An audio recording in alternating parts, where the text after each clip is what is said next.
Hey everyone, I sincerely appreciate your support.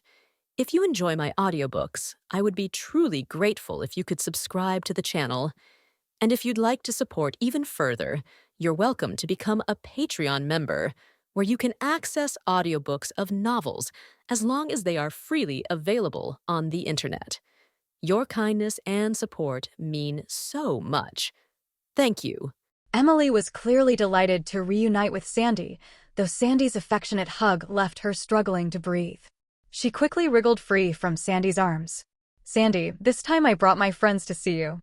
This is Abigail, and this is Leon." "Hello." Sandy gave Emily a slightly regretful glance before warmly greeting Leon and Abigail. "I'm Sandy, owner of the Oasis store." "Hello, Sandy." Leon and Abigail replied in unison. "It's been a long time since I've seen any visitors from Stardew Valley besides Emily. Did you come because the bus from Stardew Valley to Calico Desert has been fixed?" After the brief introduction, Sandy's curiosity got the better of her. "No, we still drove here," Emily answered first. "I see. That's a pity. Since it's rare to see new faces, I'll have to treat you well." Sandy spoke cheerfully, taking Emily and Abigail by the hand and leading them to the lounge area inside her shop. Then she returned for Leon, gently pulling him along before heading to the tea counter to prepare refreshments. "Sandy's shop has a lot of Calico Desert specialties. If you're interested, you can buy some to take home," Emily said while Sandy busied herself. Abigail was intrigued, but since it was her first time here and Sandy had invited them for tea, it felt impolite to wander off and browse. Leon, on the other hand, simply sat quietly, thinking about asking Sandy whether there was a stone pillar altar in this oasis. Sandy worked quickly. Before long, she returned carrying a large tray.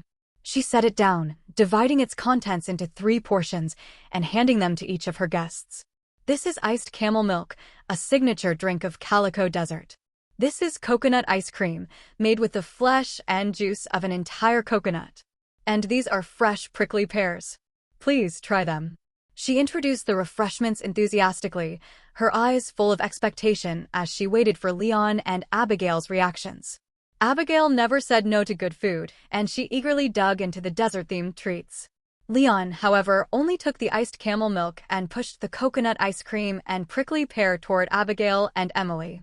"You don't like our desert specialties?" Sandy asked, puzzled. "I'm not fond of sweet things," Leon quickly explained. "And I'm not really hungry.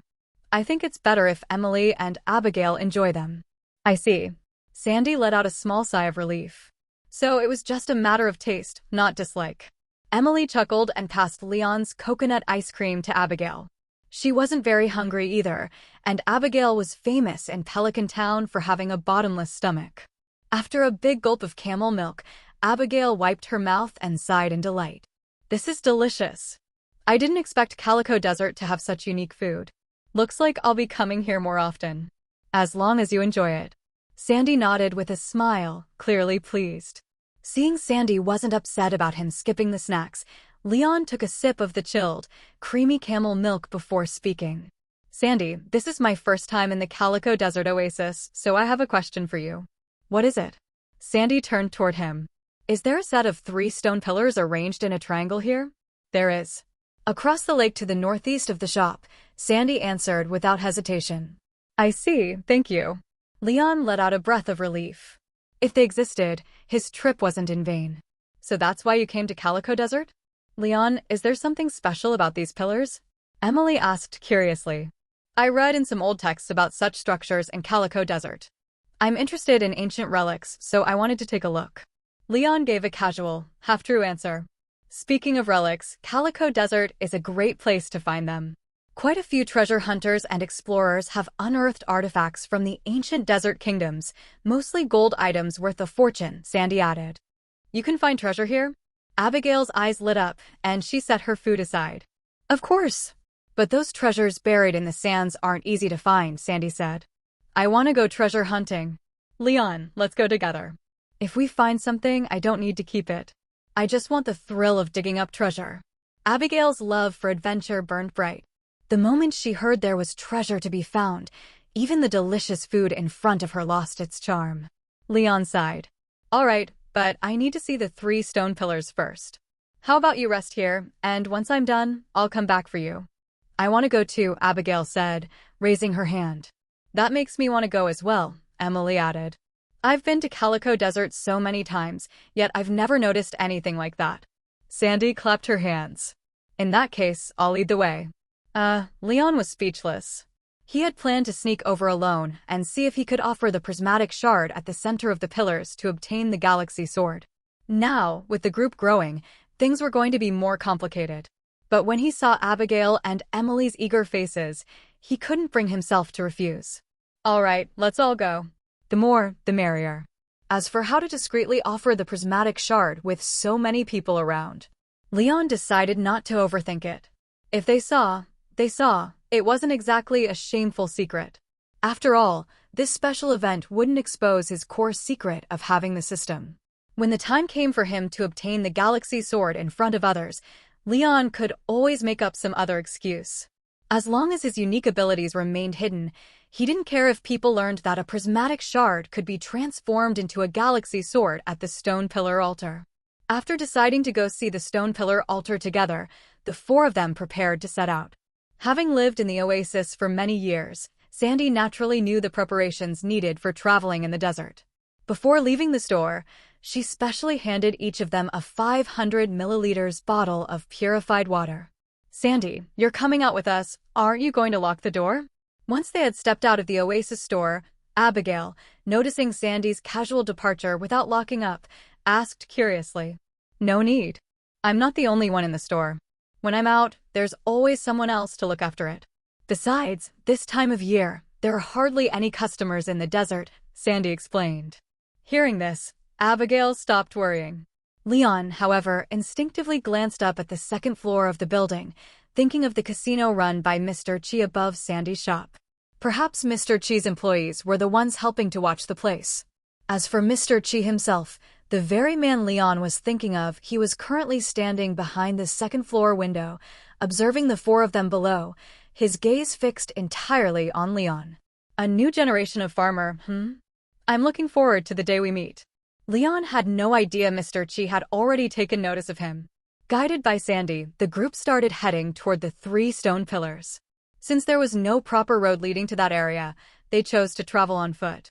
Along the way, Abigail was brimming with excitement, constantly looking around, sometimes crouching to examine the sand beneath her feet. What are you doing? Emily and Sandy walked ahead, hand in hand, so Leon naturally ended up trailing behind them with Abigail. Watching her hopping about, he asked in mild exasperation. Hunting for treasure, Abigail replied as if it were the most obvious thing in the world. Treasure isn't so easy to find, Leon sighed. And it wouldn't be lying out on the surface. If it were, someone would have taken it long ago. Unconvinced, Abigail argued back. What if I get lucky and find some treasure just lying on the ground? Then I wish you good luck. Leon shrugged. In the past, he might have been clueless about treasure hunting, but yesterday he had gained the special ability Ancient Mystery from the library. Now, finding treasure really wasn't a problem for him. That ability allowed him to see ancient spots marking the locations of relics, and along the way, he hadn't spotted a single one, which meant there was little chance any relics were nearby. Abigail pouted at his dismissive tone. Whether out of stubbornness or genuine belief in her luck, she kept searching. Are they a couple? Sandy and Emily, walking ahead, had noticed the casual way Leon and Abigail interacted, and how Abigail sometimes showed little bursts of emotion in front of Leon. Curious, Sandy turned to Emily. Probably not, Emily replied, shaking her head. They seem more like good friends. And you? What's your relationship with Leon? Sandy's eyes glinted with mischief. We've known each other long enough that I see you as a sister.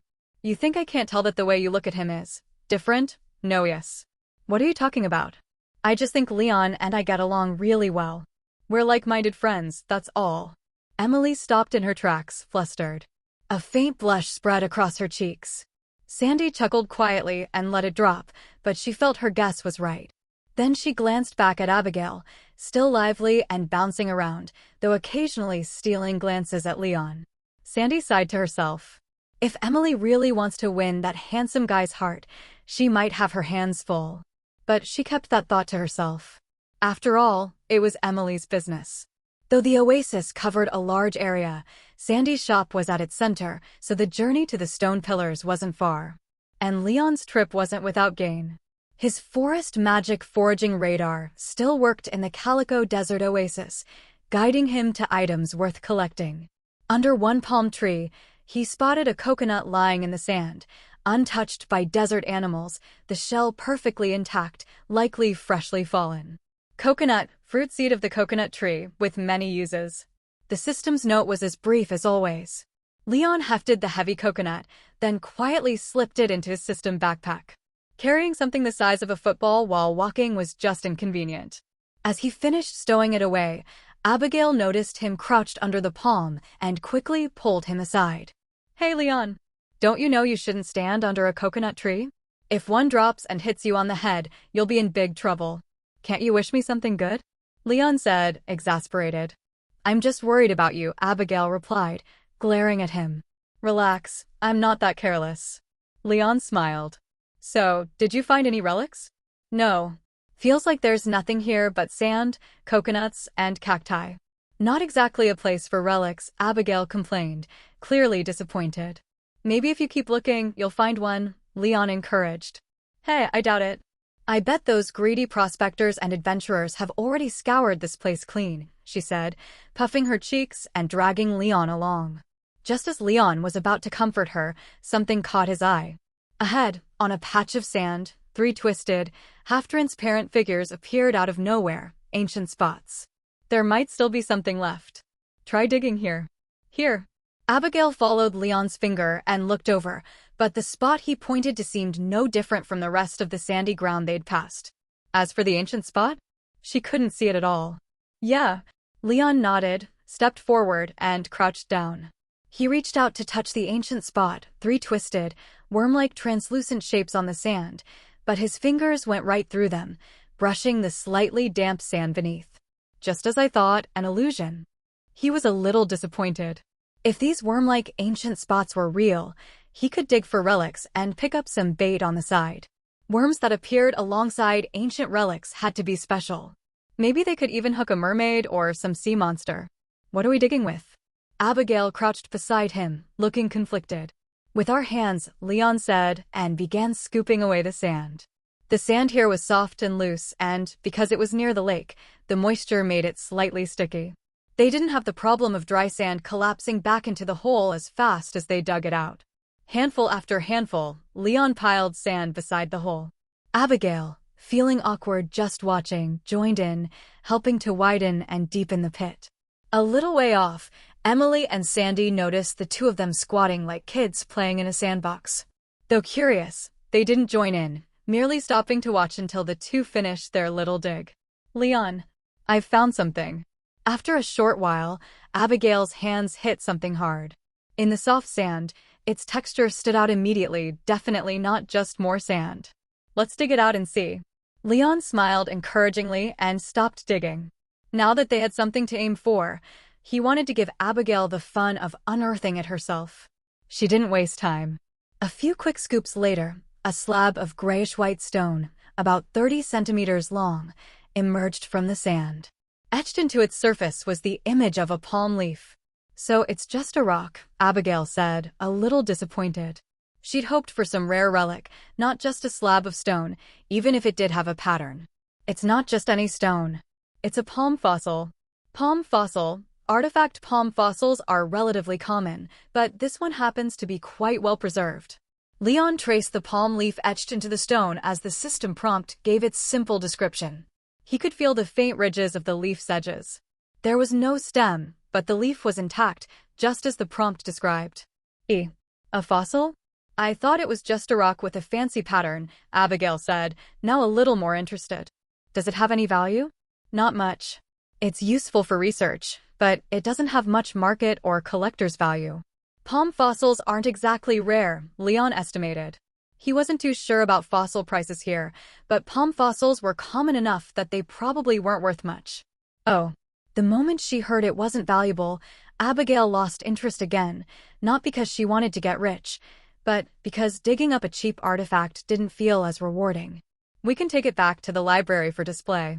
Sandy, I assume a fossil dug up in the desert can be taken without any ownership disputes. Noticing the attention from Sandy and Emily, who had come closer, Leon took the chance to ask. Of course. In the desert, whatever you dig up is yours, Sandy said. Then her gaze landed on the palm fossil in their pit. I'm just surprised you actually found something. And this one's in great condition. You know how to price these?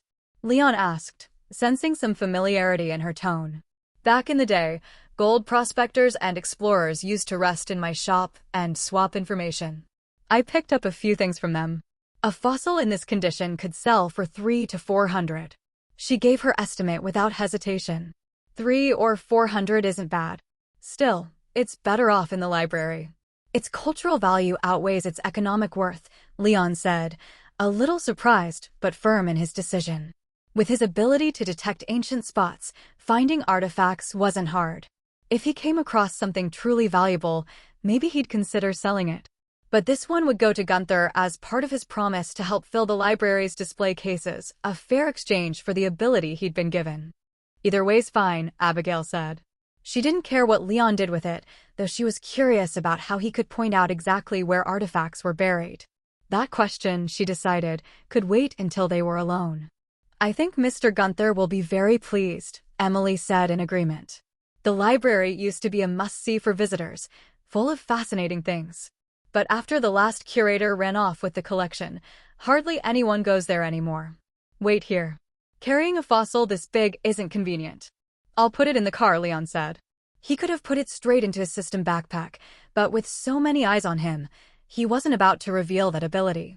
After placing the palm fossil on the back seat of the car and shutting the door, Leon returned to the spot where he had found it and rejoined the three women. This time, however, he didn't just hurry along the path. Under the shade of coconut trees and along cactus patches, he began collecting fruits that had long caught his attention but had been inconvenient to gather before. Unlike the coconuts scattered beneath the trees, the cactus fruit had to be picked directly from the plant. That meant Leon had to stand on tiptoe to reach them. The cactus's sharp spines might be a defense for the plant, but for Leon, they were simply an obstacle. Fortunately, he was nimble and had a good eye, so he managed to twist off the round fruits without pricking himself. Cactus fruit, the sweet fruit of the prickly cactus. These spiny, flower-tipped cactus fruits weren't very large, but they were quite attractive. The spines were soft, yet still stung the hand, so the moment he plucked them, Leon slipped them straight into his system backpack. He also didn't leave behind the coconuts that had fallen to the ground along the way. Still, compared to the occasional naturally dropped coconut, the bunches clustered high at the tops of the trees tempted him far more. Climbing wasn't his strength, and while cutting down the tree could avoid that problem, it would waste too much time. He decided he'd come back for those coconuts when he was alone. You're back already? Pretty quick. When Leon rejoined the three women, they were resting in the shade to escape the scorching sun. Though the shadows spared them from direct sunlight, the desert heat still left beads of sweat on their faces. Let's make it quick. Staying outside too long isn't pleasant. Seeing this, Leon suggested it to Sandy, who didn't refuse. They all quickened their pace for the rest of the trip. A few minutes later, Leon finally saw the stone pillar shrine he had been eager to visit. The area was barren of plants, with only 3 round stone pillars arranged in a triangle, standing tall in the sandy soil. The pillars tapered upward, each crowned with a golden orb. 2 thick circular rings encircled the upper half of each pillar. Up close, Leon noticed the pillars were etched with intricate patterns. At first glance, they looked like a child's messy doodles, but a closer look revealed a mysterious, unique beauty. Many people have tried to take the gold orbs and rings from the pillars, thinking they were made of real gold. But no one has ever succeeded. Everyone who tried climbing them fainted the moment their feet left the ground and they touched the pillars. As a local, Sandy took the chance to share the tale. A curse? Abigail immediately perked up at the idea. I'm not sure. The people woke up without any other symptoms, just a bout of dizziness, Sandy replied. Hearing there was no real danger, Abigail eagerly approached one of the pillars. But before she could act, Leon grabbed her collar and yanked her back. Don't mess around. Sandy says there's no lasting harm, but what if it's a slow curse? Find it first, then, bam, drop dead later. After scaring her enough to make her abandon the idea, Leon released her. Ignoring Abigail's resentful glare, he walked to the center point between the three pillars. I feel an odd pull. It's like these pillars are calling to me. The three women stared at him in surprise. Of course, Leon felt no such thing. He just needed to set the stage for the next part, offering the prismatic shard in exchange for the galaxy sword. Without that, how could he possibly fool them later? They seem to want something. And I think I've got it. Continuing his act, Leon reached into his pocket and drew out the prismatic shard, actually retrieved from his system backpack. The moment the shard appeared, an irresistible force radiated outward from him. The three women, who had been within the pillar's range, were pushed outside the triangle. They weren't harmed, but they couldn't step back into the pillar zone. A with circumflex epsilon S. Leon, the only one unaffected, was captivated by the shard in his hand. Already dazzling in color, it now began to glow on its own. The red, yellow, blue, purple, and green lights blended together until only a pure violet glow remained. The light was bright but not blinding, thankfully, or Leon might have gone blind. At the same time, he felt the shard's shape change in his grip, from a block into something long and narrow. But the violet glow obscured his view. When the glow finally faded, Leon felt the weight in his hand lighten significantly. Then he saw what the shard had become. What the hell is this? Where's my galaxy sword? Instead of the galaxy sword he had expected, he held what looked like a 40-centimeter watermelon knife. Yes, a watermelon knife. The same type famously used by Hua Chang for splitting melons. A single-edged, elongated blade, the kind that would be considered a restricted weapon. The only difference was that this one was entirely violet, with a hilt that fit perfectly in Leon's grip. Galaxy Watermelon Knife. Level 12 blade 40 to 60 damage, plus 6 speed, plus 3 critical hit. Special trait, Extend Retract. The system prompt popped up with the stats. The damage was impressive, with added attack speed and crit rate. In-game, this would be a top-tier, well-rounded weapon. On top of that, it had a unique trait, Extend Retract. He hadn't tested it yet, but from the name alone, Leon could imagine it. Like the Monkey King's staff, able to grow or shrink at will. But that wasn't the point.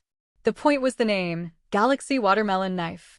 No matter how grand the Galaxy prefix sounded, pairing it with Watermelon Knife made it feel tacky and low-class.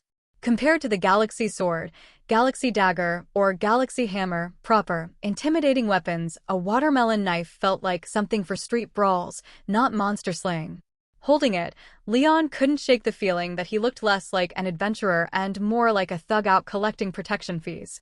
Just as Leon stood there gripping the watermelon knife, questioning his life choices, the repelling force covering the stone pillar altar suddenly vanished.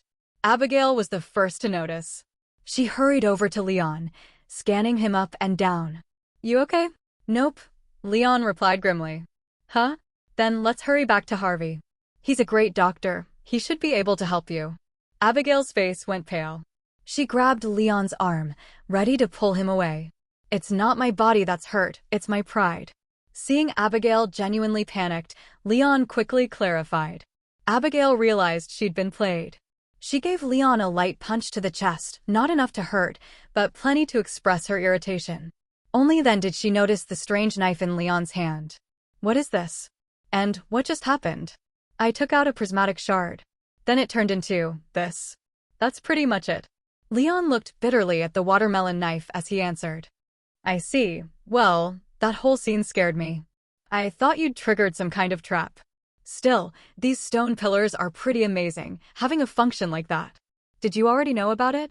Leon didn't answer her barrage of questions. He just stared at the Galaxy Watermelon Knife in a daze. So the legend is real. This must be Yoba's crafting altar. This is a huge discovery. It wasn't just Abigail who had come over. Sandy and Emily had also walked up to inspect the Galaxy Watermelon Knife in Leon's hand. The one who spoke was Emily. "What do you mean?" Leon asked, puzzled by Emily's tone. Emily spoke slowly. According to legend, Yoba was a farmer, a blacksmith, a herder, a craftsman. He was the creator of all professions. In his role as a blacksmith, he would pluck twinkling stars from the sky and forge them into all kinds of weapons on his altar. and he passed this method down to his faithful. As long as a follower obtained a fragment of a star, they could come to Yoba's altar and, following their own battle will, forge a weapon uniquely suited to them. Emily pointed at the knife in Leon's hand. I always thought it was just a story. But judging from what happened to you, the legend might not be entirely fictional. The prismatic shard is a fragment of a star. You brought it to this altar, followed your battle will, and forged it into a weapon that matched your vision. Everything fits the legend. Does the legend say anything about reforging a weapon made from a star fragment? Leon asked quickly. Not really. In the original tale, each person could only forge one weapon at Yoba's altar. That weapon would be their lifelong companion. There's no mention of reforging. Emily shook her head. So you're saying, this watermelon knife was made according to my will? Leon felt his composure slipping. Was his so-called battle will really a watermelon knife? Probably. Emily tried to comfort him, though she sounded unsure. It actually looks pretty cool. And sharp too. Leon could only cover his face. Emily's words made it clear there was no returning or exchanging this galaxy watermelon knife. Just like in the game, you could only receive the galaxy sword the first time you offered a prismatic shard at the stone pillar altar. Bringing another shard later did nothing. Of course, in the game there were other ways to get galaxy weapons, like buying them at the Adventurers Guild near the mines. He wondered if the real-life Adventurers Guild sold them too. Abigail patted his shoulder. This is a weapon forged from the stars, tied to a legend. Leon, you shouldn't dislike how it looks. It's the weapon that suits you best. Then why don't I give it to you? Do you want it? Leon shot back, rolling his eyes. Of course I do. Abigail nodded without hesitation. It's a legendary weapon made at Yoba's altar, why wouldn't I? Forget it. It doesn't match your vibe. Just picturing Abigail wielding a watermelon knife made Leon shiver. The style clash was too much. Abigail snorted and dropped the matter. Emily, however, was gazing at the 3 stone pillars. If others found out this was Yoba's altar, this place would be swarmed. I think we should keep this a secret. Do you all agree? Sandy, who had been quietly watching, finally spoke. Sandy, you don't want to use this information to draw more customers to the Oasis store? Emily asked, surprised. No, that would make things too noisy.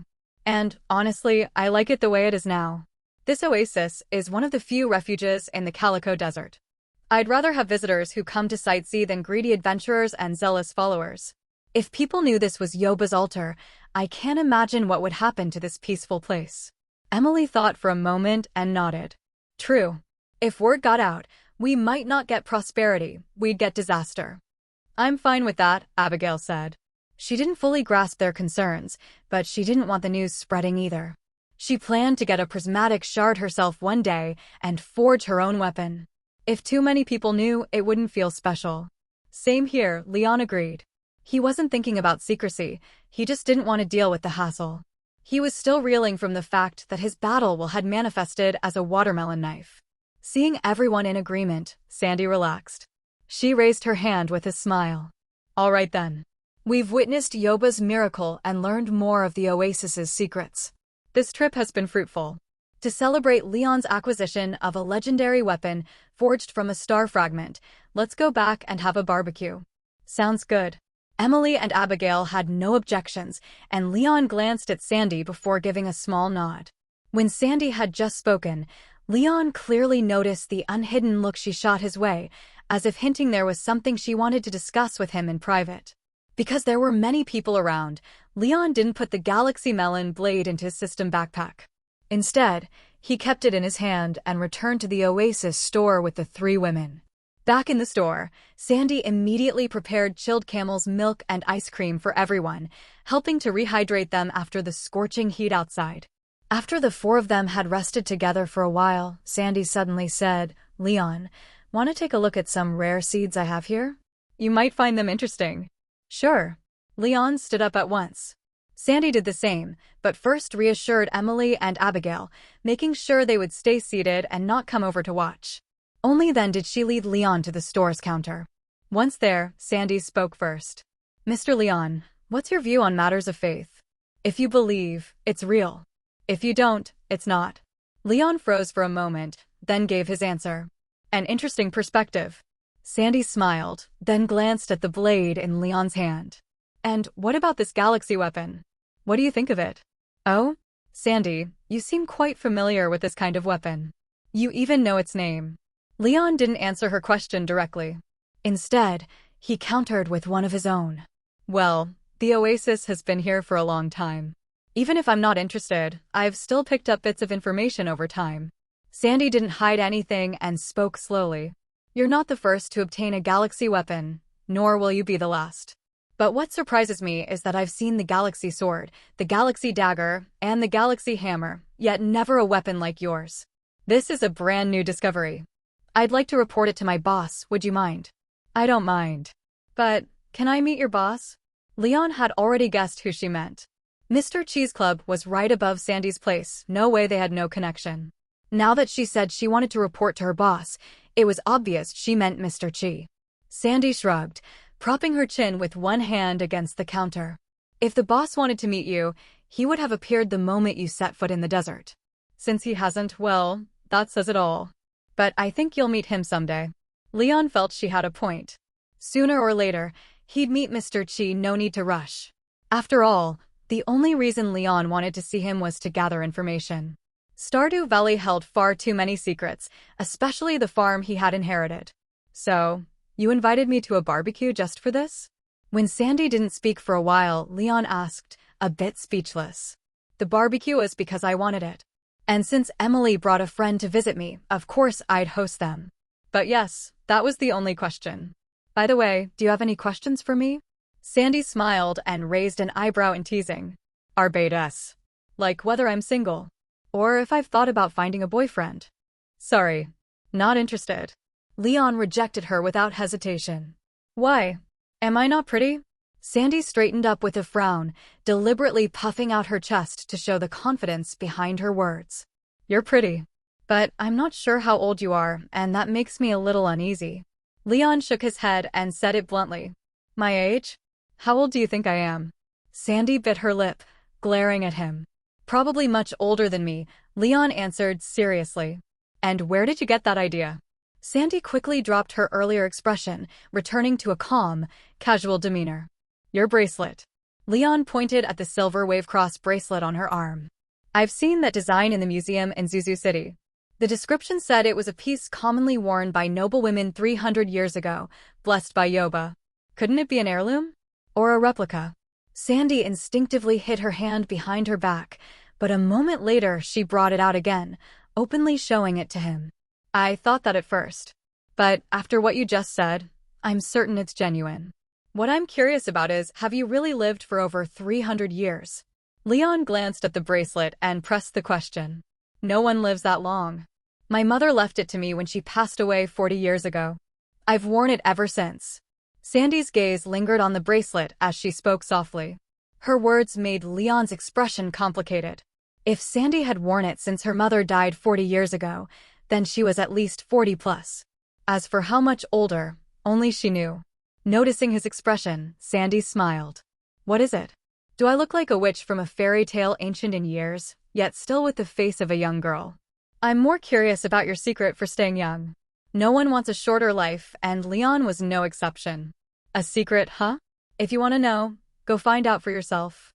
I won't tell you, that would ruin the fun. Sandy seemed surprised at his question, but still chose to brush it off. I hate riddlers. Leon rolled his eyes at her. Then he asked, by the way, Sandy means full of sand. That's probably not your real name, is it? It's just a name for work. In the Calico Desert, you need something that fits the setting. As for my real name, I've long since forgotten it. Sandy's face took on an aged melancholy that didn't match her youthful appearance. How did you meet Emily? Leon quickly changed the topic, feeling that expression didn't suit her. Of course it was when she came to shop at the Oasis store. We clicked right away and became friends easily. Sandy replied. Not because of her special traits? Leon narrowed his eyes. Well, you know quite a lot. Did you figure that out yourself, or did someone tell you? Sandy looked at him with genuine curiosity. Other than Emily, Abigail probably has some kind of hidden special talent too, doesn't she? Leon hadn't expected his probing to get any confirmation, so he followed up with another question that had been on his mind. After his conversation with Sandy, Leon took the chance to buy a batch of rhubarb, starfruit, and beet seeds. Although starfruit and beets could only be planted in summer and autumn respectively, it would have been a shame not to get some while he was here. Of course, the main reason was that this was their first meeting and Sandy seemed to have taken a liking to Leon. As a result, she offered him a discount on her seeds. Take starfruit, for example. Normally, a packet cost 400 gold, but after the discount, it was only 280. Leon went ahead and bought 10 packets, enough to grow 100 starfruit plants. On Earth, starfruit grew on small evergreen trees, with long growth cycles, but multiple harvests per planting, yielding an impressive number of fruits. In Stardew Valley, however, starfruit plants only grew to about 1.5 meters tall, and each plant withered immediately after bearing fruit. Worse still, each produced only a single starfruit. The upside was that they matured in just 30 days. Sandy had been the one to explain all this to Leon. She also offered him a kind reminder: don't rush to sell the fruit when harvested. Instead, prepare enough kegs beforehand so he could ferment the starfruit into wine right after picking. That way, profits could be maximized. This advice wasn't for free. In exchange, Sandy asked Leon to bring her a bottle of starfruit wine once he had brewed it. After that, just as Sandy suggested, the four of them set up an indoor grill in the Oasis store. Using charcoal and beef Sandy had provided, they enjoyed a delicious barbecue feast. When the banquet was over, they returned to Stardew Valley together. Leon drove on the way back, while Emily and Abigail rested in the back seat. They arrived at the Stardew Valley bus stop without incident and parted ways there. The palm fossil left in the back seat was taken by Abigail. She planned to donate it to the library's collection in both their names. Since that saved Leon a trip to the library, he readily agreed. As soon as Leon got back to the farm, he tossed the Galaxy watermelon knife into his system backpack. Earlier, with Abigail and Emily around, he'd had to carry the knife the whole way. It was more troublesome than it sounded. Every time it caught his eye, Leon couldn't help feeling like he was about to go pick a fight in town. That feeling always made him want to throw the thing away. Fortunately, reason prevailed, and he kept it. I wonder when I'll have the chance to explore the mines. And this backpack issue is really becoming a problem. With just 12 slots, there's barely any space left after carrying tools and weapons. After storing the starfruit and beet seeds in the chests inside his cabin, Leon leaned against the porch railing, glancing over his farm as he muttered to himself. He wasn't just talking for no reason, he was dropping hints to the system. Unlike in the game, he couldn't just buy a backpack upgrade from Pierre's general store to jump from 12 slots to 36. Here in reality, unless the system said so, Leon couldn't even be sure his backpack could be upgraded at all. For all he knew, it might be permanently stuck at 12 slots. Detected that the host has a need to expand the backpack. Backpack expansion task is now available. Accept. A task? Leon blinked, then quickly pulled up his personal menu after the system prompt, where he saw a new section. Name, Leon. Farm, Red Star Farm, activated. Favorite thing, CN. Farming, 0. Foraging, 1 seed drop bonus when chopping trees. Mining, 0. Combat, 0. Fishing, 0. Special abilities, Forest Magic, a rough green onion handling technique, Mystery of the Ancients. Backpack items, Axe, Pickaxe, Watering Can Scythe, Hoe, Galaxy Watermelon Knife, 6/12 upgradable. Crafting recipes, Scarecrow, Chest, Campfire Torch, Wood Fence, Wooden Gate, Wooden Path, Stone Path, Spring Seeds, Field Snack. Quest list, Backpack expansion, Backpack expansion. Gather 5 Void Essence and 5 Solar Essence to upgrade the backpack to 24 slots. Nothing too fancy, just an extra quest line, with the task itself clearly listed. Not complicated either. Void Essence and Solar Essence usually came from defeating certain monsters in the mines like ghosts, squid kids, or Krobus's kin, the Shadow Marauders and Shadow Shamans. But there were other ways. For example, Krobus himself could supply both magical materials. Oh, Epsilon. Now that he knew how to upgrade the backpack, Leon wasn't about to waste time. After confirming the requirements, he immediately wheeled out his bicycle and headed for the coal forest to the south. Having been there a few times before, Leon knew the way well. He quickly arrived at the sewer drain. The gap he'd pried open last time was still unnoticed and unrepaired, so slipping inside was easy. What surprised Leon this time was that, besides the faint light from the glowing moss above, the tunnels now had braziers set along both sides. The warm light from them far outshone the moss, chasing away much of the darkness. Following the line of braziers, Leon soon arrived at the circle of strange statues where Krobus was. "Leon, you've returned. What do you wish to buy this time?" Krobus's hollow features seemed to squeeze into something like a smile. "Hey, Krobus. Were those braziers you're doing?" Leon asked after greeting him. "Yes. I made them from materials I had on hand and added a bit of predictive magic. As soon as someone enters the sewer from the drain, they light up automatically. This way, you won't have to stumble through the dark to reach me," Krobus replied. Leon was touched, though he realized such convenience might bring Krobus trouble. "That's thoughtful of you. But what if someone else finds you because of them?" "It's fine. Aside from guests with special needs, no ordinary person comes here.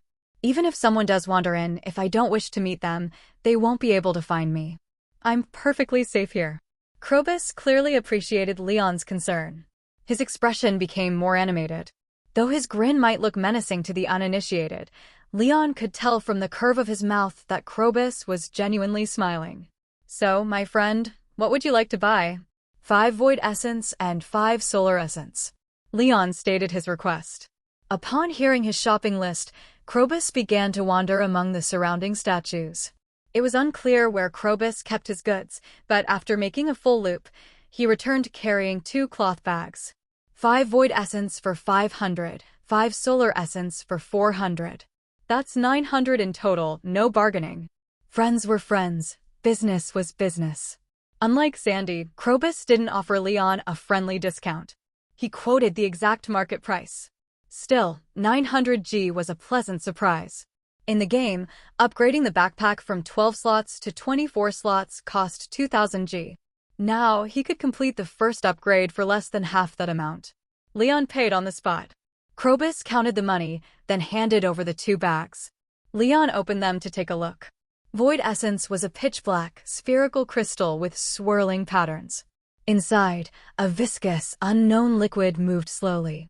Just looking at it made Leon's skin prickle with instinctive fear. Solar Essence was different.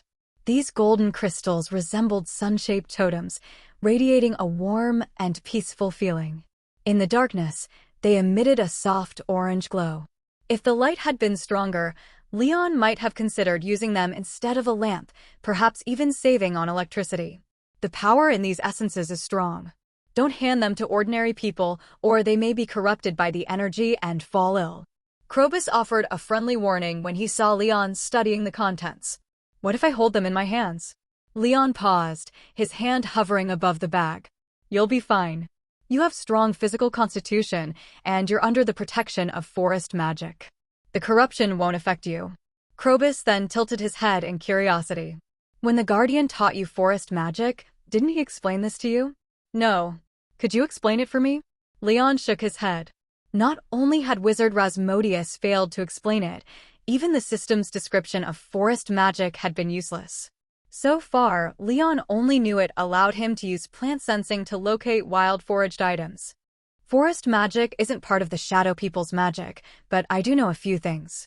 As one of the core elements among the 7 elements, it's also called life magic or the language of nature. Those who practice it are children of nature. Creatures of the wild usually treat them kindly. Oh, and users of forest magic can communicate with animals, but only with intelligent ones. Leon nodded. That made sense, but one thing still puzzled him. Why is it also called life magic? It's simple. The life energy emitted by a forest magic user feeds back into nature, benefiting both sides. Plants and animals near you will grow healthier and faster, and by living among them, you'll receive life energy in return, growing stronger yourself, Oe. Krobus went on. Most importantly, if a user of forest magic suffers a fatal injury, nature will protect them. The earth will send roots to carry them to a safer place, preventing immediate death. The injury will still remain, though, without timely treatment, they'll still die. I see. So, if I get treatment before the end, I won't die? Leon asked. Nature's rescue comes at a cost.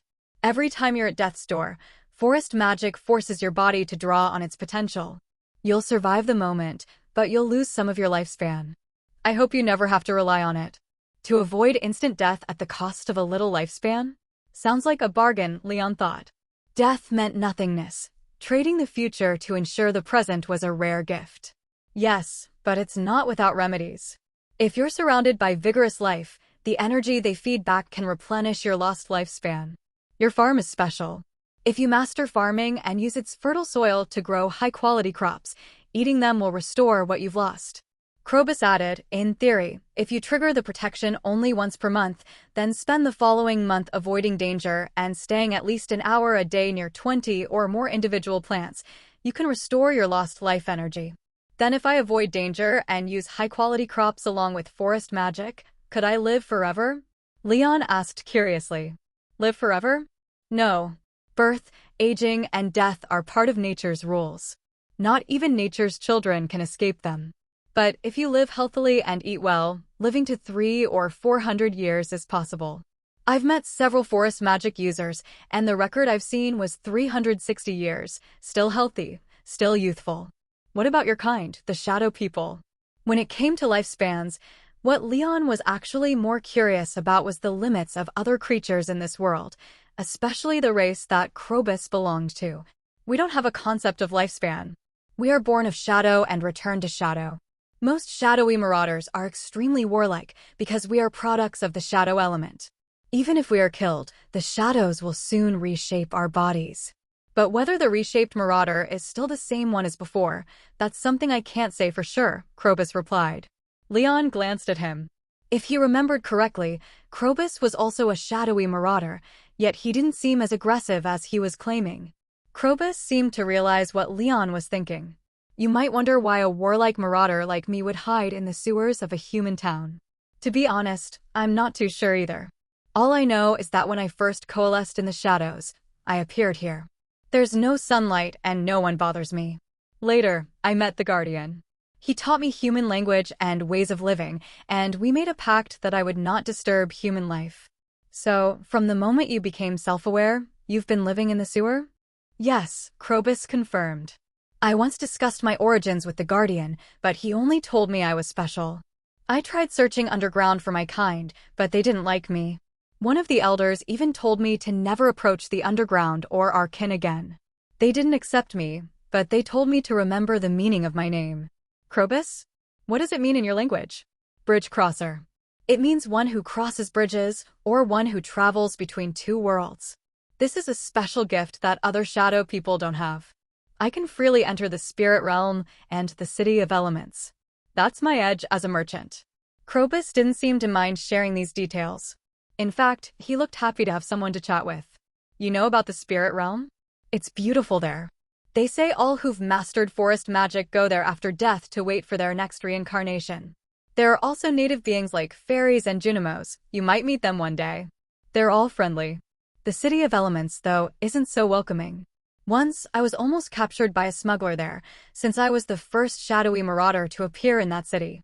Luckily, my contract with the Guardian made him let me go. That's a fascinating experience. But I don't think I'll be visiting such places anytime soon, Leon said, eyes lighting up. Cities on the mystical side of the world and other realms were full of mystery and allure. I don't want you going to the spirit realm, Krobus said seriously. You're the only human who chats with me outside of trade. I want you to live a long life. As for the City of Elements, if you're interested, the Guardian could take you there. My ability only lets me travel alone, but the Guardian can open a portal to it. Forget it, I'll think about it later. Right now, I just need to run my farm well. Leon was tempted, but he doubted the wizard would agree. If he went to the wizard asking to visit the City of Elements, he'd probably be told to stick to farming, then thrown out of the wizard's tower without ceremony. The wizard had made it clear the first time they met that Leon had no talent for spell casting, even saying outright that his grandfather wouldn't approve of him walking that path. If he now suggested abandoning the farm to dabble in the supernatural, the wizard might just beat him, supposedly in his grandfather's name, for being such a disappointment. Is your magic taught by the wizard? Leon asked, partly to gather more information about the supernatural world and partly in hopes of learning some magic from the honest Krobus. No. It's an innate gift of our race, Krobus explained. What a shame, Leon sighed, before quickly finding another question to keep the conversation going. I read in a book that because of fighting over living space underground, the dwarves and the shadow people slaughtered each other for hundreds of years. Since you weren't born underground, if a dwarf appeared in front of you, would you attack? You mean the elemental war?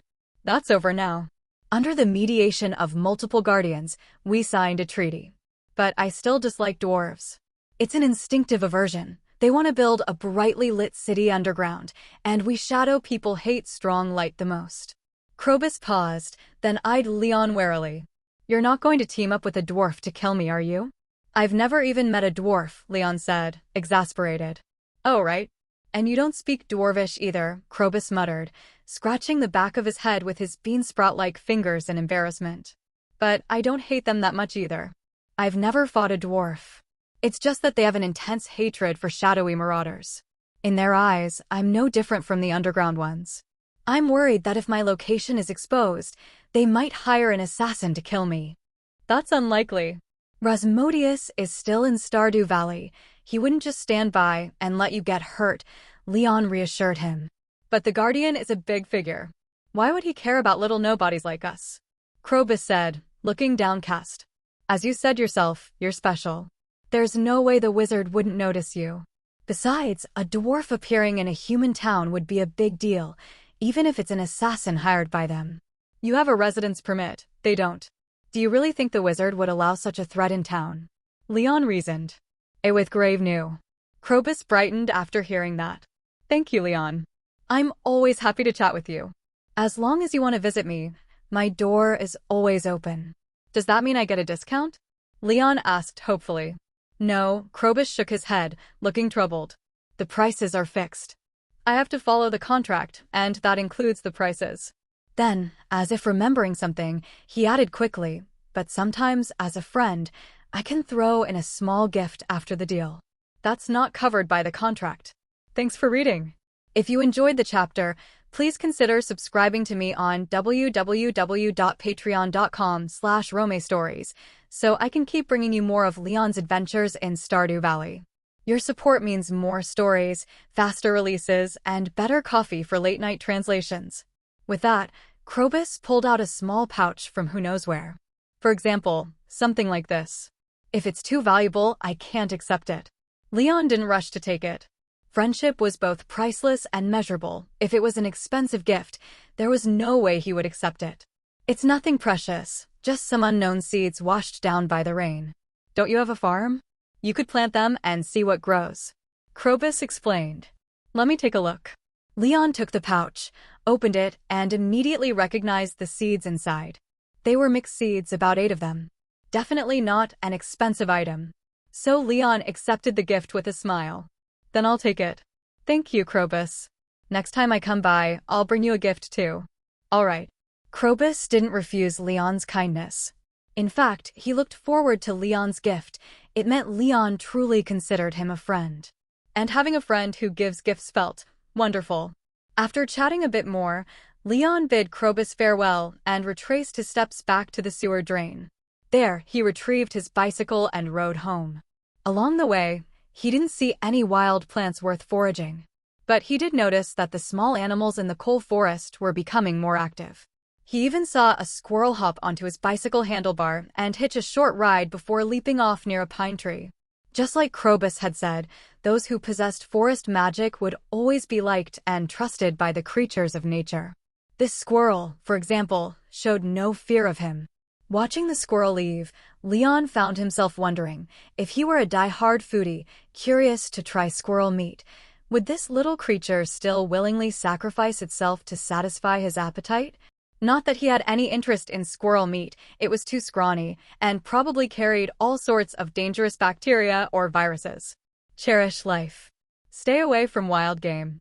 When Leon returned to Red Star Farm, he parked his bike and went to his room to get the rhubarb seeds he'd bought from Sandy. Rhubarb grew well in spring, and he had already planned to plant them upon returning. Now that he also had Krobus's mixed seeds, Leon decided to prepare another row of soil. He planted both the rhubarb and mixed seeds evenly, then watered them well. He also took the time to check on the other crops he had planted earlier. Most had already sprouted and were growing vigorously, with no sign of pests or disease. Their overall health was excellent. But one batch didn't look as good. If Leon remembered correctly, those were green bean seedlings. They were lying flat on the soil, looking weak and wilted. Almost forgot, green beans are climbing plants.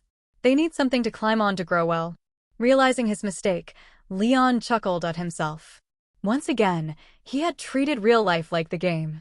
In Stardew Valley, planting green beans automatically came with a trellis for them to grow on. In reality, you had to make your own. Luckily, it wasn't a complicated fix. He took some wood from a storage chest, trimmed and shaped it with his axe, and soon had a simple trellis ready. He placed it next to the green bean seedlings, then gently guided the plants to wrap around the support. The rest would be up to their natural growth habits and will to live. Learning from this, Leon recalled the growth patterns of his other crops. Aside from green beans, most would grow just fine with soil and water. They didn't require special attention. With the new seeds planted and the green beans taken care of, Leon returned to his cabin, gave himself a quick wash, changed into clean clothes, and sat on the wooden steps outside, basking in a lazy, carefree moment. The truth was, there wasn't all that much work in farm life, especially here in Stardew Valley, where nature was so kind. Once the seeds were planted and watered daily, the rest took care of itself. Leon had never seen pests on his crops. The only real threat was the crows' habit of shopping for free. But thanks to the scarecrows, they didn't dare touch the fields now. For Leon, life as a farmer was comfortable. No yes. That didn't mean he had nothing to do. He could go chop wood to stockpile lumber, cut grass for fiber and the occasional mix seed, and expand his planting area. But Leon didn't want to fill his days with endless chores. He had come to the countryside to be a farmer. Wasn't it fine to enjoy a bit of peaceful idleness? In the game, the grandfather's spirit would return in the 3rd year to evaluate the player's achievements. But even if you spent 2 years lying in bed, letting the farm go to ruin, he wouldn't scold you. He'd just tell you that as long as you were happy, that was enough. After all, the farm was his legacy. He didn't want the player to run it like a cutthroat business.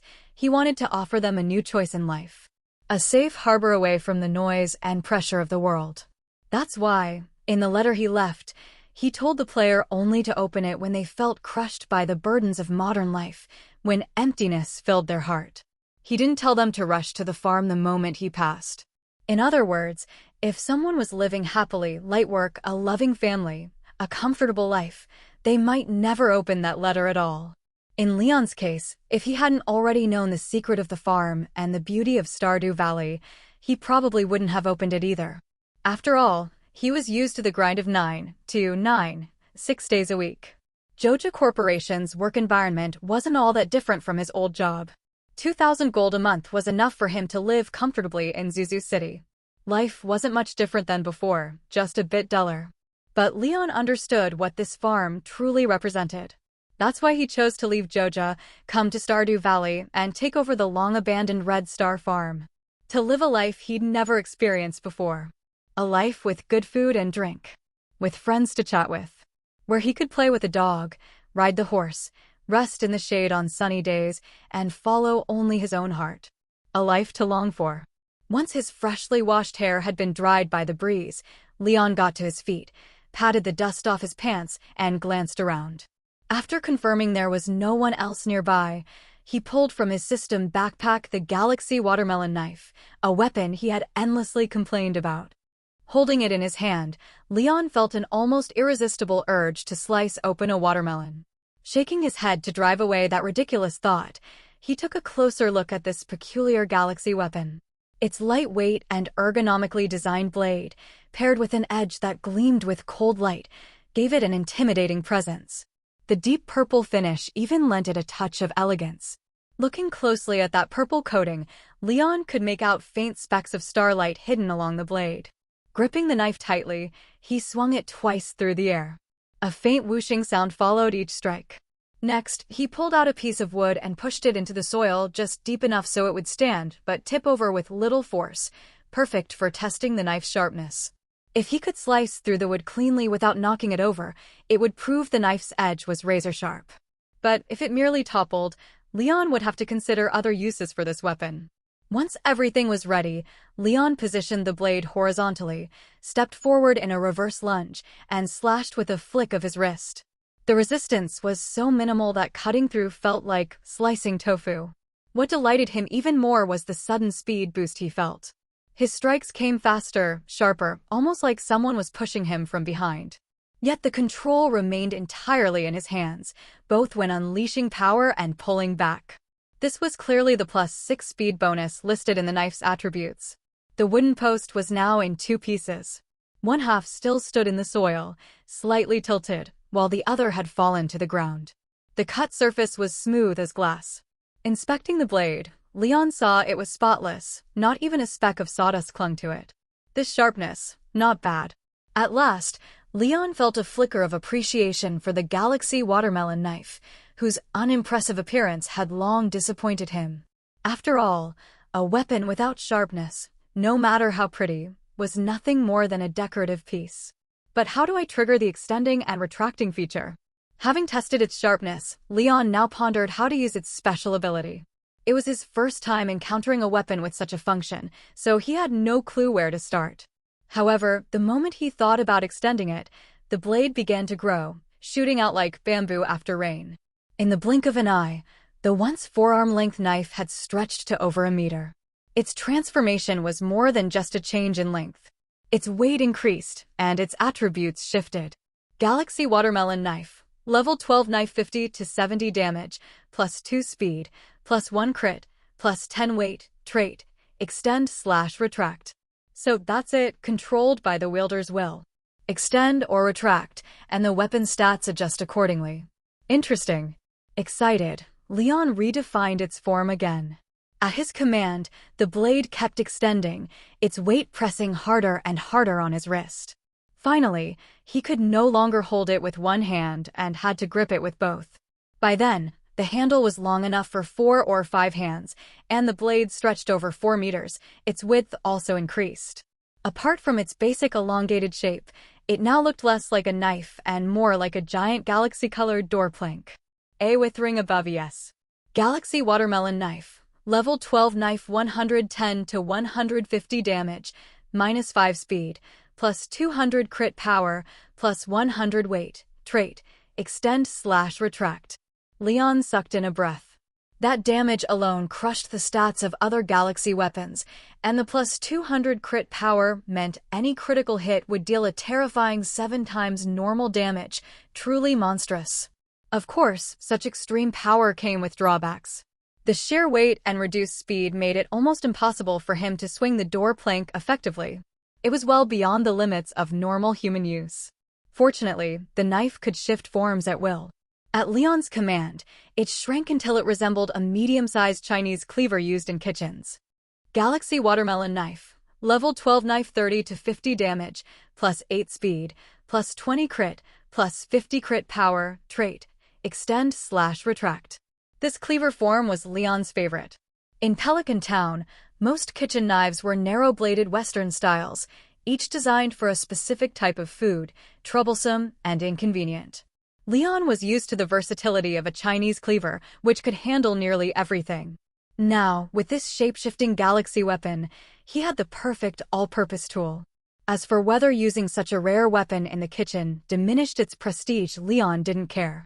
Tools and weapons were meant to be used, not displayed. Back home, this was normal. A keyboard could serve as both computer accessory and improvised weapon. A steel wool scrubber could clean the kitchen and still bring joy in other, unexpected ways. People gave tools extra purposes all the time, often with great results. Your new weapon seems interesting, but I'd prefer you not extend its use to the kitchen. If you take it against monsters, you wouldn't want to taste something in your food later that isn't part of the ingredients. The sudden voice nearly made Leon swing his cleaver toward its source. Wizard Rasmodius? What are you doing here?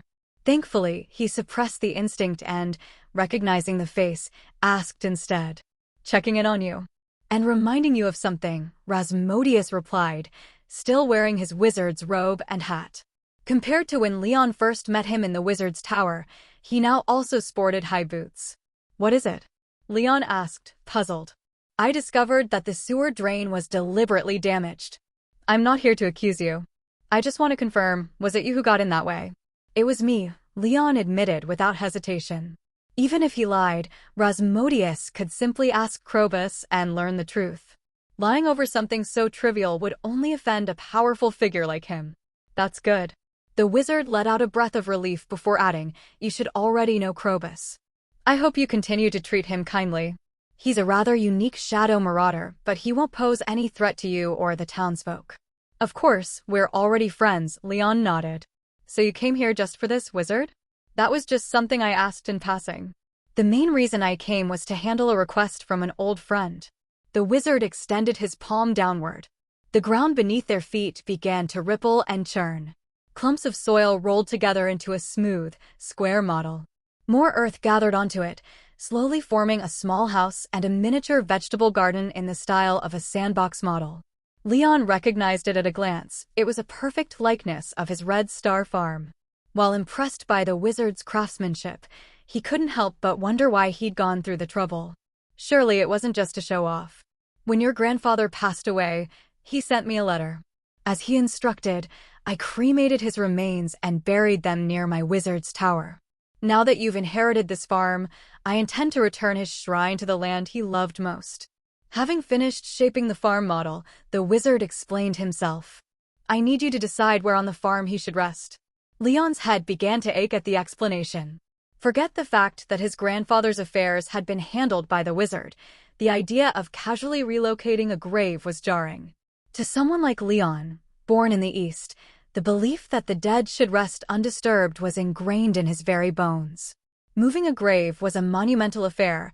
He could hardly believe how casually the wizard brought it up.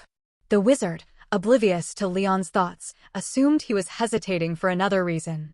You're not afraid of having a grave on your farm, are you? If you are, I don't mind keeping the old fellow as my neighbor. His brows knitted slightly. If Leon answered yes, he wouldn't bother with him again. I'm not afraid, Leon replied after a long pause. I just think moving someone's resting place on a whim is a little disrespectful. How about we pick an auspicious day and hire a proper burial team for a ceremony? Leon, you still don't understand how people like us think.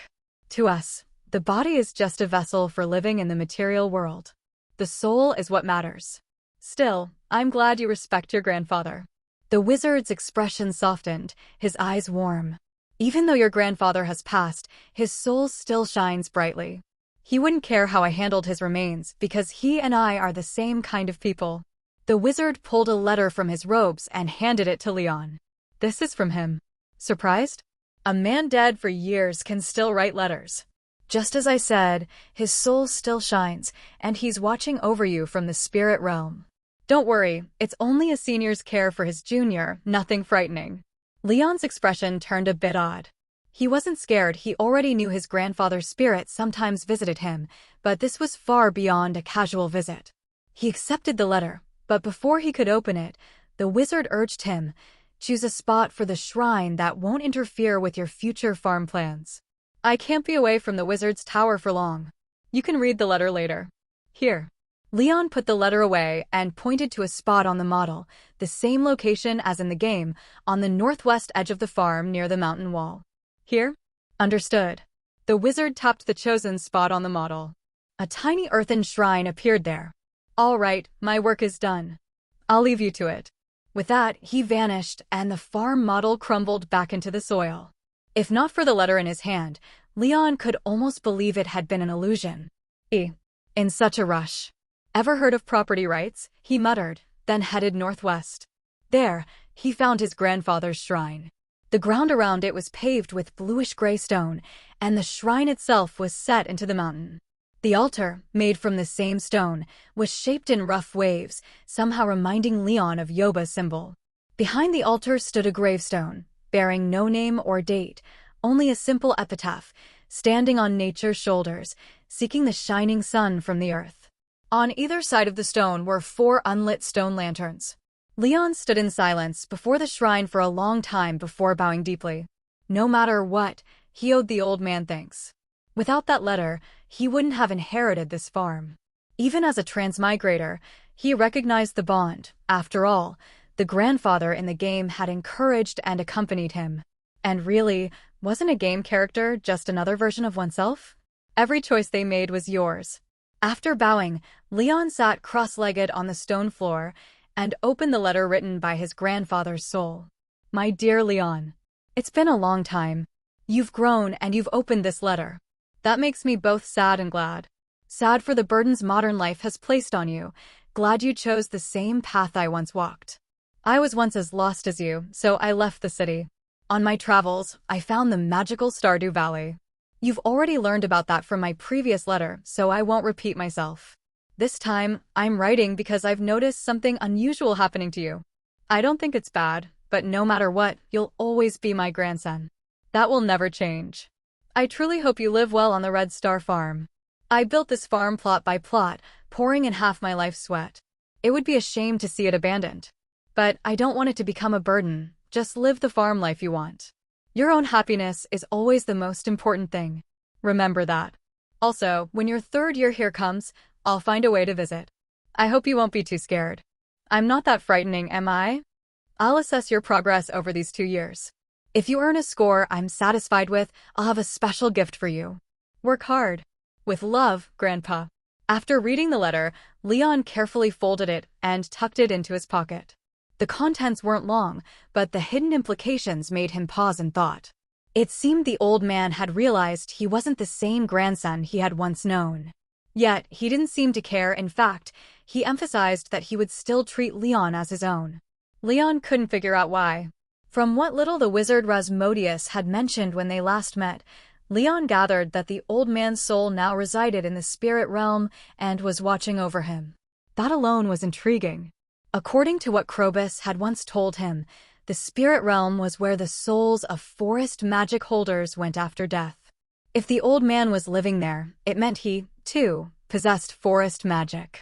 Whether it was the same kind Leon had was uncertain, but it couldn't be too different. Krobus had said forest magic users tended to live long lives. Yet Evelyn, who had shared a special bond with Leon's grandfather, looked no more than 80 or 90 at most. So why hadn't the old man outlived her? Something must have happened. What exactly, Leon didn't know. But piecing together all the clues, he thought of an even more intriguing possibility. Perhaps his grandfather was somehow behind the community center restoration tasks. After all, the offerings required for those tasks touched on nearly every aspect of what Stardew Valley could produce. To gather them all, Leon had to explore most of Stardew Valley, experiencing its many ways of life, fishing in its waters, mining in its caves, even fighting monsters. At the same time, he couldn't neglect his farm. He needed its agricultural and livestock products to fulfill the offering lists. These requirements seemed designed to guide him, helping him grow familiar with Stardew Valley life and letting him experience both its joys and challenges. The restored farm facilities would make his farming life easier. Meanwhile, repairing Pelican Town's public facilities and the community center would earn him a great deal of local prestige and goodwill. No matter how he looked at it, it seemed like his grandfather was using the offerings as a means to pave the way for him in Stardew Valley. Whether his grandfather was capable of such a thing, Leon had no doubt. After all, Rasmodius had addressed him as an equal, and perhaps the old man was a big shot in his own right. After all, how many people could still write letters to their grandson after death? His grandfather clearly wasn't just any ordinary farmer. Of course, this was all Leon's own speculation. Whether it was true, he couldn't be sure, but he didn't think his logic had any holes.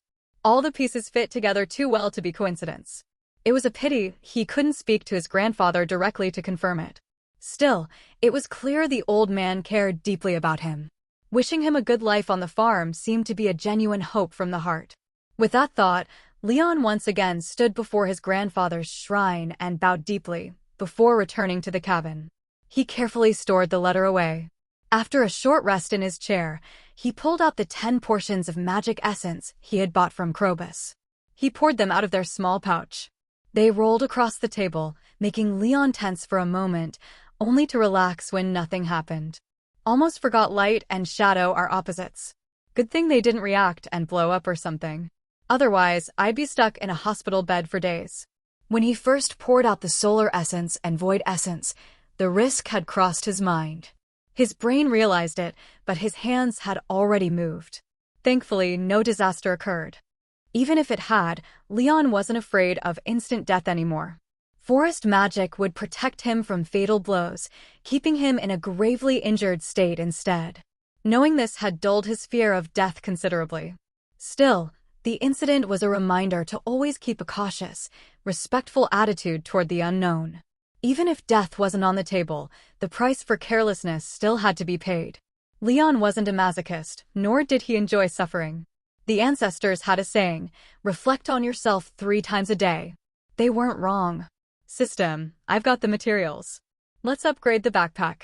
Once he'd finished his self-reflection, Leon urged the system impatiently. The moment he spoke, the 10 portions of essence began to melt.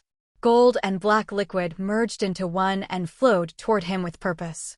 Leon frowned and instinctively moved to dodge, but the next second, he realized this was the system's doing and lowered his guard, watching to see what the coffee-colored liquid would do. And Thailand body. To his surprise, just before it reached him, a sudden rift appeared in the air and swallowed it whole. Then came the familiar system prompt. System backpack expansion task complete. Backpack upgraded. Capacity increased to 24 slots. System backpack expansion 2 released. System backpack expansion 2 gather 7 prismatic shards to upgrade backpack to 36 slots. What? 7 prismatic shards. If the materials for the 12-slot to 24-slot upgrade had felt like a bargain, the price for 24 to 36 slots made Leon realize just how twisted the system could be. Prismatic shards were not only hard to obtain, they were worth far more than the in-game upgrade cost. Clint had once offered him 2,500 gold for a single shard. If an experienced blacksmith like Clint was willing to pay that, the market value was likely higher, not lower. Even at 2,500 gold each, 7 shards would cost at least 17,500 gold. The thought alone made Leon's heart ache. And that was without factoring in their rarity. You couldn't just buy them, no matter how much gold you had, let alone collect 7. Damn you, system. That price is daylight robbery. The system didn't respond to his complaint. Or perhaps it simply wouldn't speak unless it involved something critical. Leon decided it was because the system knew it was in the wrong. But there was no bargaining with it, so he had no choice but to accept the absurd task. Still, he had no intention of attempting the upgrade anytime soon. Gathering 7 prismatic shards would take ages. Until then, he'd pretend the task didn't exist. Thanks to Dimension for the 2 generous rewards totaling 10,000 Chidian coins. Wishing you good health and smooth sailing in all things. Your boldness almost scares me. Surely you're not planning to play steel ball juggling with me? Just kidding. Thanks for the encouragement, Big D, love you. After lazing around in the cabin watching TV for a while, Leon only got up when it was time for dinner. He finally started rummaging through the fridge for tonight's ingredients. At noon, Sandy had treated him to a lavish barbecue feast in the Calico Desert, so Leon wasn't planning on eating meat again anytime soon. Instead, he scooped a bowl of rice, planning to make some porridge to fill his stomach. That was the excuse he told himself, not that the fridge was nearly empty, or that he was simply too lazy to cook anything more complicated. Of course, he'd never admit to having a chronic case of laziness. He used hay as kindling to start the fire, then placed split logs on the rack as fuel. Hanging a pot with the water-to-rice ratio already set, he sat quietly beside the roaring flames. The crackle of burning would fill his ears, while his eyes followed the sparks carried upward by the rising heat. Leon felt perfectly at ease. It reminded him of childhood, when he and his friends in the village would find discarded cans, fill them with water, stuff them with weeds, and then use matches stolen from the kitchen to light a small fire, pretending they were busy cooking a grand meal.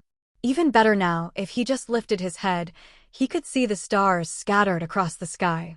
Without light pollution, the night was pure and vivid. The stars shone so clearly that if there had been a pair of soft thighs nearby for him to rest his head on while gazing upward, the moment would have been perfect. What tasty thing are you cooking? Just as Leon was lost in this fantasy, Abigail appeared by the fire. She casually lifted the not yet boiling pot, peered inside at the simple mix of rice and water, and frowned in obvious distaste. That's dinner? You think you'll have the energy for tomorrow's farm work after this? Breakfast should be hearty, lunch should be filling, and dinner should be light. Don't you know that simple truth? Leon rolled his eyes at her. Never heard that before. All I know is that dinner should be the most lavish meal of the day, Abigail said, puzzled. Leon smirked. Then why aren't you eating at home? What are you doing here at my rundown farm? I already ate. I just came over to walk off my meal. I don't want to get fat, Abigail said as she crouched down beside him. I just didn't expect you to eat so simply at night. If I'd known, I would have invited you to my place for dinner. Mom really wants to meet you. She was even complaining at the dinner table that everyone in her dance and fitness group has met you except her. So this is meeting the parents? Leon quipped without thinking. Abigail tilted her head in confusion. What do you mean, meet the parents? Nothing. Next time I go buy seeds, I'll drop by and say hello to your mom, Leon said vaguely, tossing more wood into the fire. Abigail didn't press further, simply crouching quietly and watching as Leon adjusted the logs to let more air in, making the flames burn stronger. As Leon glanced at her, he couldn't help noticing, thanks to her posture, certain impressive curves. After a brief moral struggle, he chose to look away. If you have something to say, just say it. You sitting here watching me like a supervisor is making me nervous. I don't have anything, Abigail replied quickly, though her momentary pause betrayed her. You sure? Leon raised a brow. From the moment you showed up, you kept glancing at my cabin. Clearly, you didn't just happen to walk by. You came for something inside, maybe a particular item. Have you studied psychology? Abigail muttered, embarrassed. Or are you just a creep who likes staring at girls? You even notice little movements like that. I'm just observant, Leon shrugged. So, what do you want from my place?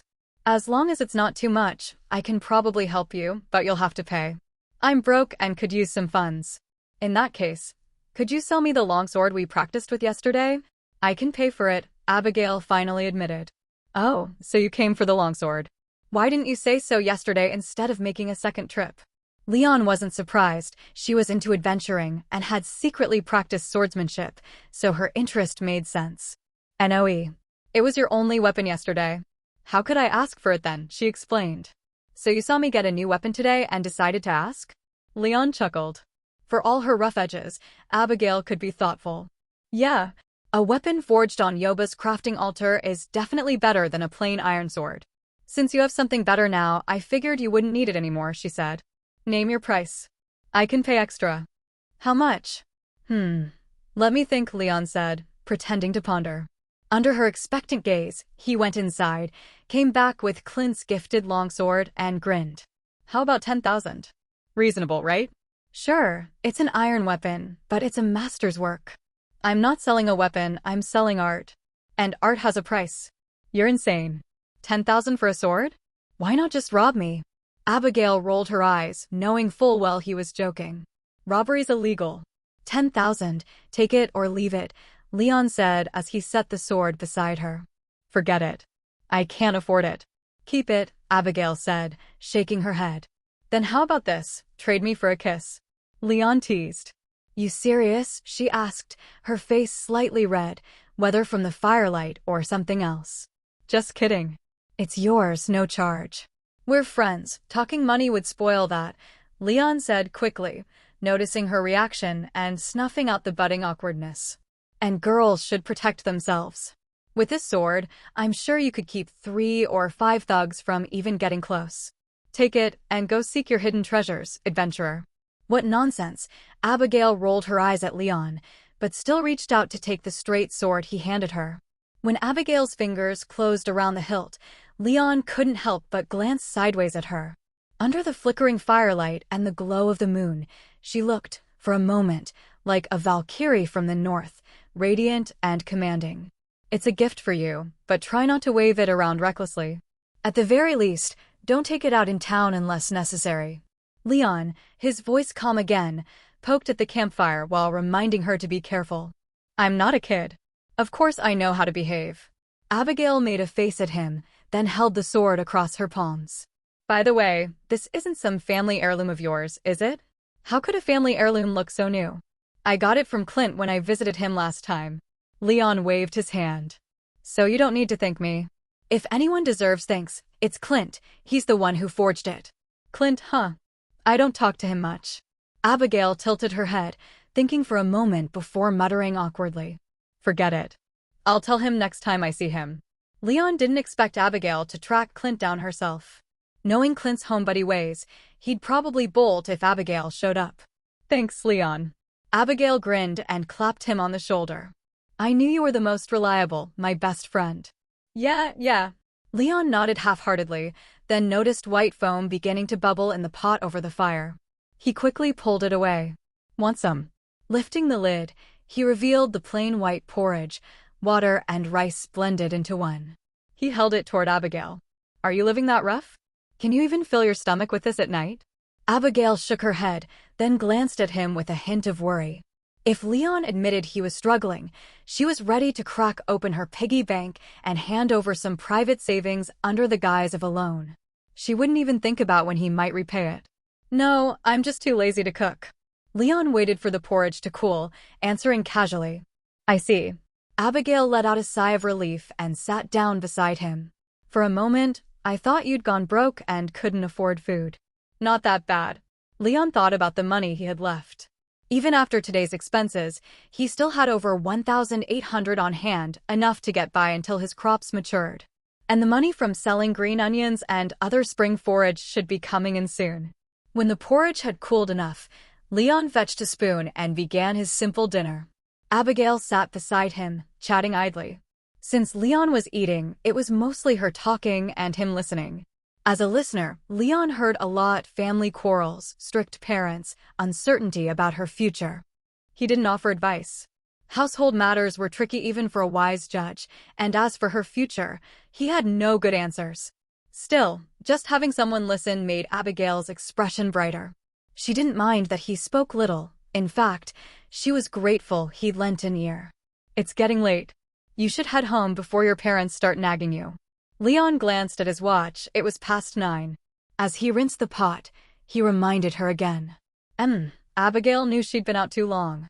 Any later and her father might come looking for her. She stood without protest. Need me to give you a lift? I've got a bike now. Not a sports car, but still a ride. Leon recalled their earlier conversation about her driving him. No thanks. I've seen your bike, it doesn't even have a seat. If you tried to take me, I'd have to lean on the frame. You'd get to take advantage, and I'd be the one losing out. Abigail shot him a look, full of mock disgust. Heh, I treat you like a brother and you're guarding against me? Fine, walk yourself out. Leon gave her a speechless glance. Hee bye. Abigail laughed, waved, and strode off, sword in hand. Watching her back disappear, Leon sighed. He wondered if Penny was the only one in Stardew Valley who knew you weren't supposed to set foot on someone's farm without permission. People wandered in like it was a public park, no heads up, no gifts, not even a shred of respect for the owner. If firearms were sold here, he'd put a machine gun turret on the farm gate. Let's see trespassers ignore a welcome like that. After dousing the embers in the fire pit, Leon went inside and fell asleep without changing. The next morning, his internal clock worked perfectly as usual. Not long after sunrise, he woke naturally. After washing up, the first thing he did was step outside to relieve himself. Then, hands washed, he dug through the fridge for breakfast. Just like Abigail said, porridge alone couldn't keep him full. Last night's watery dinner had been fine, but after a night's digestion, the only result was a longer than usual bathroom break. Now he was truly hungry. Once full, he finally had the energy to water his crops. To his delight, the bean seedlings that had been drooping yesterday had perked up after he set up trellises for them. Overnight, they'd wound themselves tightly around the supports. Nothing else to do. Looks like today's a good day to try fishing. By the time the watering was done, it was only 7:30. With the farm chores finished, Leon grabbed his bamboo fishing rod and set out to finish the fishing trip he hadn't managed last time. Departing. Destination, the beach pier. With an overly dramatic cry, Leon pedaled east toward Pelican Town, one hand gripping the handlebars, the other carrying his rod, riding straight into the morning sun. What nonsense! Abigail rolled her eyes at Leon, but still reached out to take the straight sword he handed her. When Abigail's fingers closed around the hilt, Leon couldn't help but glance sideways at her.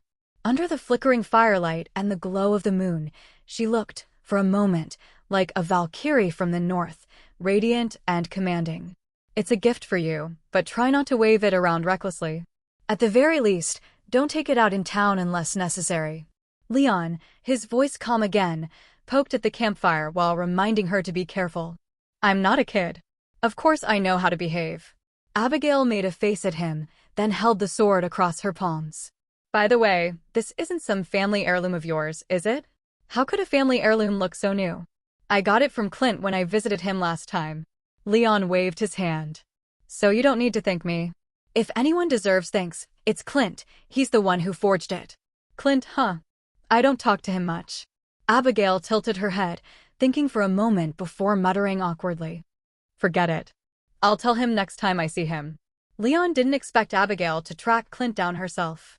Knowing Clint's homebuddy ways, he'd probably bolt if Abigail showed up. Thanks, Leon. Abigail grinned and clapped him on the shoulder. I knew you were the most reliable, my best friend. Yeah. Leon nodded half-heartedly, then noticed white foam beginning to bubble in the pot over the fire. He quickly pulled it away. Want some? Lifting the lid, he revealed the plain white porridge, water and rice blended into one. He held it toward Abigail. Are you living that rough? Can you even fill your stomach with this at night? Abigail shook her head, then glanced at him with a hint of worry. If Leon admitted he was struggling, she was ready to crack open her piggy bank and hand over some private savings under the guise of a loan. She wouldn't even think about when he might repay it. No, I'm just too lazy to cook. Leon waited for the porridge to cool, answering casually. I see. Abigail let out a sigh of relief and sat down beside him. For a moment, I thought you'd gone broke and couldn't afford food. Not that bad. Leon thought about the money he had left. Even after today's expenses, he still had over 1,800 on hand, enough to get by until his crops matured. And the money from selling green onions and other spring forage should be coming in soon. When the porridge had cooled enough, Leon fetched a spoon and began his simple dinner. Abigail sat beside him, chatting idly. Since Leon was eating, it was mostly her talking and him listening. As a listener, Leon heard a lot: family quarrels, strict parents, uncertainty about her future. He didn't offer advice. Household matters were tricky even for a wise judge, and as for her future, he had no good answers.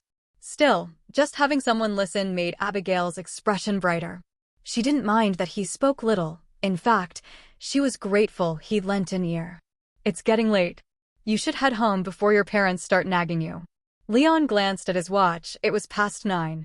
As he rinsed the pot, he reminded her again. Abigail knew she'd been out too long. Any later and her father might come looking for her. She stood without protest. Need me to give you a lift? I've got a bike now. Not a sports car, but still a ride. Leon recalled their earlier conversation about her driving him. No thanks. I've seen your bike, it doesn't even have a seat. If you tried to take me, I'd have to lean on the frame. You'd get to take advantage, and I'd be the one losing out. Abigail shot him a look, full of mock disgust. With a cute. I treat you like a brother and you're guarding against me? Fine, walk yourself out. Leon gave her a speechless glance. Hee bye. Abigail laughed, waved, and strode off, sword in hand. Watching her back disappear, Leon sighed. He wondered if Penny was the only one in Stardew Valley who knew you weren't supposed to set foot on someone's farm without permission. People wandered in like it was a public park, no heads up, no gifts, not even a shred of respect for the owner. If firearms were sold here, he'd put a machine gun turret on the farm gate. Let's see trespassers ignore a welcome like that. After dousing the embers in the fire pit, Leon went inside and fell asleep without changing. The next morning, his internal clock worked perfectly as usual. Not long after sunrise, he woke naturally. After washing up, the first thing he did was step outside to relieve himself. Then, hands washed, he dug through the fridge for breakfast. Just like Abigail said, porridge alone couldn't keep him full. Last night's watery dinner had been fine, but after a night's digestion, the only result was a longer than usual bathroom break. Now he was truly hungry. Once full, he finally had the energy to water his crops. To his delight, the bean seedlings that had been drooping yesterday had perked up after he set up trellises for them. Overnight, they'd wound themselves tightly around the supports. Nothing else to do.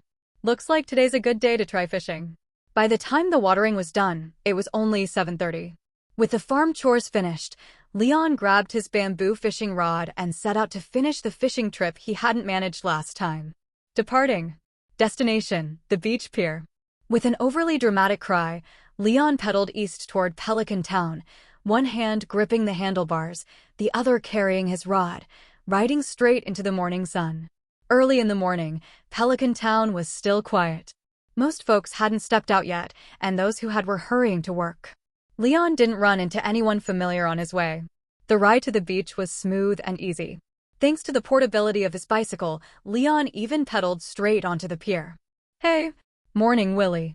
As soon as he got onto the pier, Leon spotted Willie standing at the corner, facing the sea. Beside him sat a water tank. "Haha, Leon, finally seeing you bring out a fishing rod. I was starting to think you'd forgotten all about this fine, healthy pastime."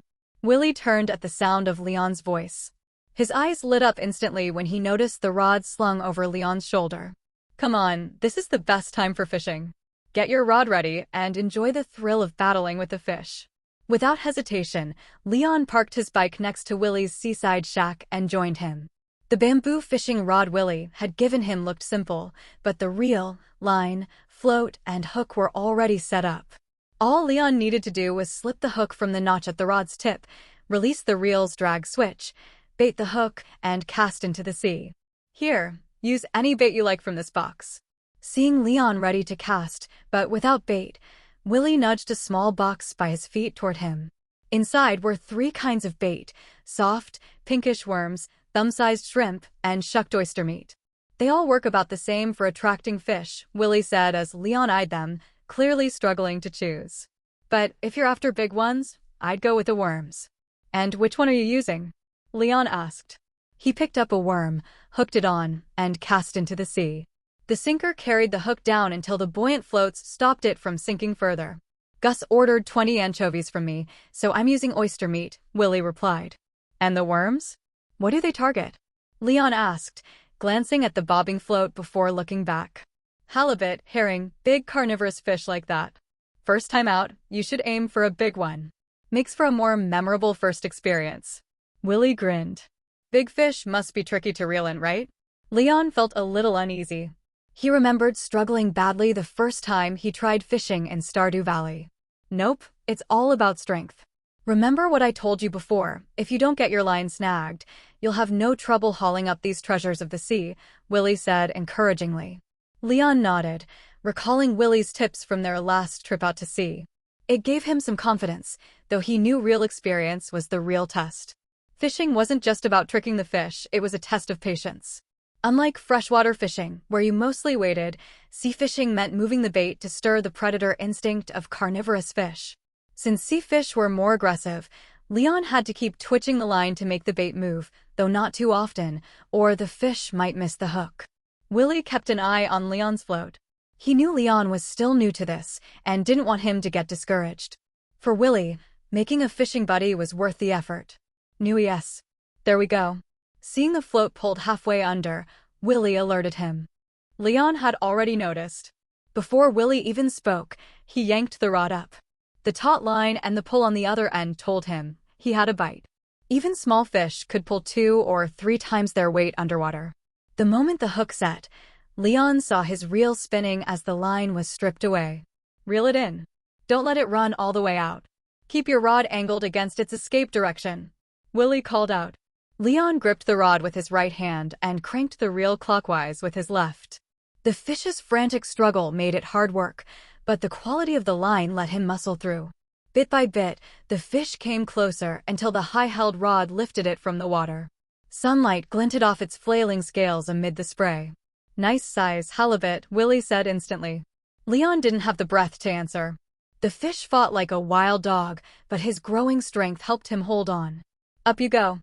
Locking the drag, Leon stepped back, pulled hard, and swung the rod. The halibut arced through the air and landed beside him. Willie quickly unhooked it, gripped it by the gills, and held it up for Leon to see. 54 centimeters. For nearshore fishing, that's a fine halibut. "Congratulations, Leon, first catch, first victory." Grinning, he handed it to Leon. "Feel the weight." Holding the fish to his chest, Leon smiled. "Give me a price, Willie." "How much could it sell for?" I wouldn't recommend selling your first catch. Among us fishers, the first fish is either released or eaten. It's for luck and a reward to yourself. But if you really want to sell, I'd give you 100 for this size and condition. Willie explained without killing Leon's mood. He knew farming was Leon's main work, fishing was just a hobby and side income. 100, huh? That's not exactly cheap. Leon was a little tempted by the price, but only a little. Like Willie had said, this was his first fish. Selling it would feel like a waste, but releasing it was even less of an option. Who would spit out meat already in their mouth? The best thing to do was to eat it. Once it was in his stomach, wouldn't that count as a romantic way to remember it? After all, they'd be united as one. What a twisted thought. Shaking his head to cut off his wild imagination, Leon turned to Willie. Guess I'll respect tradition and eat it. But with one this big, I doubt I can finish it alone. And I have zero experience cooking sea fish. Willie, how about we share it? Sure. But I'm not much of a cook either. Actually, we could take it to Gus. He'd never waste such good ingredients. As long as we save him a portion, he won't even charge us for the prep. Sometimes I bring fish to him, he loves it. Willie grinned. Should we go now? If it's out of the sea too long, this halibut might start stinking. Leon glanced at the fish in his hands, now barely breathing. It's fine.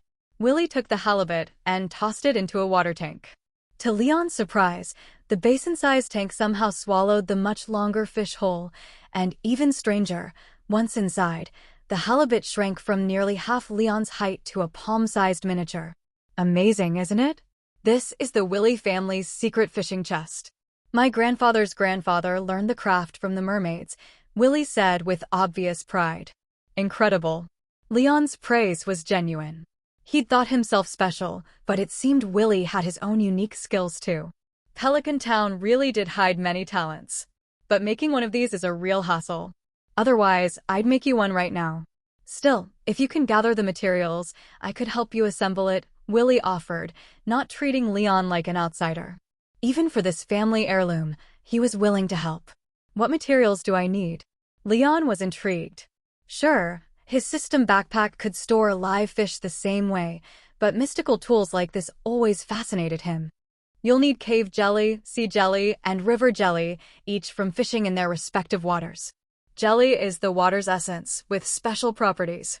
Don't you dare toss it as trash if you reel some in. You'll also need 2 aquamarines, 5 rainbow shells, a pearl, and 2 iridium ingots.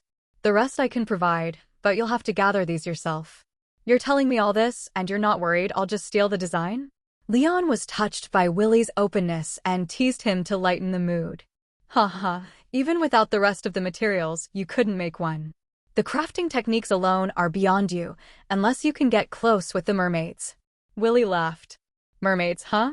Never even seen one. Don't know if they're really that pretty, Leon said, shrugging. Oh, they are. If you want to see them, come to the pier on the nights of December 15th to 17th each winter. That's when we have the night market festival here in Pelican Town. Ships from everywhere dock here, and the mermaids show up too. Watch the mermaid show and you'll see for yourself. And I promise you, their singing will stay with you for life. Leon smiled. Then I'll be sure to show up. He remembered the festival, but hadn't expected it to exist here as well. If mermaids could publicly perform, then this world must be pretty accepting of supernatural beings. Shall we keep going? I still need about a dozen anchovies. You're not busy, right? Willie asked after their chat. Nope. I'm planning to fish all day, Leon replied. Great, let's get to it. The two stood on the pier, fishing side by side. Maybe it was luck at first, but Leon landed a fish soon after casting. After that, though, patience became the name of the game. Leon didn't mind. If fishing were that easy, casting and catching right away, the market would have collapsed long ago. For real harvests, large-scale ocean fishing was the way to go. Aro Thailand bought Epsilon. But it didn't dampen his enthusiasm. That moment when the fish took the bait was addictive, the struggle as it pulled against him, the splash as it broke the surface, and the thrill of landing it all brought a rush of excitement. No wonder anglers kept coming back, even after catching nothing all day. The fun was addictive. They did have catches, but nothing like the first halibut. Most were anchovies and sardines, barely the length of chopsticks. Fun enough, but too small to put up much of a fight. Leon kept one sardine for his backpack for a collection quest. Willie didn't notice. He was busy wrestling a herring. Leon cast again, idly flicking the line, hoping for another halibut, but the bobber stayed still for ages. I'm about done. It's almost noon. Let's reel in and get lunch, Willie said. Thanks to Leon's help, he'd filled his order for 20 anchovies, 6 from Leon. In Leon's box were 4 sardines and 1 modest halibut. Willie made sure to keep track of which were Leon's. All right. Leon nodded and began reeling in, looking forward to tasting his halibut at the Starfruit Saloon. But halfway in, he felt resistance. It wasn't like a fish tugging, just heavy, with no fight. I think I snagged something on the bottom. After a few pulls, Leon admitted the hook had caught on something immovable. No problem. Just rock the rod side to side, see if it comes loose. If not, cut the line, the hook's cheap. Willie wasn't surprised. Snags were part of fishing, with all sorts of things lying under the water. I'll give it a try. If I can avoid snapping the line, I'd rather not. Leon nodded and tried reeling in again. There was some resistance, but it wasn't completely stuck, at least the line was still moving. As the fishing line grew shorter, Leon started to think maybe it wasn't snagged at all. Instead, it felt like he had hooked something lying on the seabed. The thought made him perk up. He became more cautious, reeling steadily without yanking, careful not to tear the hook free from whatever junk lay beneath the waves. Willie had noticed something was off, too. If it were really snagged, Leon wouldn't be able to pull the line at all. Since it was still coming in, that meant Leon might have hooked some kind of underwater debris. It could be a piece of driftwood, an old fishing net, or even seaweed. But unless they pulled it up, Willie couldn't be sure. It's coming. When the line went completely taut, Leon knew he had dragged the object to the waters beneath the pier. Nice and slow. Let's see what it is. Willie leaned over the edge. As soon as Leon lifted it out of the water, he could grab it. Leon took a deep breath and cranked the reel. As the hooked object neared the surface, gravity began to work against him, and the lessening buoyancy made the weight more noticeable. I see it. The moment it broke the water, Willie lunged forward, grabbing the line. Together, they hauled it up.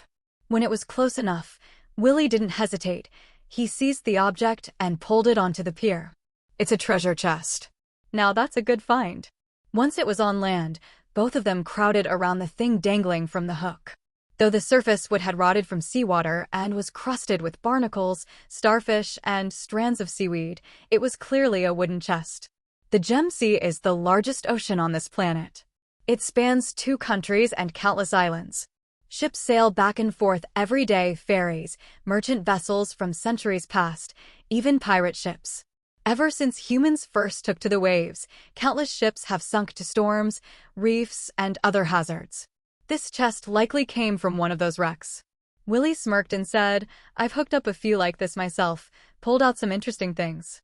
You never know what's inside. Opening one is like cracking open a geode. Except in this case, I once found underwear inside. Men's or women's? Leon couldn't resist asking. Ahem. How about you just see what's in yours? It's badly corroded. If it's food or fruit, it's worthless. But if it's sealed liquor that survived the seawater, well, you might make yourself a tidy sum. Willie coughed lightly and urged him on. Leon sighed in disappointment at the dodged question, but didn't delay. He crouched and felt along the chest. The latch was there but rusted into a single mass, no chance of opening it normally.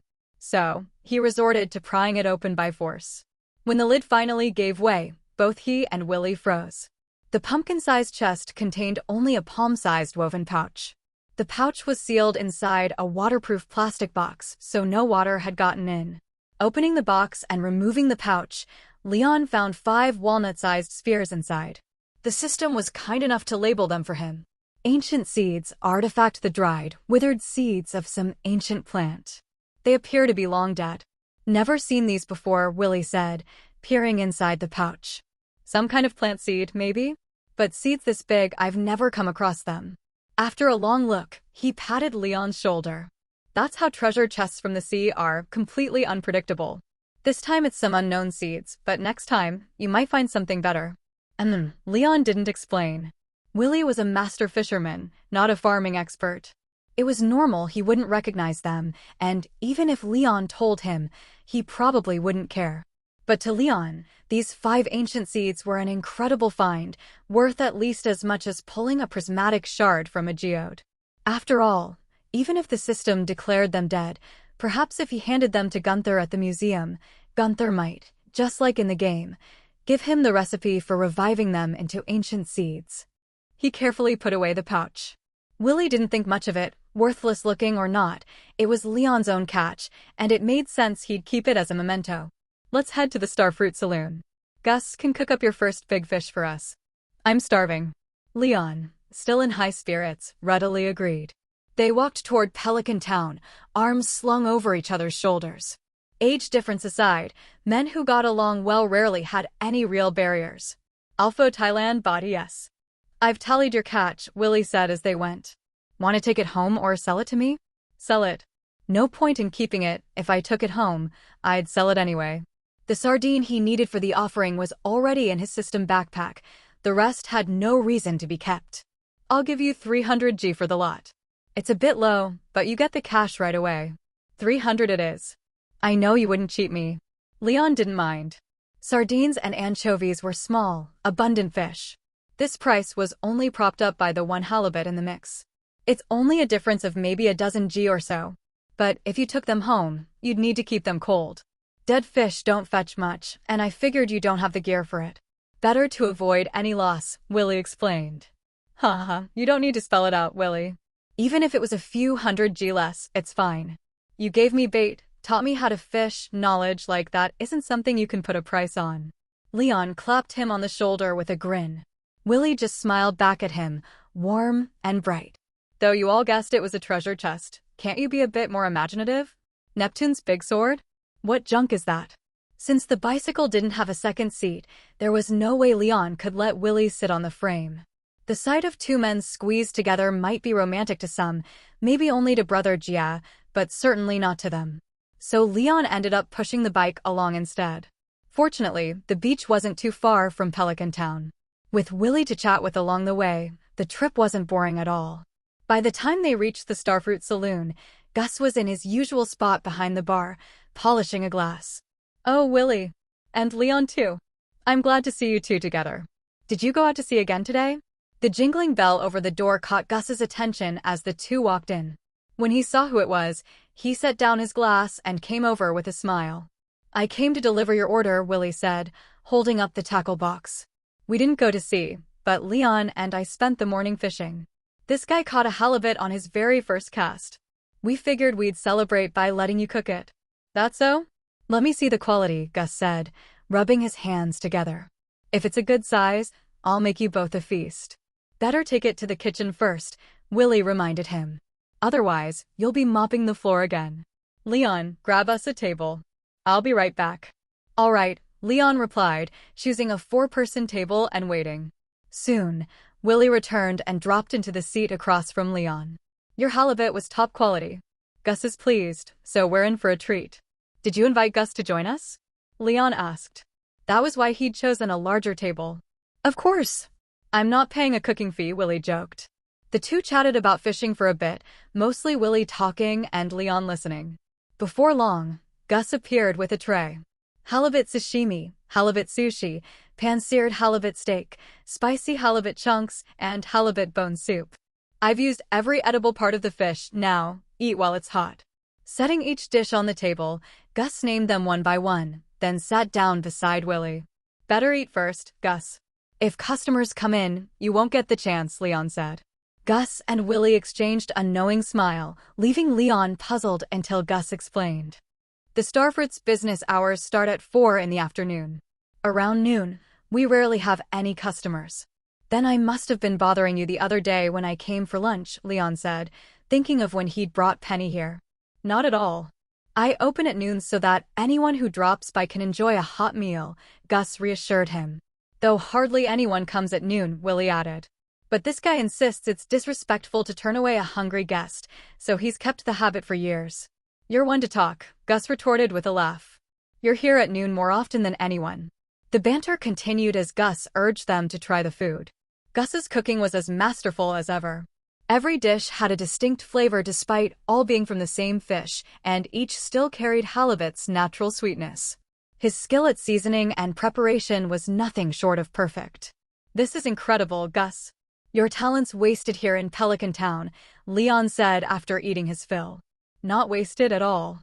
I'm too old for the pressure of a top-tier restaurant. I'd rather spend my remaining years here at home," Gus replied with a wave.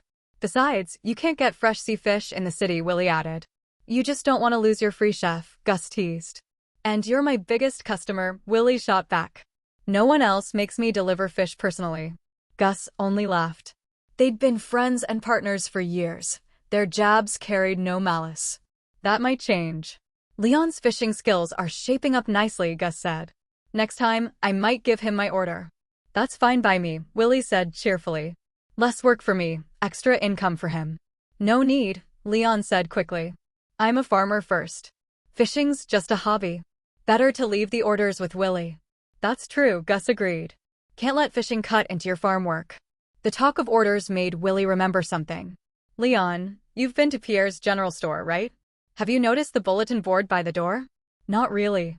Leon had only visited twice, always leaving quickly after buying what he needed. He knew about the board from the game, but in real life, he hadn't checked. "And Beta. That board has more than news and notices. Residents post requests there. If you have the requested goods and want to sell, you can take the notice, deliver the item, and earn extra income. It also boosts your reputation in town, good for making friends." Gus chimed in, and every month, Lewis picks the most popular neighbor. Whoever completes the most requests wins 3 special raffle tickets for unique prizes. It's a new event he started this year. "I heard from Lewis that the prize pool even includes starfruit tea. If someone gave me a cup of that, they'd be my friend for life." "Where did Lewis get something like that?" Willie asked, swallowing at the thought. "He says a friend gave it to him, a mysterious friend who thought life in Pelican Town was too dull and wanted to add some fun. Apparently, all the prizes are from this person. Must be someone important, using starfruit tea as a casual prize? Even the governor probably hasn't had it more than a few times in his life," Gus said. Leon fell silent, thinking it over.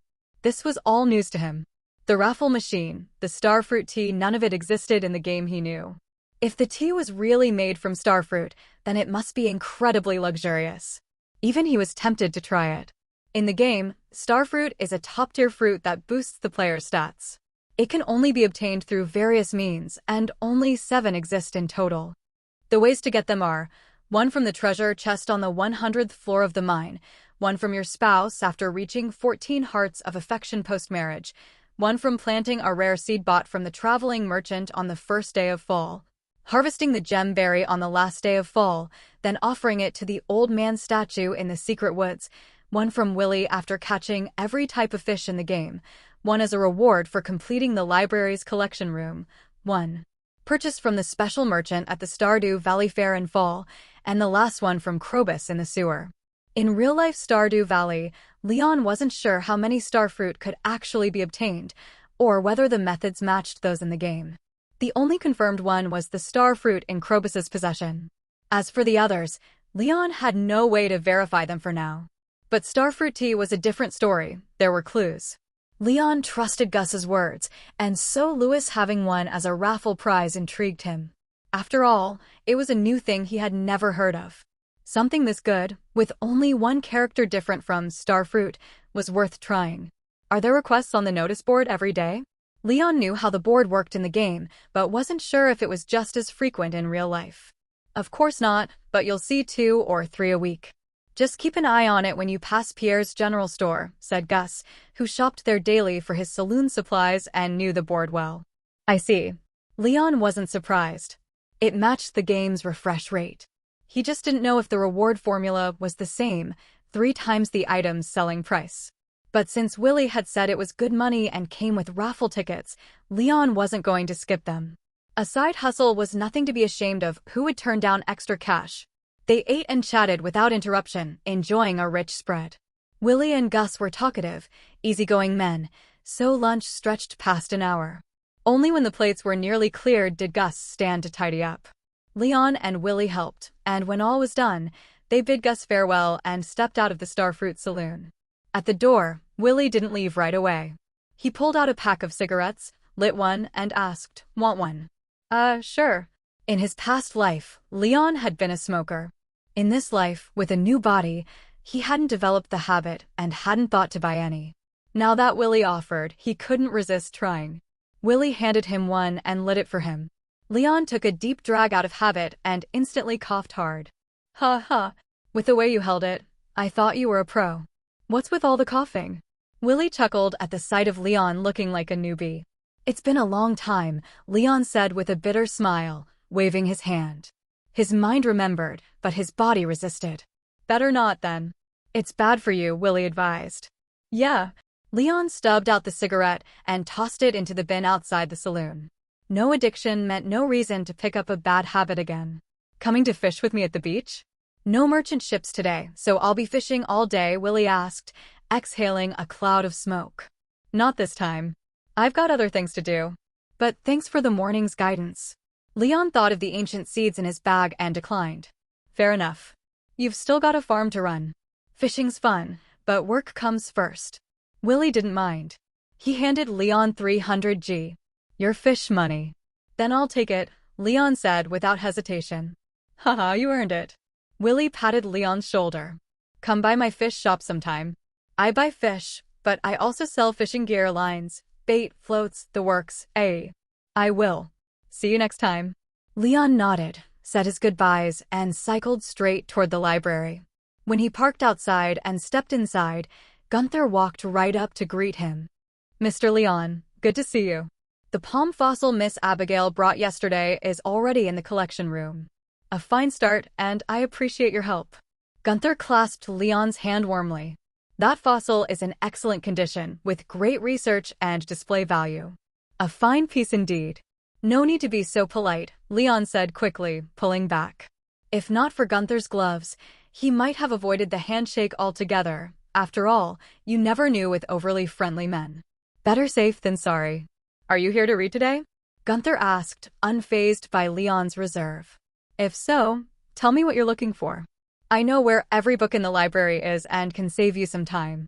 No, I brought something that might be an ancient relic. Leon reached into his pocket, took out the bag of ancient seeds, and handed Gunther one. Oh, this is a treasure for both the collection room and for you. Gunther pushed up his glasses and carried the seed to the front desk. Taking out a magnifying glass, he studied it closely before saying, indeed, an ancient seed, the kernel of an edible plant from ancient times. Sadly, it's no longer viable. Then why did you say it's good for me too? Leon knew Gunther could restore it, but played dumb. Because I happen to know how to bring it back to life. Gunther smiled, glancing at the bag in Leon's hand. If you donate this one to the collection room, I'll give you the means to revive the rest. How about it?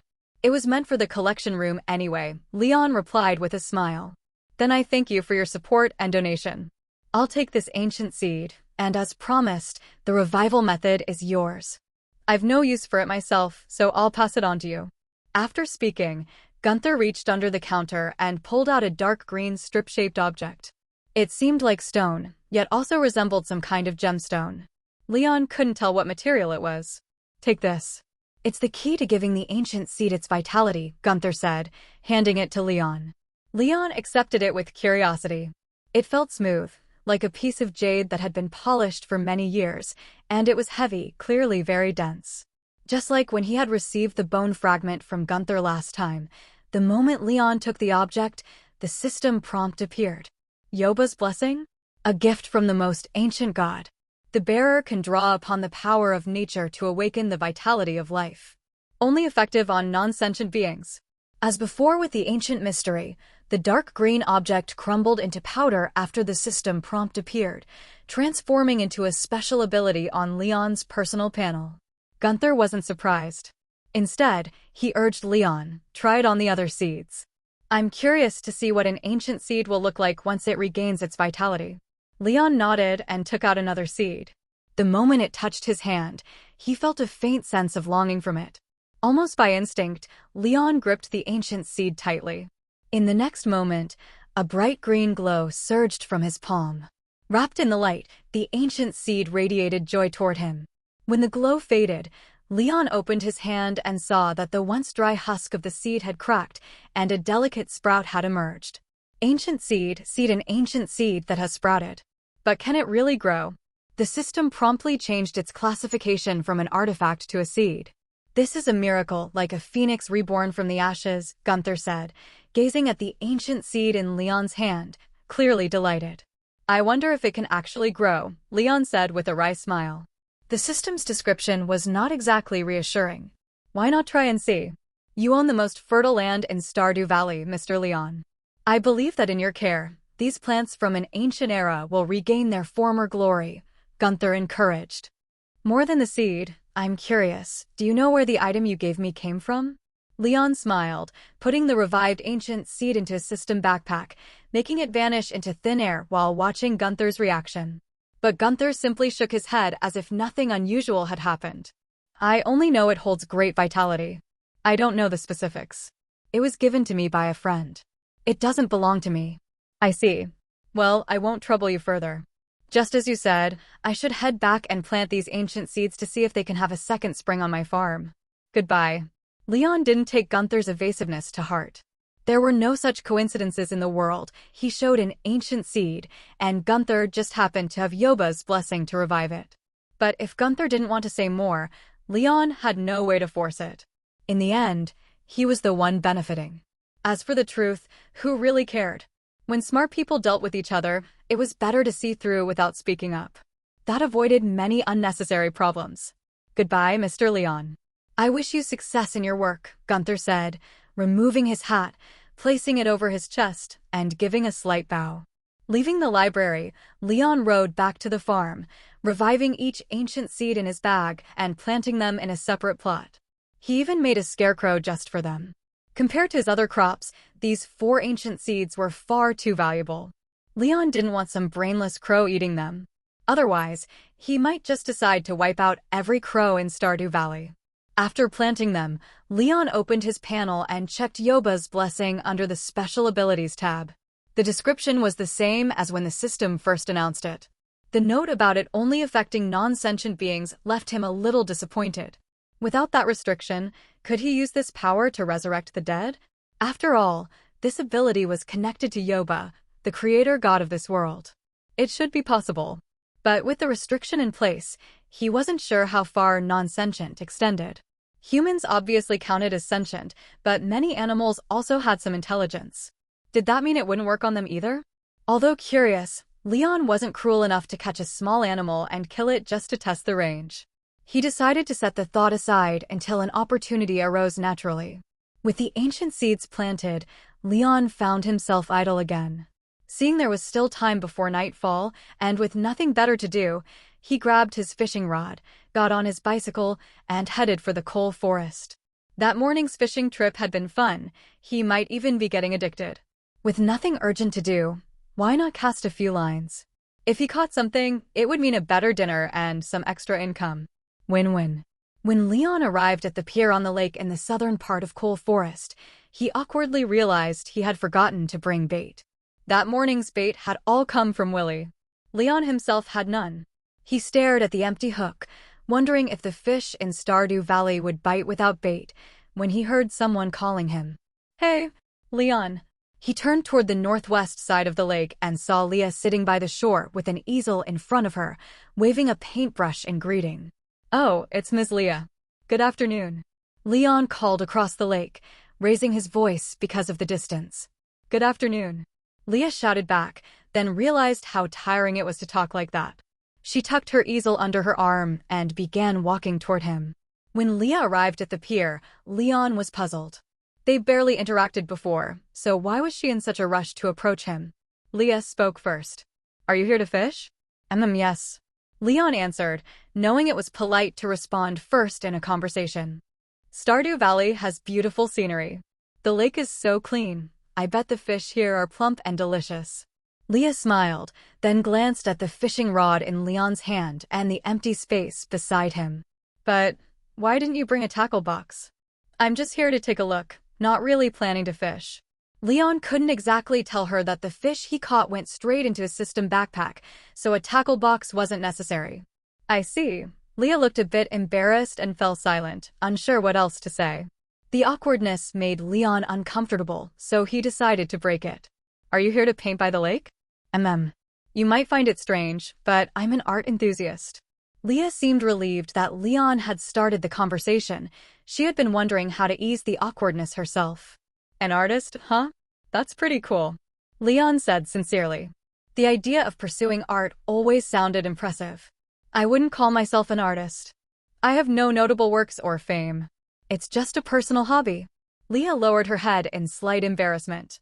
You're still young, with plenty of time ahead. One day, you'll amaze the world with your work. Leon encouraged her, and it wasn't just empty comfort. In the future, he knew Leah would indeed achieve some recognition in the art world. Thank you. I'll work hard toward that goal. Leah's eyes softened with gratitude. So far, neither her family nor her friends had supported her pursuit of art. Leon was the first to offer her such genuine encouragement. I believe in you. And when you're famous someday, can I tell people I knew you back in the early days? Might be something for me to brag about. Leon smiled when he saw her genuine, heartfelt smile. There's no need to brag. You're my friend, you can just tell people that outright. Leah replied without hesitation. Friends already? Leon was surprised. This was only their second meeting. Leah nodded shyly. Of course. At least I think of you as one. But if you don't want to, you can say so. Who wouldn't want to be friends with a beautiful woman and a future great artist at that? I'm honored. Leon responded firmly. There was no way he'd turn her down. Haha, you're funny. Leah laughed, relaxing even more. I'm glad we met, Leon. Honestly, the first time we spoke, I felt like we'd get along. Oh? How so? Leon asked curiously. Because you also moved here from the city. Even though it was to inherit a farm, life in Stardew Valley isn't as convenient as in the city. So I thought you must long for freedom and a peaceful lifestyle. Leah explained, then looked at him a bit uncertainly. I guessed right, didn't I? You did.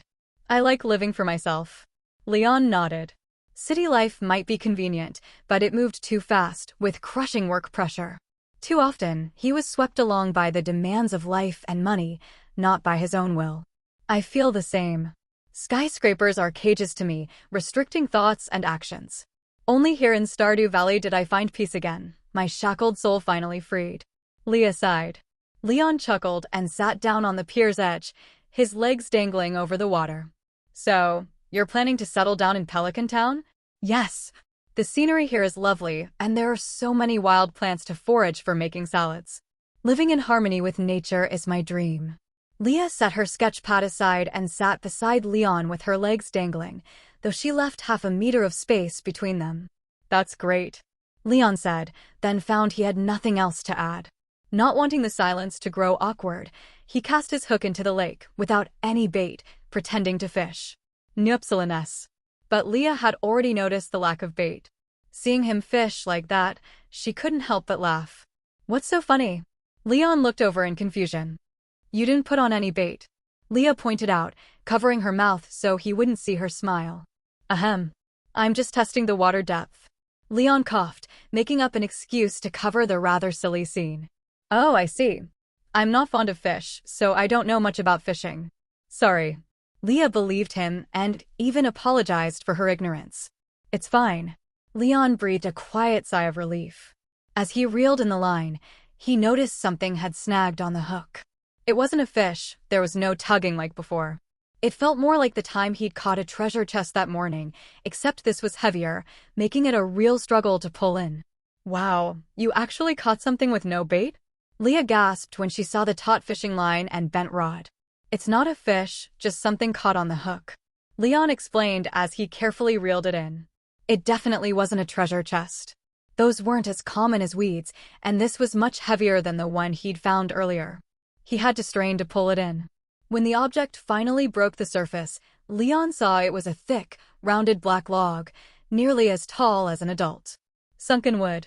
That's excellent sculpting material. Leah's eyes lit up.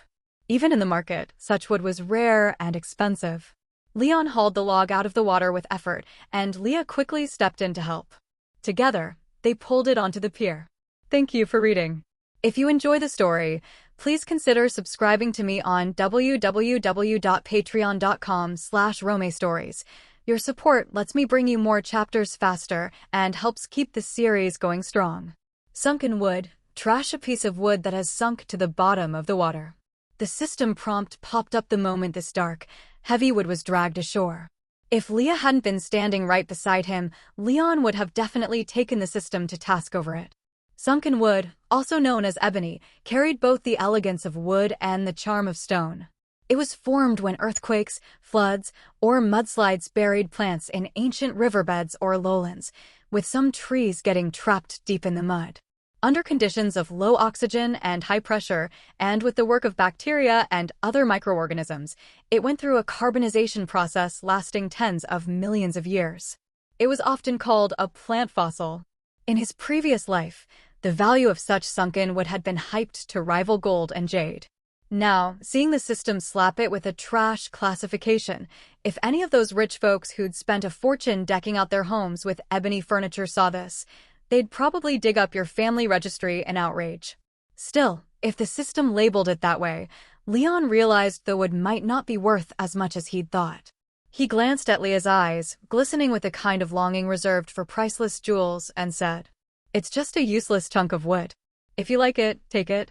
"No way, it's too valuable." "Leon, you don't know, this kind of sunken wood fetches a high price on the art market. With such perfect condition and such a large size, the minimum would be tens of thousands. It's definitely not just a piece of scrap." Leah truly loved the wood, but if she took it under false pretenses, claiming it was worthless, she'd never be able to look Leon in the eye again. "Tens of thousands, huh?" Leon's interest perked up. But after another glance at the unchanging system label, he thought for a moment before replying. "You said yourself, it's the art market. Pelican Town doesn't have any big buyers for that, and transporting something this big out would take more time and cost than I want to deal with. Not to mention, there's no guarantee it would even sell. So if you don't want it, I'll just toss it back in the water." "That would be such a waste." Leah clutched her chest like she'd just witnessed a crime, staring at Leon pleadingly. "So, are you taking it or not? If not, I'm tossing it." Leon made as if to shove the wood back into the river. Leah quickly stepped in front of him. "Fine, I'll take it. But I'll carve it into a sculpture for you, and I don't want you to refuse. I love using precious wood like this for carving, but honestly, I just enjoy the process of shaping it." "No problem." Leon hadn't expected he could get a free sculpture out of the deal. Whether the wood was valuable or not, once Leah carved it, it could sit on the farm as a nice decoration. Either way, he wouldn't be losing out. "By the way, you're not going to charge me a processing fee, are you?" Even though it was free for him, Leon felt a bit guilty, like he was taking advantage of Leah, so he teased her to gauge her thoughts. "Why would I charge a processing fee? We're friends, aren't we?" Leah looked at him in surprise. "Besides, you're the one who insisted on giving me such valuable wood. So if I want to turn it into a statue, you can't say no." "Of course I won't." Since Leah was offering willingly, Leon's conscience was clear, and he gladly accepted her kindness. MHM. Leah nodded repeatedly, then stepped closer to the upright sunken wood, tapping it in places and even sniffing it. "There's still a faint fragrance. You should smell it." Leon leaned in and took a sniff. There really was a subtle, elegant aroma. "If we made it into a statue and put it indoors, it could double as an air freshener," Leah said with a smile. "Then you'll get to test it first, since you'll be doing the carving. You can tell me later if it really makes the whole room smell nice." "Sure." Leah nodded, then looked over the wood again. "I'll have to borrow a handcart from Marnie, otherwise it'll be hard to move this." "That's easy. Hold my fishing rod." Leon handed over his rod, then bent down and hoisted the wood onto his shoulder in one motion. It had been tricky to lift in the water, which was why he'd needed Leah's help earlier. But on land, this weight was nothing to him. "Wow, you're really strong. Looks like farm life can really turn someone into a muscle man." Leah's eyes widened. She remembered how heavy the wood had felt coming out of the water, definitely not something an ordinary person could carry so casually. Ari. She couldn't help wondering if under Leon's shirt was a physique like those perfectly proportioned male statues in art galleries. "Enough gawking. Lead the way, standing here holding this thing is just silly," Leon said dryly. "Oh, this way. Watch your step." Leah quickly took the lead. After about 10 minutes of walking along a riverbank stretching from Pelican Town, they reached Leah's cabin. It was charming, with brown walls decorated with elegant patterns that blended in naturally. From the outside, it was clearly larger than Leon's farmhouse. He couldn't help but ask, Did Robin build this for you? Yeah. I had her do it when I first moved here. She's amazing at her craft, Leah replied. She unlocked the door and stepped inside. Come in. It's a bit messy. It's both my studio and my home, so, you know. Leon smiled at her slight embarrassment. Carrying the wood inside, he found the place far tidier than she'd claimed. Straight ahead, there were paintings on easels and bookshelves filled with neatly arranged volumes, most on art and design. In the corner stood a single bed. The open space inside was mostly taken up by tools, paints, and canvases. Just set the wood here. Have some tea before you go. You must be tired after carrying it so long. Leah disappeared into her small kitchen and came back with a steaming cup. Leon accepted it and noticed dried flowers steeping in the water. He couldn't tell what kind they were, but the scent was pleasant.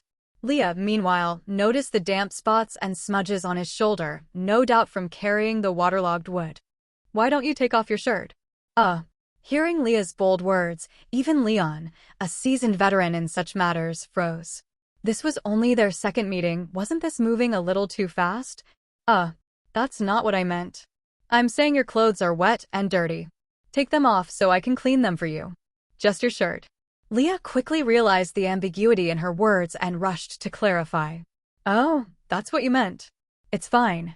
I was going to take a bath when I got back anyway. Leon didn't mind at all. One perk of farm life was that he'd gotten used to having dirt on him. That didn't mean he was unhygienic. He still bathed every day, but his tolerance for dirty clothes had definitely increased. But it bothers me seeing you like this. It's not that I dislike you, I just feel uneasy if I don't do something to thank you after you've helped me so much, Leah insisted. Didn't you say you'd give me that carving once you finished? Doesn't that count as thanks? Leon teased. That's different. Leah said seriously, giving you the carving is because you gave me the experience of working with aged hardwood. Washing your clothes is to thank you for helping me bring that piece back. This cup of tea is thanks enough. Leon raised the floral tea in his hand. It was sweet, fragrant, and left a lingering floral scent in his nose after drinking. He really liked it. That's basic hospitality for guests, not a gift, Leah emphasized.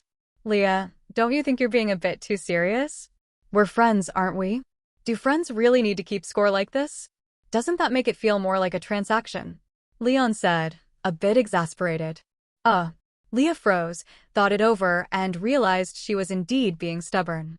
Flustered, she hurried to explain, Sorry, I didn't mean it that way. I just wanted to do something for you. If you really want to do something for me, then show me your carving skills. I'm looking forward to seeing what you can make from that wood. Leon wasn't at all upset with her.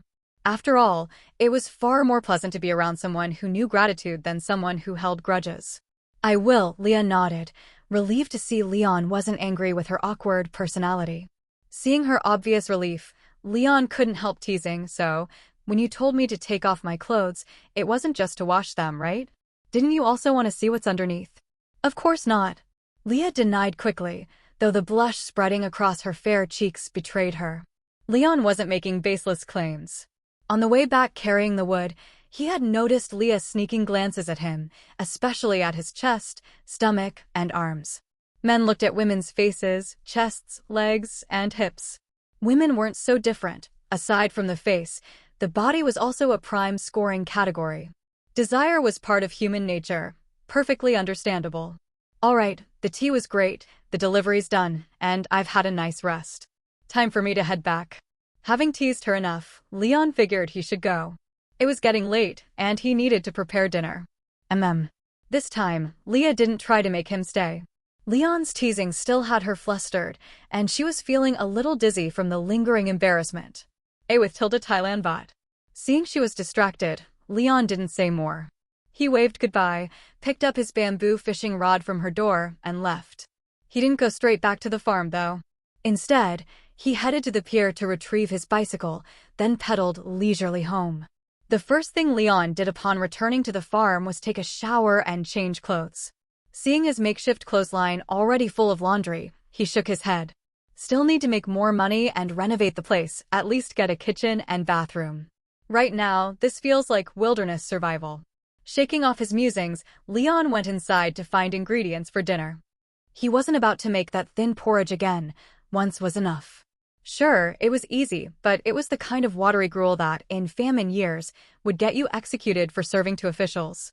It simply wasn't filling. So tonight, Leon decided on handmade noodles.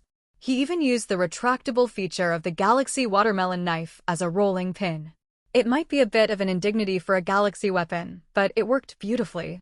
He cooked the noodles, cracked in 2 eggs, and ended up with a simple but hearty dinner. Sitting under the eaves with a pot full of noodles and broth, Leon slurped happily. Then, out of the corner of his eye, he noticed a meteor in the sky. What shocked him was that the meteor seemed to be getting bigger, and it was coming straight toward his farm. He froze, not because he didn't want to dodge, but because it was moving so fast that he knew there was no way he could outrun the blast radius. So this is how I'm going to die? Damn it, I just planted my ancient seeds today. Clutching his pot, Leon could only roar his frustration, then waited for the impact. Death wasn't a concern, forest magic would protect him. Since he couldn't alter its course, he resigned himself to his fate. Last life, he'd been taken out by a truck and hadn't really experienced death properly. Maybe a meteor to the face would make for an interesting memory. But reality disappointed him. Just as the meteor entered visual range, flames licking from friction with the air, it suddenly stopped above the farm.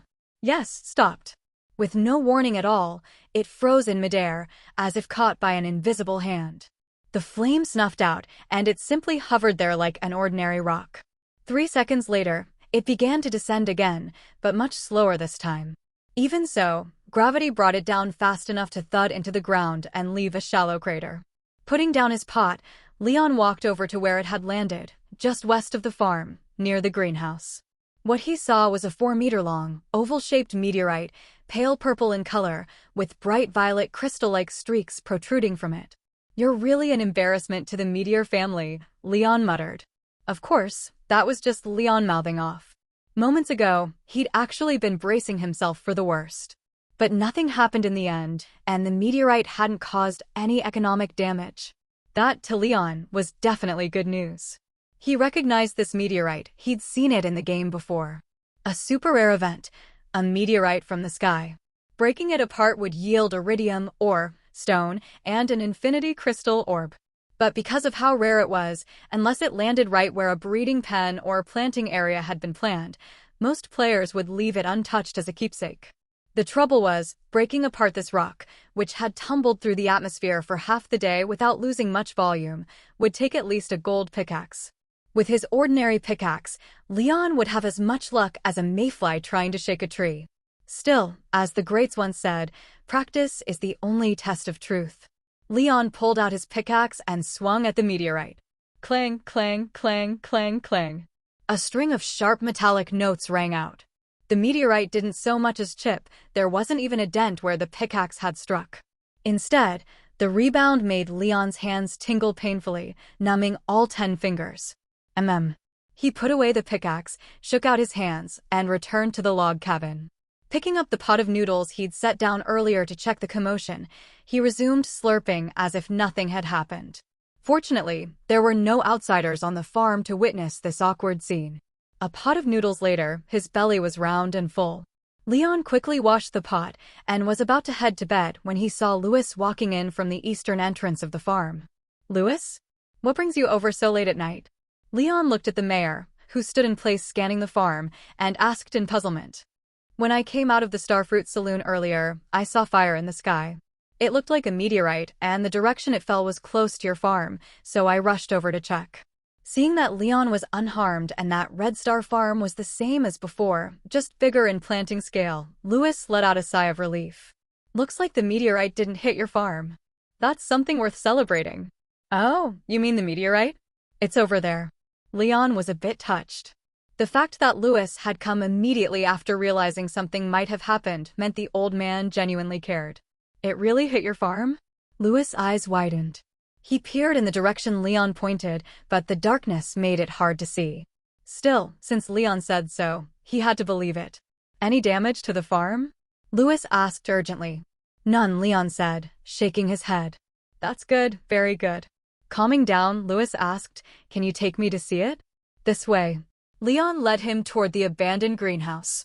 When Louis saw the meteorite, his expression was priceless.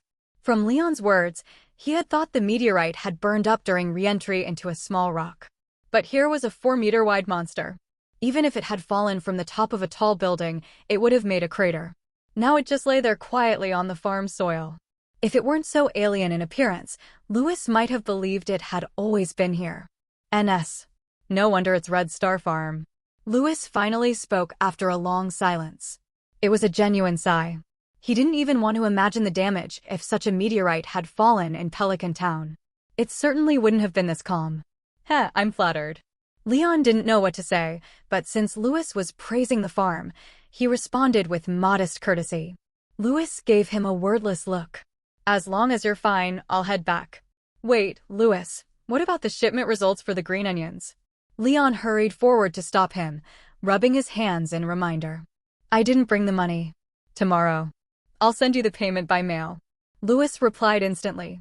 And what about the results of the landslide in the northern mountains caused by Joja Corporation? Leon pressed. After all, between his own plans, his system backpack tasks, and the fact that today's meteorite had exposed the low grade of his tools, it was clear it was time to go mining. So he was very curious whether Lewis had dealt with Joja's unauthorized mining. I nearly forgot. In the next couple of days, Joja's engineering team will clear the landslide area and reinforce the surrounding mountains. But I should warn you, when Joja informs Pelican Town's residents about this, they won't admit it was caused by illegal mining. I hope you understand. Lewis looked a bit awkward as he said this. Leon smiled. He understood. Joja Corporation must have struck some kind of deal with Pelican Town. The PR team wouldn't admit to wrongdoing to protect the company's reputation. In return for this cover-up, Joja must have offered Lewis a deal he couldn't refuse. And it wasn't just Lewis who knew Leon himself, who had suggested squeezing Joja for a payout, and George as well. Thinking of George, Leon asked, "What about George?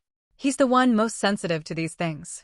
Lewis glanced at the bicycle parked beside the cabin, the one that had once belonged to George, and no longer wondered how Leon knew the old man's past. I've already spoken to George. He's not happy, but considering this deal will help Pelican Town's future, he's letting it go. What kind of compensation did Joja offer? Leon asked. Mountain reinforcement in the north, and they'll build a few main roads in town, claiming it's to support Pelican Town's development, Lewis said. That's it? Leon raised an eyebrow. If that was all, he'd look down on Lewis for being too petty. Lewis understood what Leon meant, and he thought of something else. This time, he could barely hide his grin. Even though the only people here were him and Leon, he leaned close and whispered. That's just the hush money for covering up their illegal mining. The real prize came when I had a lawyer check the Fangia Republic's Natural Resources Protection Law.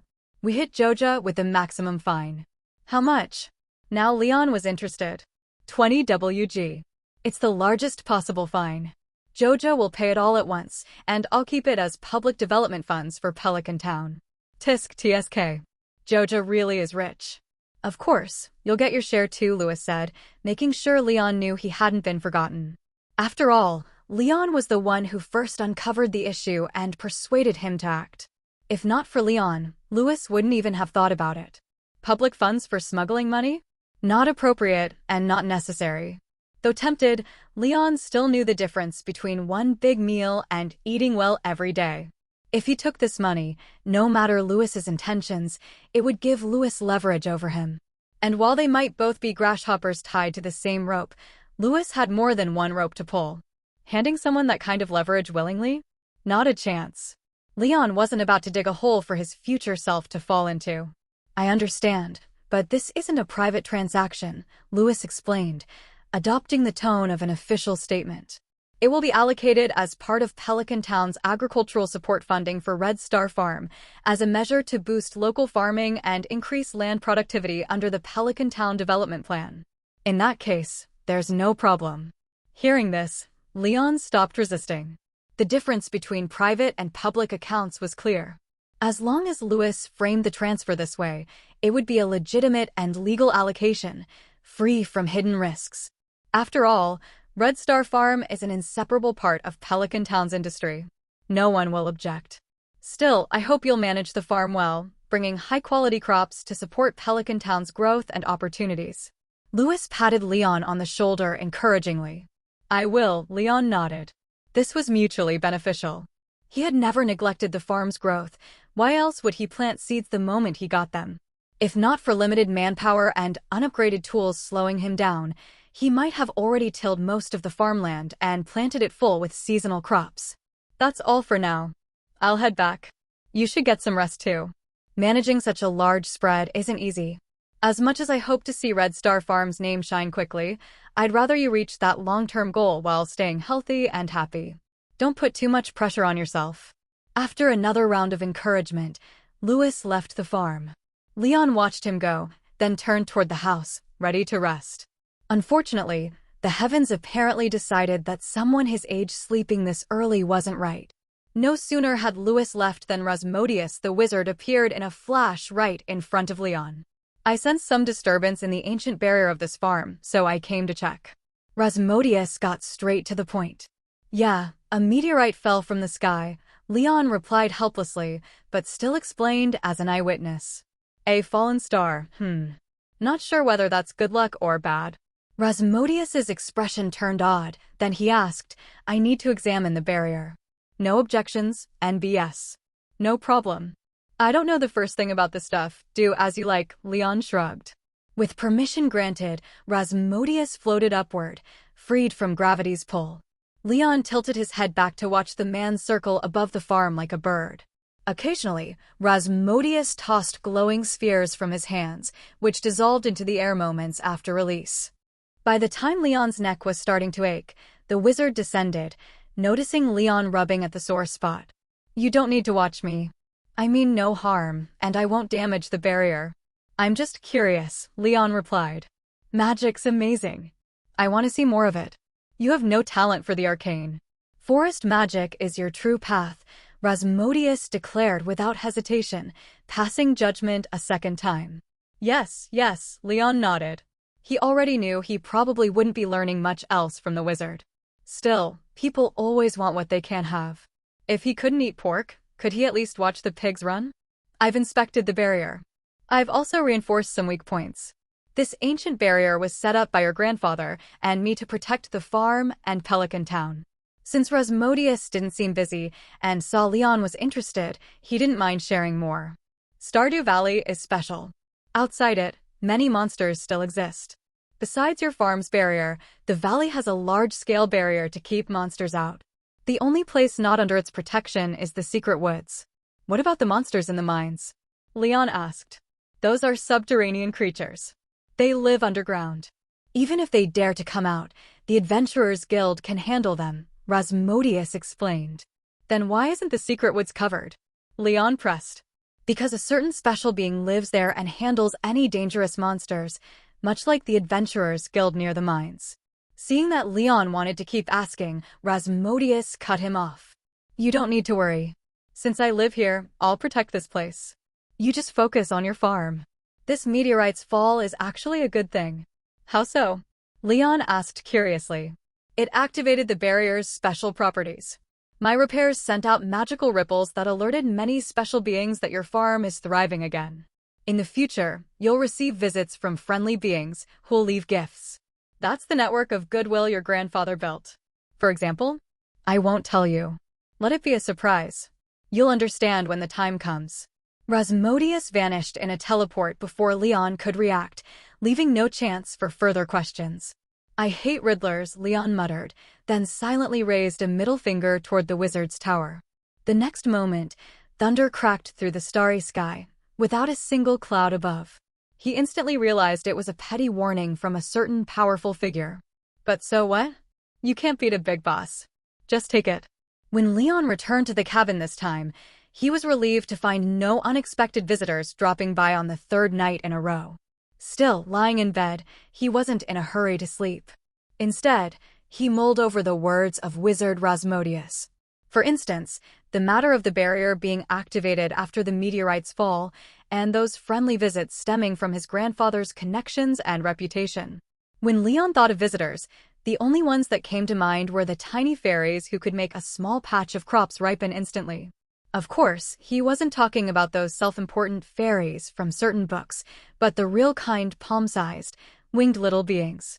Oh, and there was also the witch, apparently Rasmodius's ex-wife, whose visits required him to own a coop. She would turn an egg into a void egg, though Leon wasn't sure if that counted as a gift or a curse. Beyond that, he had no idea. In the game, only those two types counted as visits. Everything else was more like natural events. As for what might happen here in reality, he'd just have to wait and see. It should be a good thing, though. After all, Rasmodius had specifically said they would come with goodwill. Surely their idea of goodwill wouldn't be completely different from his own understanding, right? Thinking along those lines, Leon's eyelids grew heavier and heavier. Before long, he gave in and drifted off into a deep sleep. The next morning, sunlight woke him naturally. He went through his usual routine, washing up, making breakfast, eating, and watering the crops. Once those daily tasks were done, he headed straight to the mailbox, pulling out 2 letters. One was from Louis. The envelope was stuffed full. Opening it, Leon saw not just a letter, but a thick stack of banknotes. To Mr. Leon of Red Star Farm. The purpose of this letter is to deliver payment for the goods you sold last time. After transportation and sales, the total value of goods shipped from Red Star Farm is 1,120 G. Additionally, we are providing agricultural support funds from the local assistance program, totaling 10,000 G. Please check the amount carefully and contact me immediately if there is any discrepancy. Louis, Mayor of Pelican Town. Leon quickly counted the money. There was indeed a full stack of 100 G notes, 100 in total, matching the 10,000 G support fund he had discussed with Louis yesterday. ANOS. He brought the money back inside and stored it in a chest. He had no intention of using it for personal spending. Since it was labeled as agricultural support funds, it would go toward farm planning and upgrades. Besides, 10,000 G wasn't enough to buy a starfruit. If he had been given 20,000 G, he would have rushed to the sewer drain to buy one from Krobus without hesitation. After all, boosting his own capabilities would also benefit the farm's growth in the long run. That had to count as agricultural development, right? The smaller, odd-numbered sum he kept in his pocket payment for the green onions and spring foraged goods he had shipped. That was his personal labor income, free to spend however he liked. With money in hand, Leon felt at ease. He decided he'd have a nice lunch at the Starfruit Saloon later. The second letter was from Joja Mart's Customer Satisfaction Department. Opening it, Leon saw the signature blue stationery of Joja Corporation, the contents neatly printed. Dear Joja Mart customer, we have cleared the landslide in the northern foothills. This landslide was caused by our company's drilling equipment, but we assure you the mining activity was entirely legal and compliant. We sincerely apologize for the inconvenience caused by this incident and thank you for your continued support of Joja Mart. Morris, Joja Customer Satisfaction Department Representative. Oh, so the back mountain's been cleared already? That was fast. Leon shook his head. Just as Louis had said, Joja claimed their operations were legal. But since they had paid the fine and shown sincerity, he couldn't be bothered to dwell on the politics. What really mattered was that the path to the abandoned mines in the northern foothills was now open. That meant he could finally go mining. Mining resources would be at the top of his list for future farm development. Beehives, tree sap collectors, brewing kegs, all required mining materials. Copper ingots, iron ingots, coal, these were essential, and he would need them in huge quantities. Tool upgrades also required copper, iron, and gold ingots, though compared to industrial equipment, that was a small expense. He could buy the ores from Clint, but the prices were outrageous. Mining them himself was far more economical. Leon had been preparing for this for a long time.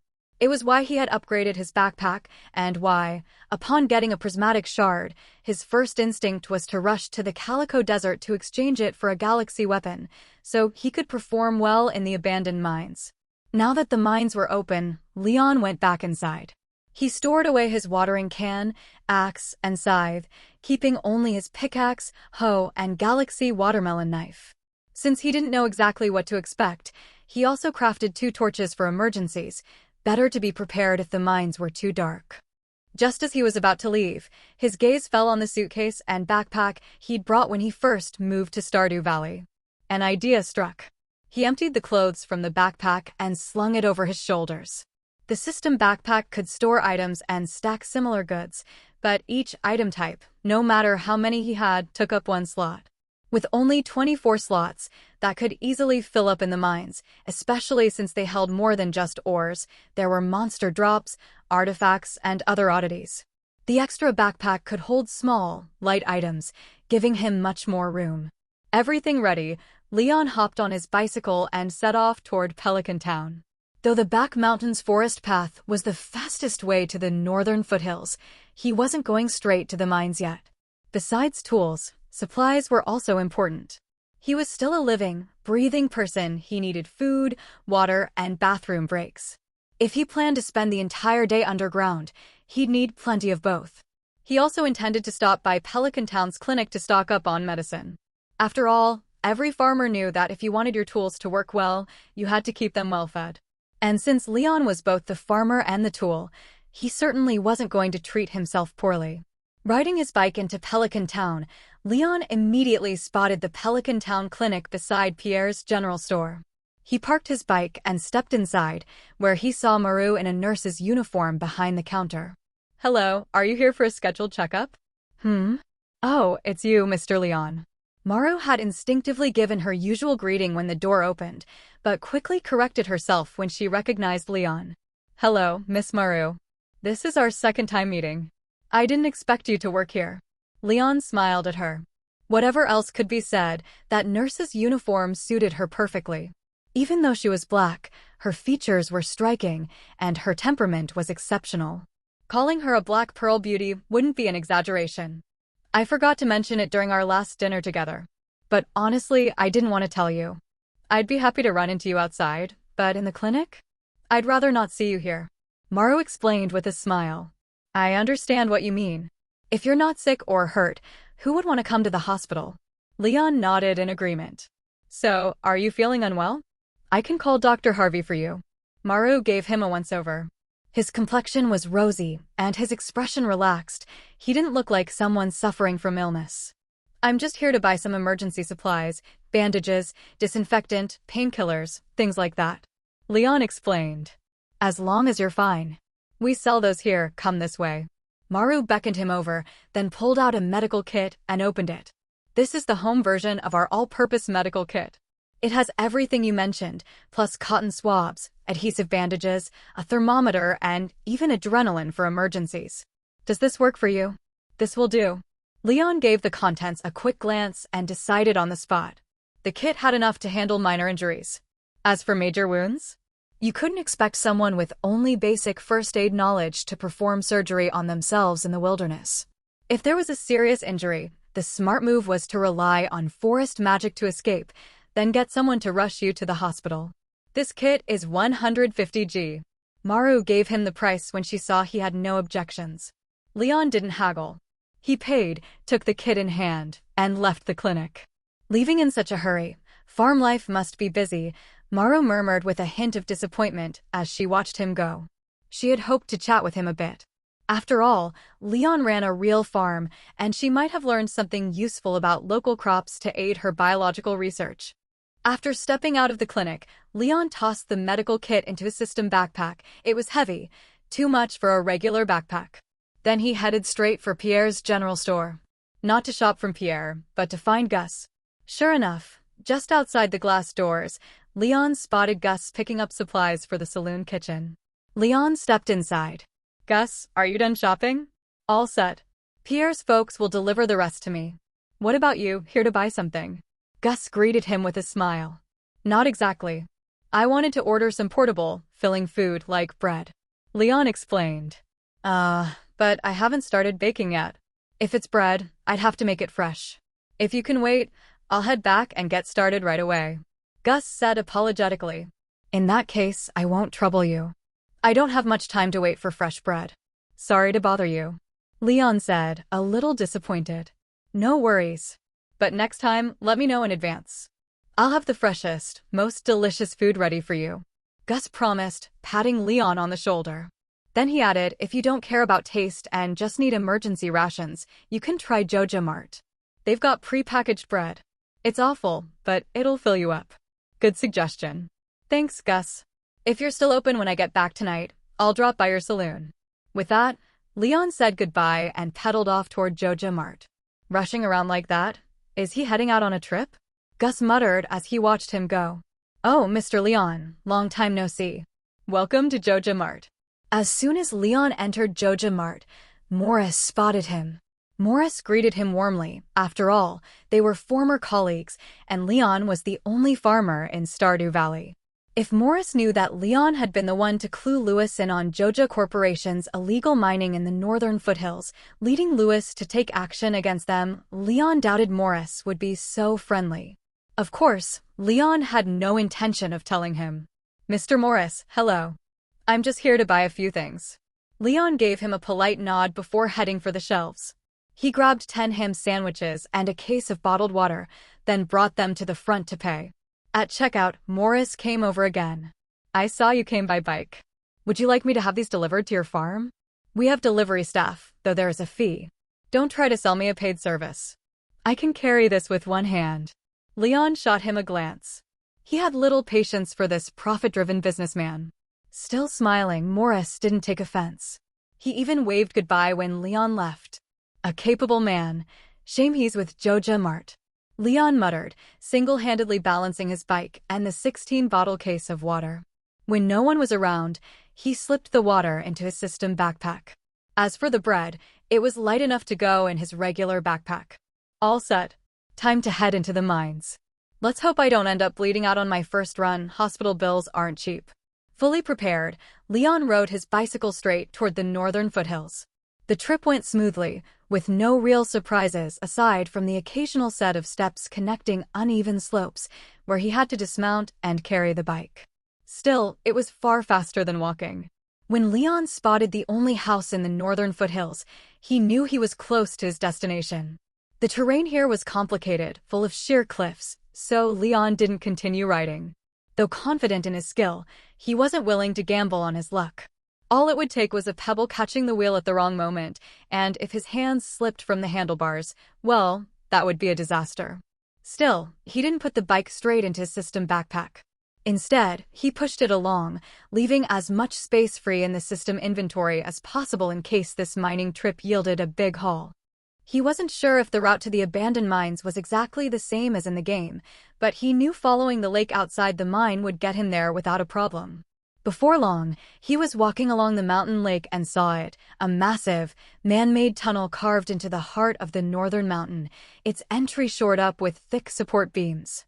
What caught him off guard, though, was the figure standing on the bridge near the mine entrance, Linus.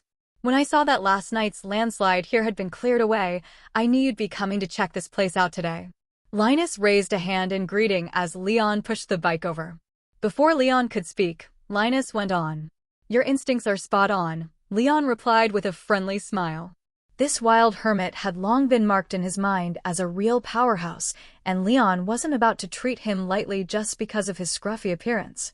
I'm just following your grandfather's temperament. Clearly, you take after him, you're both adventurers at heart. Linus smiled back warmly. I've already told Marlin to wait for you in the mine. When he heard you might be going in, he prepared a gift for you. It'll help in your journey underground. Marlin? Leon asked, feigning puzzlement. Yes, the head of the Adventurers Guild's Pelican Town branch. A seasoned explorer and a battle-hardened warrior. Talk to him about the mines, remember his advice. It'll keep you safe when things get dangerous, Linus explained patiently. Thank you, Linus, Leon said earnestly. For someone who seemed so aloof and hard to approach, Linus was surprisingly thoughtful toward him. No need for, mister. Just Linus is fine. His expression turned more serious. The mines are rich in ore, but there are plenty of monsters too. Know your limits. If things get dangerous, retreat immediately. That's not cowardice, only the smart live long. Safety first. I understand. Leon nodded, then gestured to the bike. Linus, could I leave this with you? It'll be a hassle to take it into the mine. Leave it to me. I'll be at my camp waiting for you to come back safe.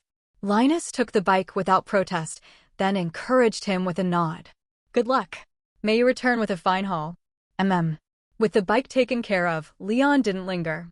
He bid Linus farewell, crossed the bridge over the mountain lake, and arrived at the entrance to the abandoned mines. From outside, it was nothing but pitch black. It was as if sunlight deliberately avoided the place, making it impossible to see what lay within. But Leon didn't hesitate. His forest magic's life-saving protection gave him plenty of confidence. Inside, he found the difference striking. From the outside, it had seemed utterly dark. Inside, however, lamps hung from the ceiling, casting enough light to let him see the details of the entrance clearly. Not bad, kid. You've got guts. Most people who come here take one look into that darkness and turn tail, afraid of the unknown. You came in without flinching. That's the courage of a true adventurer. Yanjio, yes. Leon turned toward the voice.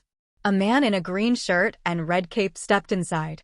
His hair and beard were completely white, and an eye patch covered one eye. You must be Marlin, Leon said, keeping his gaze steady. He didn't dare underestimate this man. Marlin had approached without making a sound, and meeting his eyes gave Leon a sudden, sharp sense of danger. Without thinking, Leon stepped back half a pace, his body leaning forward, the muscles in his free right hand tightening, ready to summon his galaxy watermelon knife from the system backpack and strike at a moment's notice. Oh? You sense my threat? Good instincts. That defensive posture is solid, too. If you had a weapon in hand, and I stepped forward just now, you could have used that momentum to counterattack. Huh. You're a fine seed for an adventurer. Interested in joining the Adventurers Guild? Of course. Leon relaxed, nodding. His reaction had been pure instinct, and even he was surprised by how textbook-perfect his stance had been. He guessed it came from the combat skills embedded in his system's ability panel. His combat level might still be 0, but that didn't mean his actual fighting power was non-existent. It was just a matter of experience. Good. But the Adventurers Guild doesn't take just anyone. Let's make this your preliminary test. If you can reach the 5th floor of the mine and return safely, I'll give you the formal entry trial. All right. Leon nodded, then asked, Linus said you had a gift for me? A weapon I used back in the day. It's a little worn, but still serviceable. Marlin pulled a slightly battered short sword from his back. There are monsters down there. Mining's dangerous if you can't defend yourself, so you'll need something decent in your hands.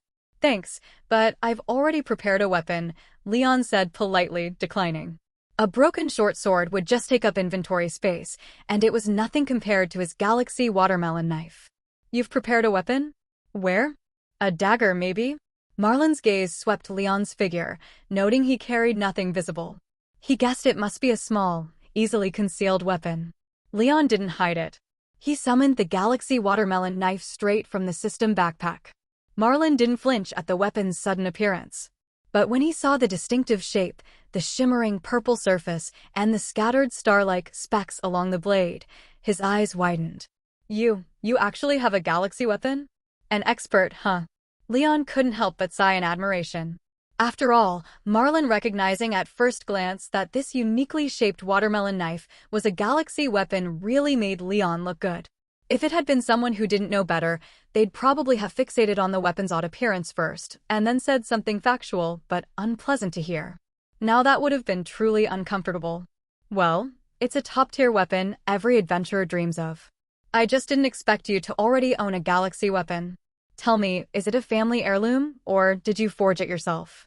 Marlin kept his eyes on the galaxy watermelon knife in Leon's hands, without forgetting to probe for information about its origin. I forged it myself in the Calico Desert, Leon replied. Looks like you know quite a bit about hidden secrets. That's surprising. After testing him, Marlin confirmed the weapon was indeed forged by Leon himself. Marlin hadn't said where one could make a galaxy weapon, yet Leon had immediately given the correct location, the Calico Desert. At the same time, Marlin quietly put away the old short sword he had originally intended to gift Leon. If Leon had been unarmed, that sword would have been a great early companion for exploring the mines. But the moment Leon pulled out a galaxy weapon, Marlin knew his own offering would have been downright embarrassing. To cover his awkwardness, Marlin continued, You're the 4th person I've ever seen forge a galaxy weapon by yourself.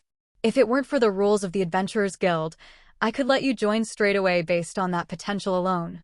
There's a threshold for forging galaxy weapons? Leon asked curiously. Of course. Such a powerful weapon isn't something you can get just by handing over a prismatic shard. It's a manifestation of one's will to fight and a gift bestowed by Yoba to the most gifted children of the heavens. Anyone who obtains a galaxy weapon will, without exception, become a top-tier warrior, Marlin explained proudly. Seeing Marlin's expression, Leon instantly guessed he was also a galaxy weapon holder and asked, "So, Guild Master Marlin, what's your galaxy weapon like?" "Mine's a plain longsword, but I don't carry it on me. For the monsters in these mines, this old short sword is more than enough," Marlin said, hefting the worn blade. "A longsword, huh, nice." Leon couldn't help but feel envious. While the Galaxy Watermelon Knife's telescoping feature was handy, he still longed for a proper galaxy sword. "Your short weapon is actually quite good," Marlin explained. "The mine structure is complicated. Sometimes a long weapon is more of a burden. This one's suitable in both narrow corridors and open spaces. It's not much worse than a longsword." It wasn't comfort, it was the seasoned understanding of an old warrior. "I get that. It's just that the result wasn't quite what I'd pictured when I forged it," Leon said with a hint of complaint. "That's something you'll have to reflect on yourself. A galaxy weapon is like a star fruit. It will take shape according to your deepest desires, presenting the form your subconscious truly wants. You may think you don't like it, but deep down, you longed for this form," Marlin said matter-of-factly. "In that case, I get it," Leon said aloud, though inside he was filled with regret. It must be all those silly, Huaqiang selling watermelons, memes on Bilibili. Otherwise, how could he have subconsciously decided a watermelon knife was the perfect weapon for him? With a galaxy weapon in hand, the monsters in the mine pose far less of a threat, especially in the earlier levels. You can basically steamroll your way through the first dozens of floors. I'll just give you one piece of advice. Be careful of shadows, and don't get too close to walls or loose soil. Monsters often lurk there. Nui. After saying that, Marlin led Leon to an elevator. Aside from monster precautions, there's something else you need to know: these elevators. They were installed back when the mine was still active. They still work, but you'll need to reactivate them. There's one every 5 floors. When you see one, just find the power switch and flip it up. You can then use it to quickly travel between the surface and the depths. "Where does the elevator get its power?" Leon asked curiously. "Provided by the Adventurers Guild," Marlin replied. "When I first came here, I led a team to repair them." "Then why not just leave them running instead of making me activate them?" Leon pressed. "Because it's a trial," Marlin said. "It's rare to find a place full of monsters that doesn't pose too much danger to human settlements, making it ideal for trials. After we repaired the elevators, I shut off all the breakers." "So no one's been down here before me?" Leon asked, exasperated. "No. I thought there would be, but it seems the main guild forgot about me and Gil. They never sent anyone for trials. Aside from us, no third adventurer has come to the Stardew Valley branch. You might be the first to explore the mines and use the elevator since they were fixed." Marlin's expression was helpless. "Then why bother fixing them?" Leon asked. "It was an assigned task. I had to do it," Marlin replied. "The pay was good, the risk was low, and we had professional repairmen. All I had to do was escort them to the bottom. I'd take a job like that any day." "I've got another question. Aren't you worried about monsters using the elevator or sabotaging it?" Leon asked. "Why do you think I'm here?" "Even if they did dare to use it, they couldn't get close. The area around the elevator is protected by a barrier. If you find one during an emergency or want to rest, you'll be safe." "So it's basically a safe zone?" Leon was floored. In the game, there was no such convenience. He died more than once at the elevator entrance just to dig up radioactive ore. The buffed mine monsters had been too much. "That's one way to see it," Marlin nodded. "This is a trial ground, not a slaughterhouse. We need to give the challengers a fighting chance. Shame it never got used, but lucky for you. Once you pass my entry test, you'll be one of us, and using these elevators will be your right." "Got it. Then I'll head down and take a look," Leon said, feeling much calmer. With the elevator as a safe zone, his mining trip might be far easier than he'd imagined. "Go on, stay safe." The mines aren't as harsh as you might think, except floors 31 to 39, where the monsters' habits mean we haven't added much lighting. You'll need your own light source to find the stairs down. The other areas are fairly well lit. If it's still not bright enough for you, and you've got spare coin, once you join the Adventurers Guild you can buy special enchanted rings from me, like a glow ring for dark places.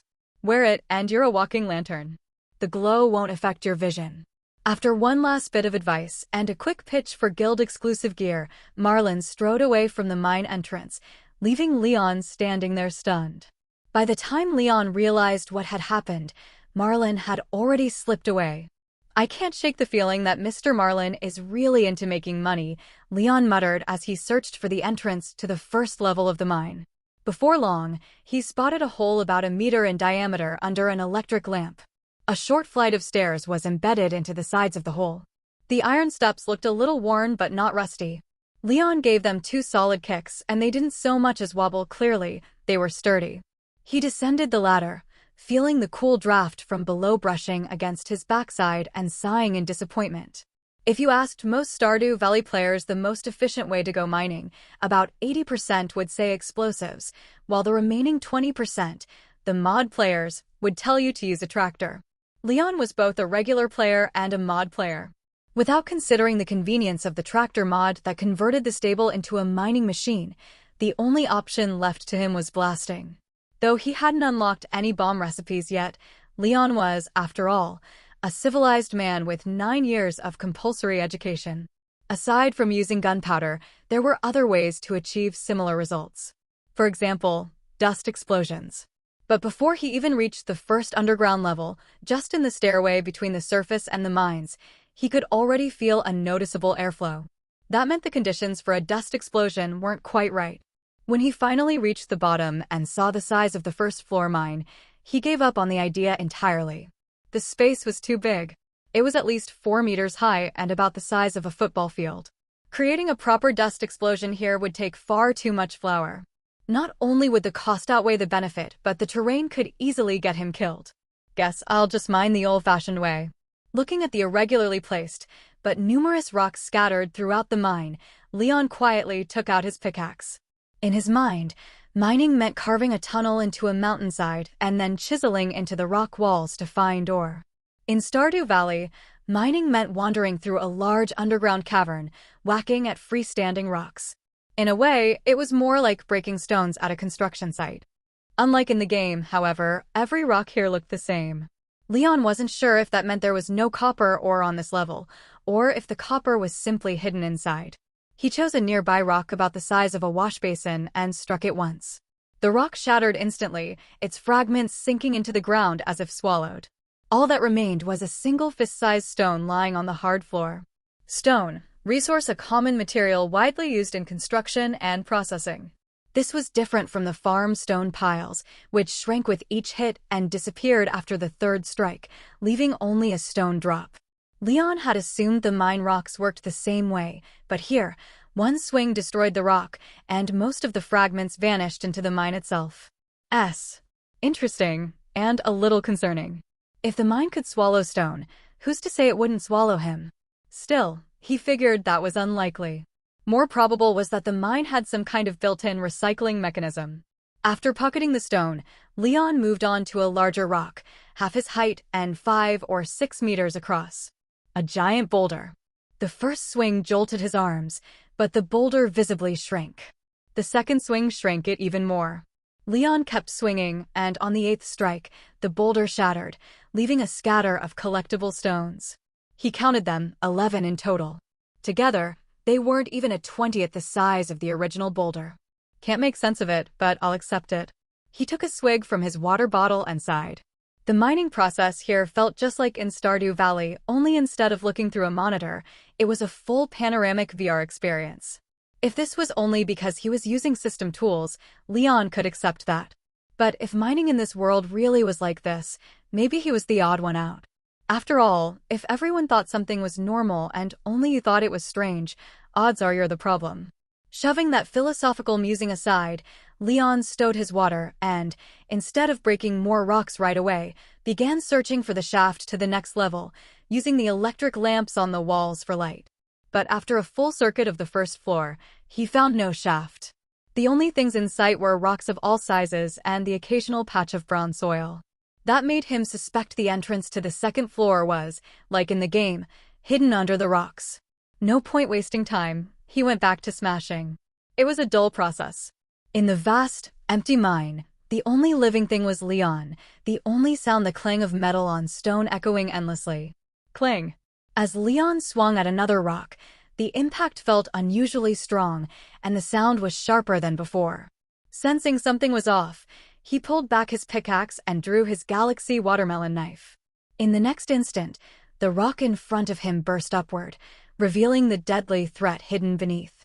When the thing hiding under the rock finally revealed its true form, Leon drew in a sharp breath. What a huge hermit crab!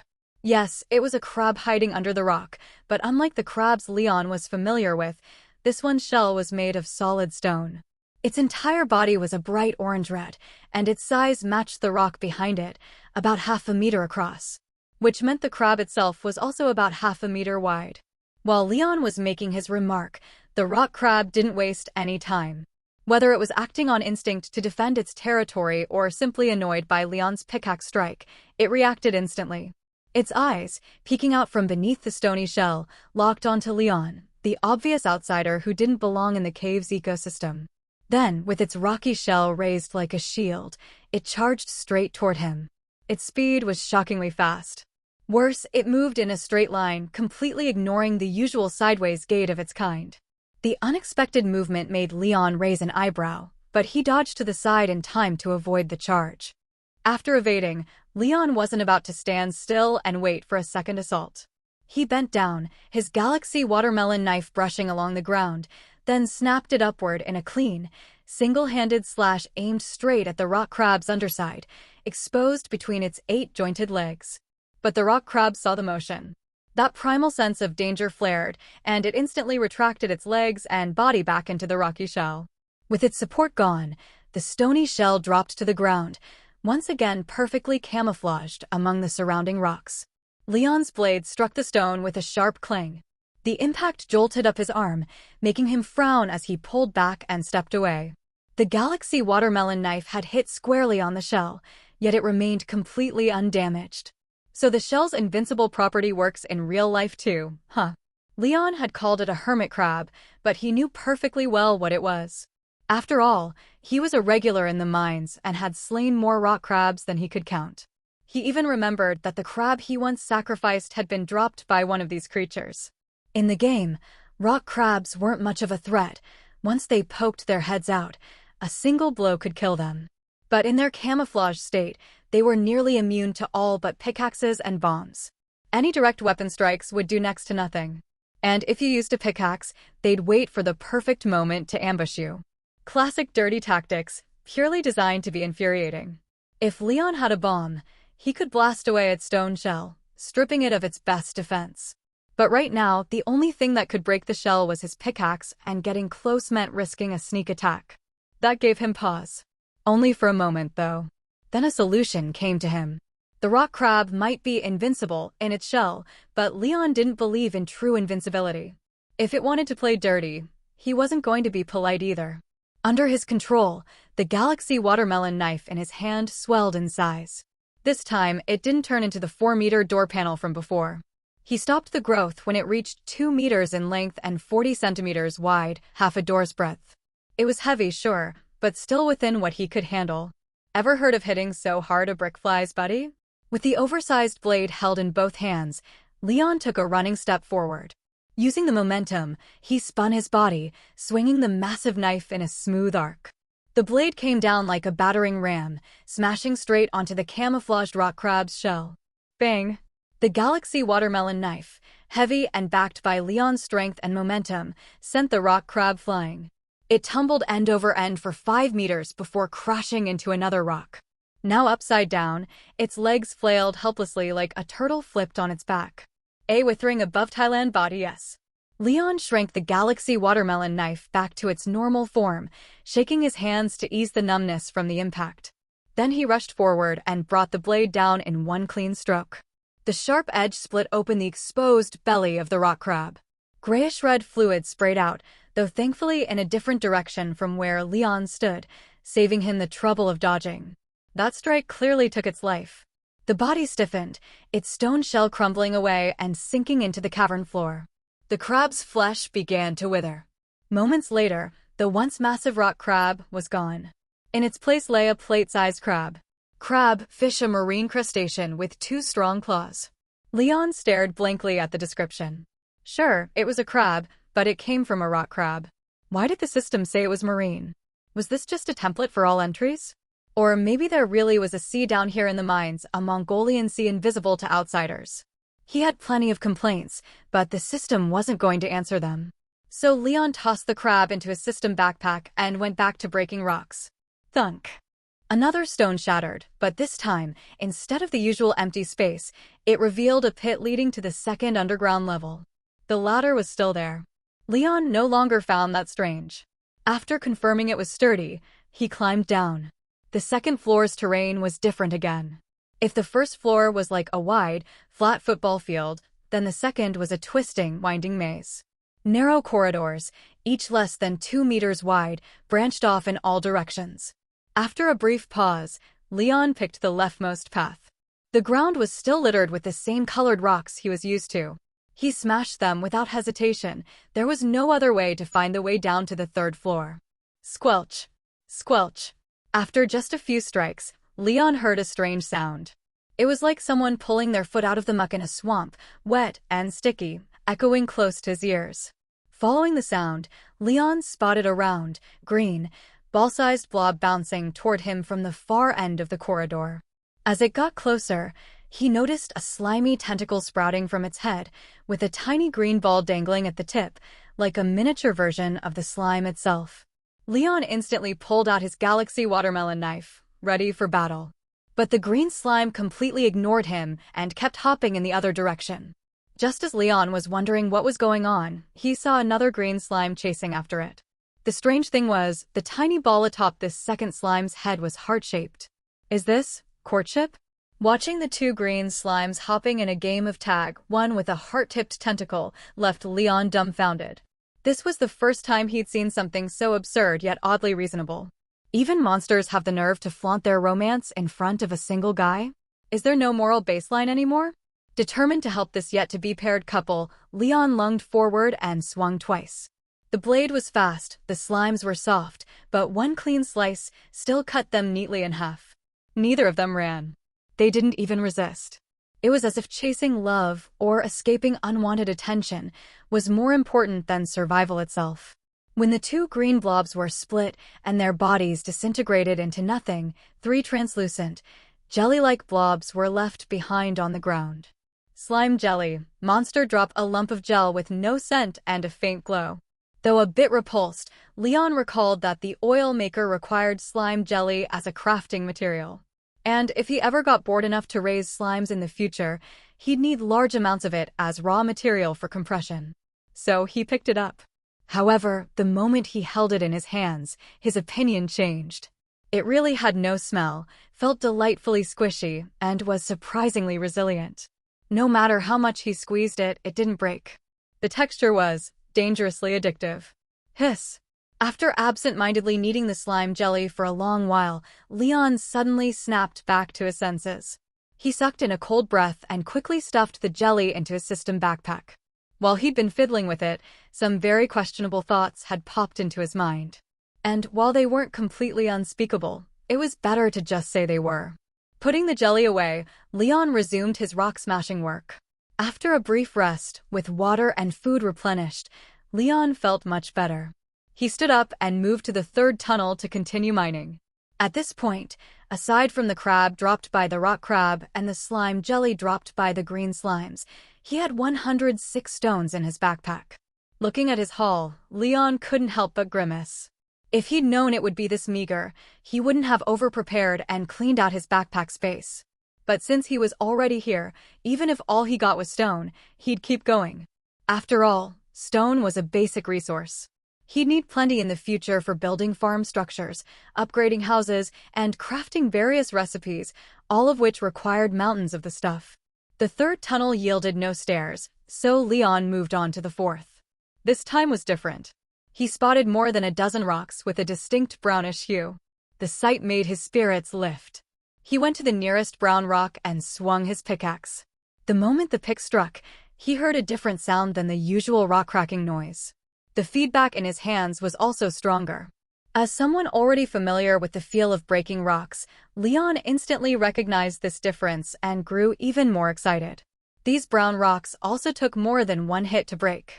With each strike, cracks spread through the surface. After 5 or 6 solid blows, the rock finally split apart, revealing 2 irregular, gray-gold chunks of ore, while the rest of it merged back into the surrounding rock. Copper ore, resource a common ore that can be smelted into copper bars. Finally, something other than plain stone. I was starting to think this wasn't a mine at all, just a damn quarry. Holding the palm-sized copper ore in his hands, Leon nearly teared up. After over an hour in the mine, all he'd gotten was stone.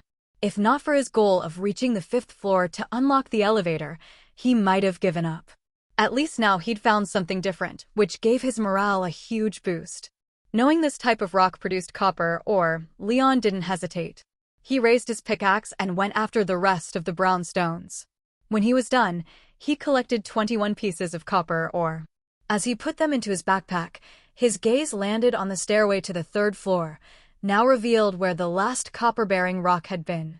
With practiced ease, he climbed down, sliding into the 3rd floor of the mine.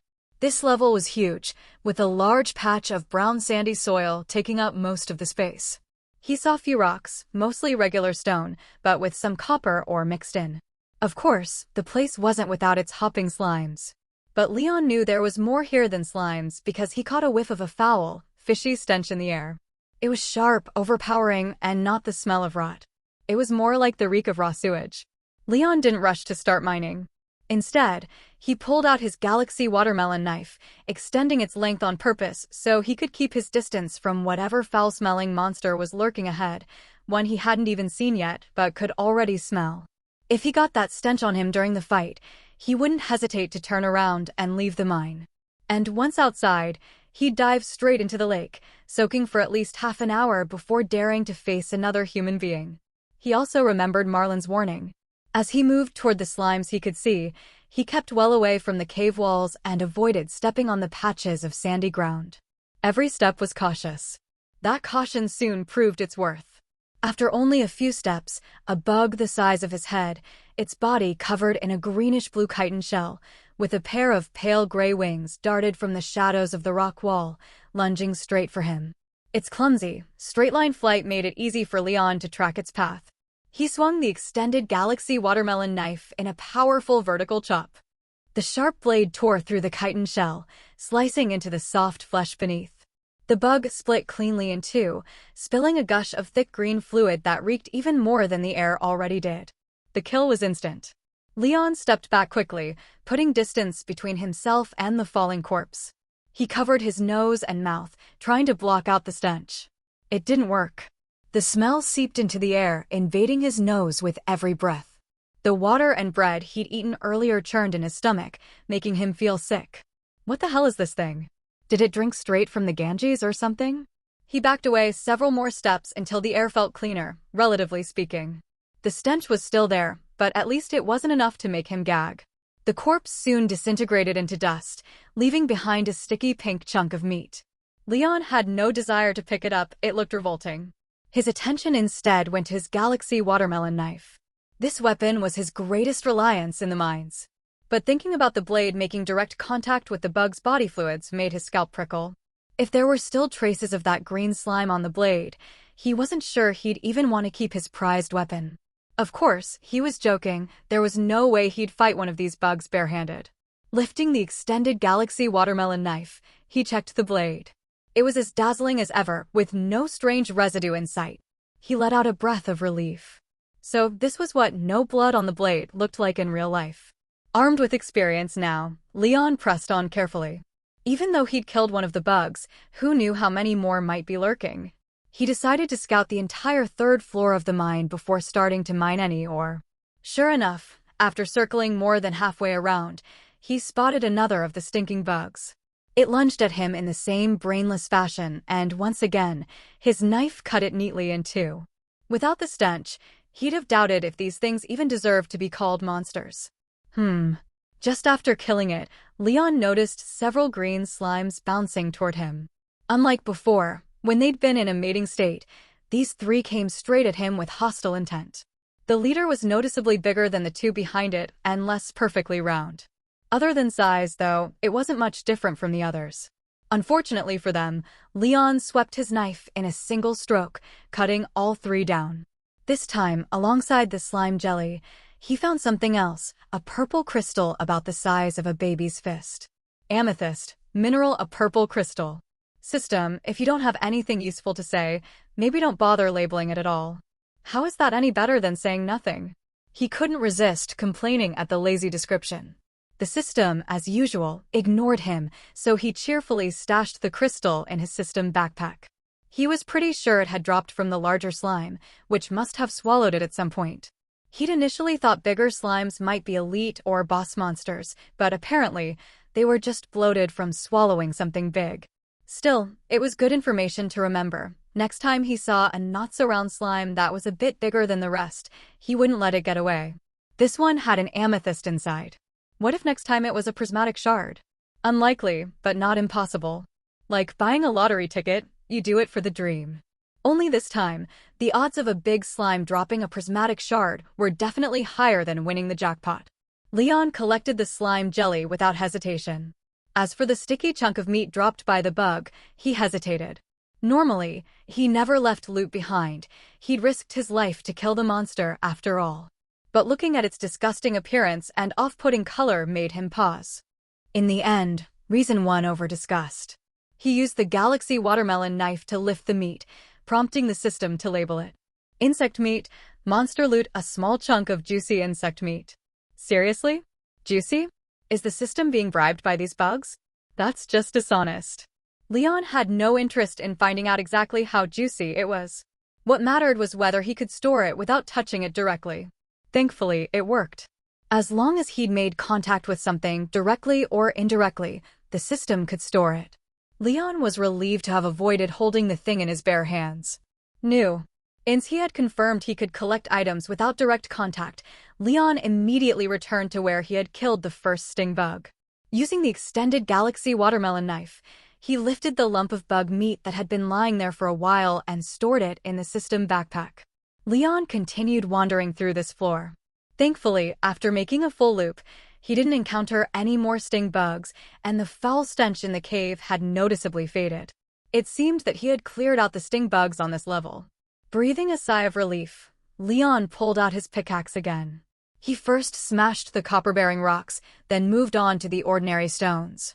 To his delight, while breaking ordinary rocks, he not only got stones but also knocked loose a crystal orb.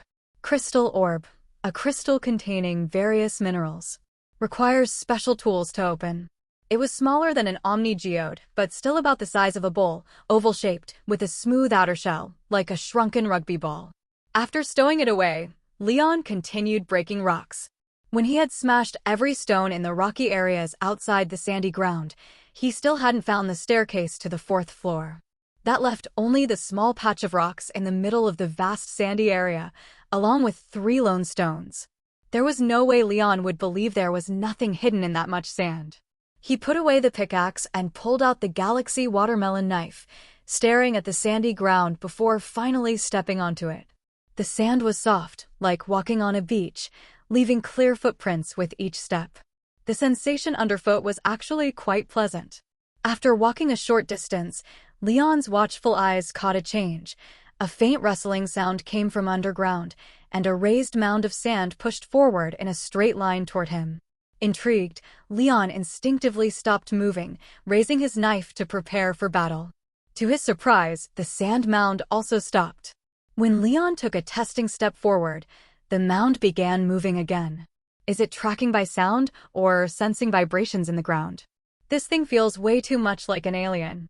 Leon couldn't help but grumble inwardly, trying to deduce the habits of the unseen creature lurking below. Without hesitation, he extended the Galaxy Watermelon knife to over 2 meters, turning it into a massive blade. He tapped the sand ahead with its tip to test a theory. The mound moved toward the tapping point. When it was only a few centimeters away, the sand burst open. A thick, earth-gray, worm-like creature emerged, its head oddly shaped like it had abstract facial features, but only its upper body protruded. The creature reared up and began hammering the spot Leon had tapped, slamming down again and again with its body like a club. Hiss. So dumb and blind too.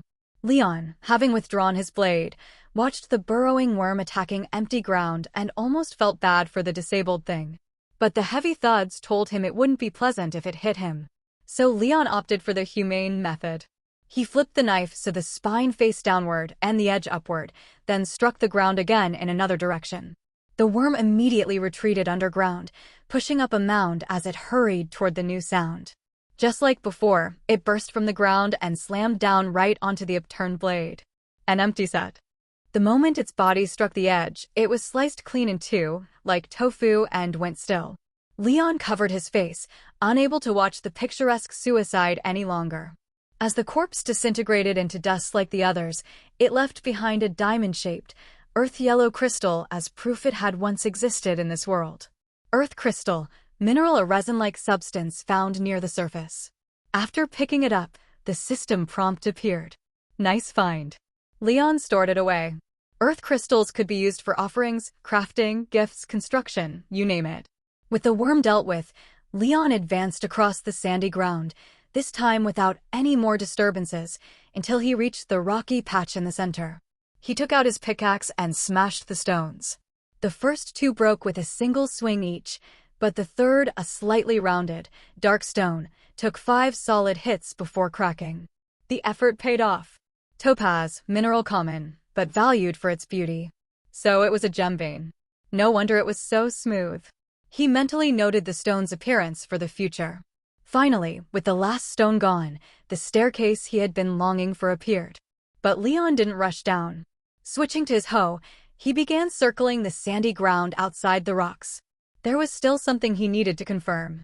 Each swing of the hoe turned over a small patch of land, but at first, all he found was dry sand. Unfazed, he kept going, using the hoe's special ability to till the sand. After 4 swings, he finally got something. Clay, resource used for processing and construction. Knew it. Even sand in the mines can yield something. Encouraged, Leon sped up. Before long, he uncovered a thick, root-like plant from the soil, shaped like a carrot, but much larger and sturdier. Lifting it, he felt its solid weight. The skin was rough, the texture firm, and it smelled strongly of earth. Cave carrot, foraged item, a starchy plant that grows in caves, prized by miners as the best way to replenish stamina. The system's description piqued his curiosity. It was called a carrot, but to him, it looked more like a ginseng root. Leon hadn't seen many freshly dug ginsengs, but he knew they often had long, fine root tendrils, just like the cave carrot in his hand. I wonder what happens if I just bite into it. Of course, Leon was just curious. He would never actually start gnawing on a cave carrot. The earthy smell was far too strong, and the surface didn't look all that clean. He wasn't desperate enough to eat whatever he could find. If he needed stamina, then the bread he had paid for would have gone to waste. Putting the cave carrot away, Leon kept digging. With both cave carrots and clay already found, he couldn't help wondering what other hidden treasures might be lurking under the untouched patches of sandy soil. But it seemed the sand here didn't hold much. After digging up more than 10 spots, he finally found his third item. It was a helmet shaped much like his cooking pot, though clearly too small for an adult. It looked about right for a child, yet it was heavy in his hands. Knocking on it rang with a metallic chime. Dwarf helmet, artifact. This helmet was commonly worn by dwarves. Its thick metal plating protected them from falling rocks. Huh? An artifact? But I don't see any ancient spots. Is it because I'm in the mines? Leon wasn't surprised to find an artifact buried in the mine's soil. What surprised him was the lack of ancient spots. He had assumed that even in the mines, his special ability, the ancient mystery, would show him ancient spots, letting him skip random digging and go straight to buried treasures. Now, though, it seemed that ability didn't work underground. That was the mines showing him their full malice. On the surface, ancient spots meant guaranteed loot, even if it wasn't always an artifact. At least you wouldn't waste your effort. But underground? The ability was useless and uncertainty shot up. Still, there was nothing he could do. He didn't even fully understand how his special abilities worked. They were all passive, except for that crude imitation skill the system had called his rough green onion handling technique. Finding something at all was still a good thing. Even if it took more work, Leon felt it was worth it. He packed away the helmet, now more curious than ever about what else might be hidden. Unfortunately, luck abandoned him. After the dwarf helmet, the soil gave him nothing, no artifacts, not even clay. He wasted over half an hour and a good chunk of stamina for nothing. Slumping down near the staircase shaft, Leon chugged a bottle of mineral water, then tore into half a loaf of bread. Only after resting for a while did he feel his energy return. Then he stood and flipped the sandy ground the middle finger. This was reality. A pickaxe couldn't magically reset tilled soil. If this were the game, Leon would absolutely abuse the mechanics to reset the loot in the sand. The method was simple: till the ground, switch to the pickaxe to flatten it again, then till once more, endlessly refreshing the drops. It was the trick he developed back when he was grinding for dwarf scrolls. With a Q New Thailand bought Epsilon. With high-level tools or a tractor mod, you could clear huge swaths at once, easily farming cave carrots, clay, and artifacts. But in reality, no chance. The ground stayed tilled. Even if he could flatten it again, Leon doubted that recovered dirt would magically grow new loot. Probably. Then again, this world had pulled off stranger things. Leon wasn't feeling too confident. Too many times, reality had smacked him in the face like a boomerang. The old rules didn't always apply here, and surprises tended to leave him speechless. Shaking off the thought, Leon obediently climbed down the stairwell into the 4th underground level. And froze. Not a single rock in sight. Just slimes. Green slimes. Dozens of them. He couldn't count them all, but he knew one thing: they weren't here to be friends. The moment he landed, they noticed the outsider in their territory. With crazed energy, the green slimes started bouncing toward him. Even more surprising, some slimes merged together, forming a giant green slime taller than Leon himself. It came at him like a rolling boulder, each landing sending out a booming duong duong duong that made his heartbeat pick up. What kind of beginner's 4th floor turns into a monster lair? That's just rude. Complaints aside, Leon's hands didn't slow. The galaxy watermelon knife in his grip extended into a long blade, about 1.2 meters, and he charged at the slimes. An elephant can be bitten to death by enough ants. Surrounded, even if he could cut down a slime with each swing, he couldn't be sure he'd escape unscathed. And who knew what attacks they had besides body slamming? If they pulled something out of certain adult books, Leon would never be able to show his face in Pelican Town again. To avoid becoming a noble yet unfortunate protagonist of such a tale, he struck first. One slash cleaved through 2 closest green slimes, neat as slicing melons. Ignoring the loot on the ground, Leon spun on his heel and sprinted away, dodging one wave of slimes and heading straight for the giant. As he closed in, the galaxy watermelon knife swelled even larger, stopping just short of a 2-meter blade. Using the momentum from his charge, Leon swung in a horizontal arc, sending the blade right into the giant green slime. Squelch! The keen edge sliced straight into its massive body, the force carrying through and splitting the entire creature apart. Its body burst into a massive splash of slime. The slime tried to reform but couldn't regain its giant shape. Instead, it split into ordinary green slimes, half as many as had merged in the first place. Leon didn't let them go. He shrank his blade back to 1.2 meters and chopped them down one by one before darting off toward another direction. Thanks for reading. If you enjoyed this chapter, please consider subscribing to me on www.patreon.com/romestories. It helps me keep translating faster and bringing you more adventures in Stardew Valley. There was no choice but to run. The time Leon spent taking down the giant green slime and the regular green slimes that had merged into it was enough for the rest of the swarm to close in on him. If he didn't move fast, he'd be buried under a tide of bouncing green bodies. Of course, running didn't mean Leon's hands were idle. Any slime that drew too close was met with a single slash. Not a single green slime could withstand that slash. Whether the galaxy watermelon knife struck squarely or only grazed part of its body, the result was always the same: it snuffed out the slime's life force in an instant. It was, after all, a galaxy weapon. Even if it looked like a knife meant for cutting watermelon, it was still a galaxy weapon. Before forging with special materials at the Volcano Forge, galaxy weapons were already the most powerful armaments in this world. If such a weapon couldn't take down a green slime in one blow, Leon might as well toss the Galaxy Watermelon knife into the kitchen and use it as a sturdy Chinese cleaver. After several rounds of darting in and out of danger, Leon finally had a chance to catch his breath. During that time, he had to keep moving at high speed, dodge every charging green slime, and still manage to slice them mid-dodge. The strain on his stamina was no joke. Still, it wasn't for nothing. Now, within Leon's field of vision, there wasn't a single slime left on this floor. He'd emerged without a scratch aside from the heavy stamina drain and had neatly reunited the entire slime family in spirit. He'd lost count of how many green slimes he had killed. Judging by the sheer amount of slime jelly scattered across the floor, it was a lot. And that wasn't the only loot. Among the drops, he spotted a few other items. Green algae, it's slimy. Tree sap, resource liquid extracted from trees. Dwarf scroll eye, artifact A, yellowed parchment covered in dwarvish script, tied with a red bow. Dwarf scroll 4, artifact A, yellowed parchment covered in dwarvish script, tied with a golden bow. The green algae looked like a piece of aquatic weed coated with sticky green slime, disgusting to the eye but carrying a fresh, grassy scent. The tree sap was stranger still. Though it appeared to be a yellow droplet, it didn't scatter like normal liquid. Instead, it held its shape as a bead, as if some force had frozen it in place. Aside from the abundant slime jelly, green algae and tree sap were the most common drops. The two dwarf scrolls were far rarer, only one of each had appeared. After confirming the floor was clear, Leon started gathering the loot. For the algae and sap, he used the Galaxy Watermelon knife as a scoop.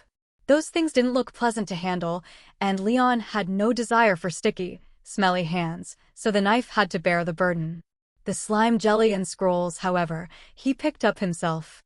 Every time he grabbed a lump of slime jelly, he couldn't resist giving it a squeeze. The pleasant, squishy texture was enough to loosen his tightly wound nerves. It was just like a stress toy, its tactile joy could rival any stress ball. If he sold it online, Leon was sure it would become the next big thing in stress relief. The dwarf scrolls were the last items he picked up. He untied each bow to peek inside, but the dwarvish script was a mystery to him, like staring at a math problem from another dimension. The only impression he got was that the characters were square and vaguely resembled the writing of a certain stick-loving peninsula. Finding it unreadable, Leon retied the bows and tossed them into his backpack. They weren't heavy, and carrying them in his system backpack would waste 2 separate slots. Better to stash them in the travel bag and donate them to the library when he got back. No use keeping them otherwise. Besides, if he could collect all 4 dwarf scrolls, maybe Gunther would hand over a complete dwarvish lexicon as a hidden reward. Ever since meeting the shadow marauder Krobus, Leon had been curious about the dwarves in the mines. But since they didn't speak human languages, he couldn't communicate with them without such a book. Once all the loot was packed away, Leon began searching for the stairs to the next floor. One more level down and he'd reach the 5th floor, the elevator floor Marlin had mentioned. Once the elevator there was powered up, Leon planned to end this mining trip. The mines might have decent air circulation, but the constant mental focus, the exertion from breaking rocks, and the fierce battle just now had drained him. All he wanted now was a good meal and a long sleep. There was no need to search the area where he had fought the slimes. He'd already scanned it while dodging attacks and had seen no sign of a staircase. His search was focused on the narrow side passages linked to that open space. One such passage was right ahead, a cramped tunnel that could only fit one person at a time. He had noticed it earlier, but back then the slimes had been hot on his heels. If the tunnel had held more of them, he'd have been trapped between 2 forces, a deadly mistake in combat. Now, with the threat cleared, he could explore it freely. Even if there were slimes inside, as long as nothing attacked from behind, they'd all be easy pickings for the Galaxy Watermelon knife. The tunnel wasn't long. After about 10 meters, Leon emerged into a space beyond. This was clearly carved out by human hands. It wasn't small, maybe 100 square meters. Here, Leon saw some old, rotting tables and chairs, relics of the days when the mines had been bustling and miners had carved out this area as a rest stop. More than the furniture, what drew his eye was a row of wooden barrels stacked in the corner. Compared to the decaying tables, These barrels had held up surprisingly well, showing little sign of age on their surfaces. If you enjoy this translation, please consider subscribing to me on www.patreon.com/romestories. Your support lets me dedicate more time to bringing you smooth, high-quality chapters without delays. Leon curiously stepped closer and lifted the lids off the wooden barrels. Most of them were empty, but 2 still held supplies. One barrel contained coal. The other held 15 neatly stacked copper ingots, already smelted and ready for use. Copper ingot, resource a bar of pure copper. Judging from the corrosion on the tables and chairs, it was clear no one had been here for a long time. These barrels and their contents were unclaimed, so Leon, unwilling to waste resources, stored them all in his system backpack. To his surprise, there was quite a haul: 46 pieces of coal in one barrel, plus the 15 copper ingots. This single trip almost matched the yield of mining for half a day. After gathering everything, Leon took another look around the rest area but found nothing else noteworthy. He retraced his steps and headed toward another location. There, in a secluded corner, he finally spotted a green slime. It looked the same size as the green slimes he'd encountered before, except its antenna wasn't spherical, but shaped like a 5-pointed star. Leon didn't particularly care what a slime looked like. With a clean, swift strike, he dispatched it without fuss. When the creature vanished, a staircase passage appeared, along with the loot it dropped. Instead of the usual slime jelly, this drop was an iron ring with a vivid red accent. Long battles have made you stronger. Your combat level has increased by 1. In combat, you realize that besides a weapon, you also need a sturdy body. The recipe for the sturdy ring has been unlocked. You have received Yoba's blessing. Your physical attributes have improved. Before Leon could even pick up the ring, the system prompt came first, announcing his combat level increase. An electric, tingling sensation washed through him, like soaking a tired body in a hot spring. His fatigue melted away, and he could feel subtle changes within himself. It was hard to put into words, but it was clear his bones and muscles had been strengthened. Nice. Leon clenched his fists, savoring the new power running through him. But the combat level boost didn't make him forget the unusual ring dropped by that special slime. Small magnet ring increases the radius at which you can collect items. Leon studied the vague description, then slid the ring toward his index finger. As it neared, the small magnet ring adjusted its size automatically. Once it slipped easily onto his finger, it tightened just enough to stay secure without pinching his skin. This adaptive fit was impressive, practical, even. He wondered if it was an inherent feature of the ring or simply the system's doing. Either way, Leon wasn't treating it as mere decoration. He took a piece of slime jelly from his backpack and dropped it about half a meter away. Without touching it directly or using the Galaxy watermelon knife, he tried storing it in the system backpack from a distance. As expected, it worked. The jelly vanished from the ground and appeared in his backpack. He tested several times and found the ring's maximum collection range, about 2 meters in radius. Unfortunately, it was true remote collection, not pulling items into his hand. If it could, Leon could have used it to develop new moves, throwing his Galaxy watermelon knife and recalling it midair, much like a sword control technique.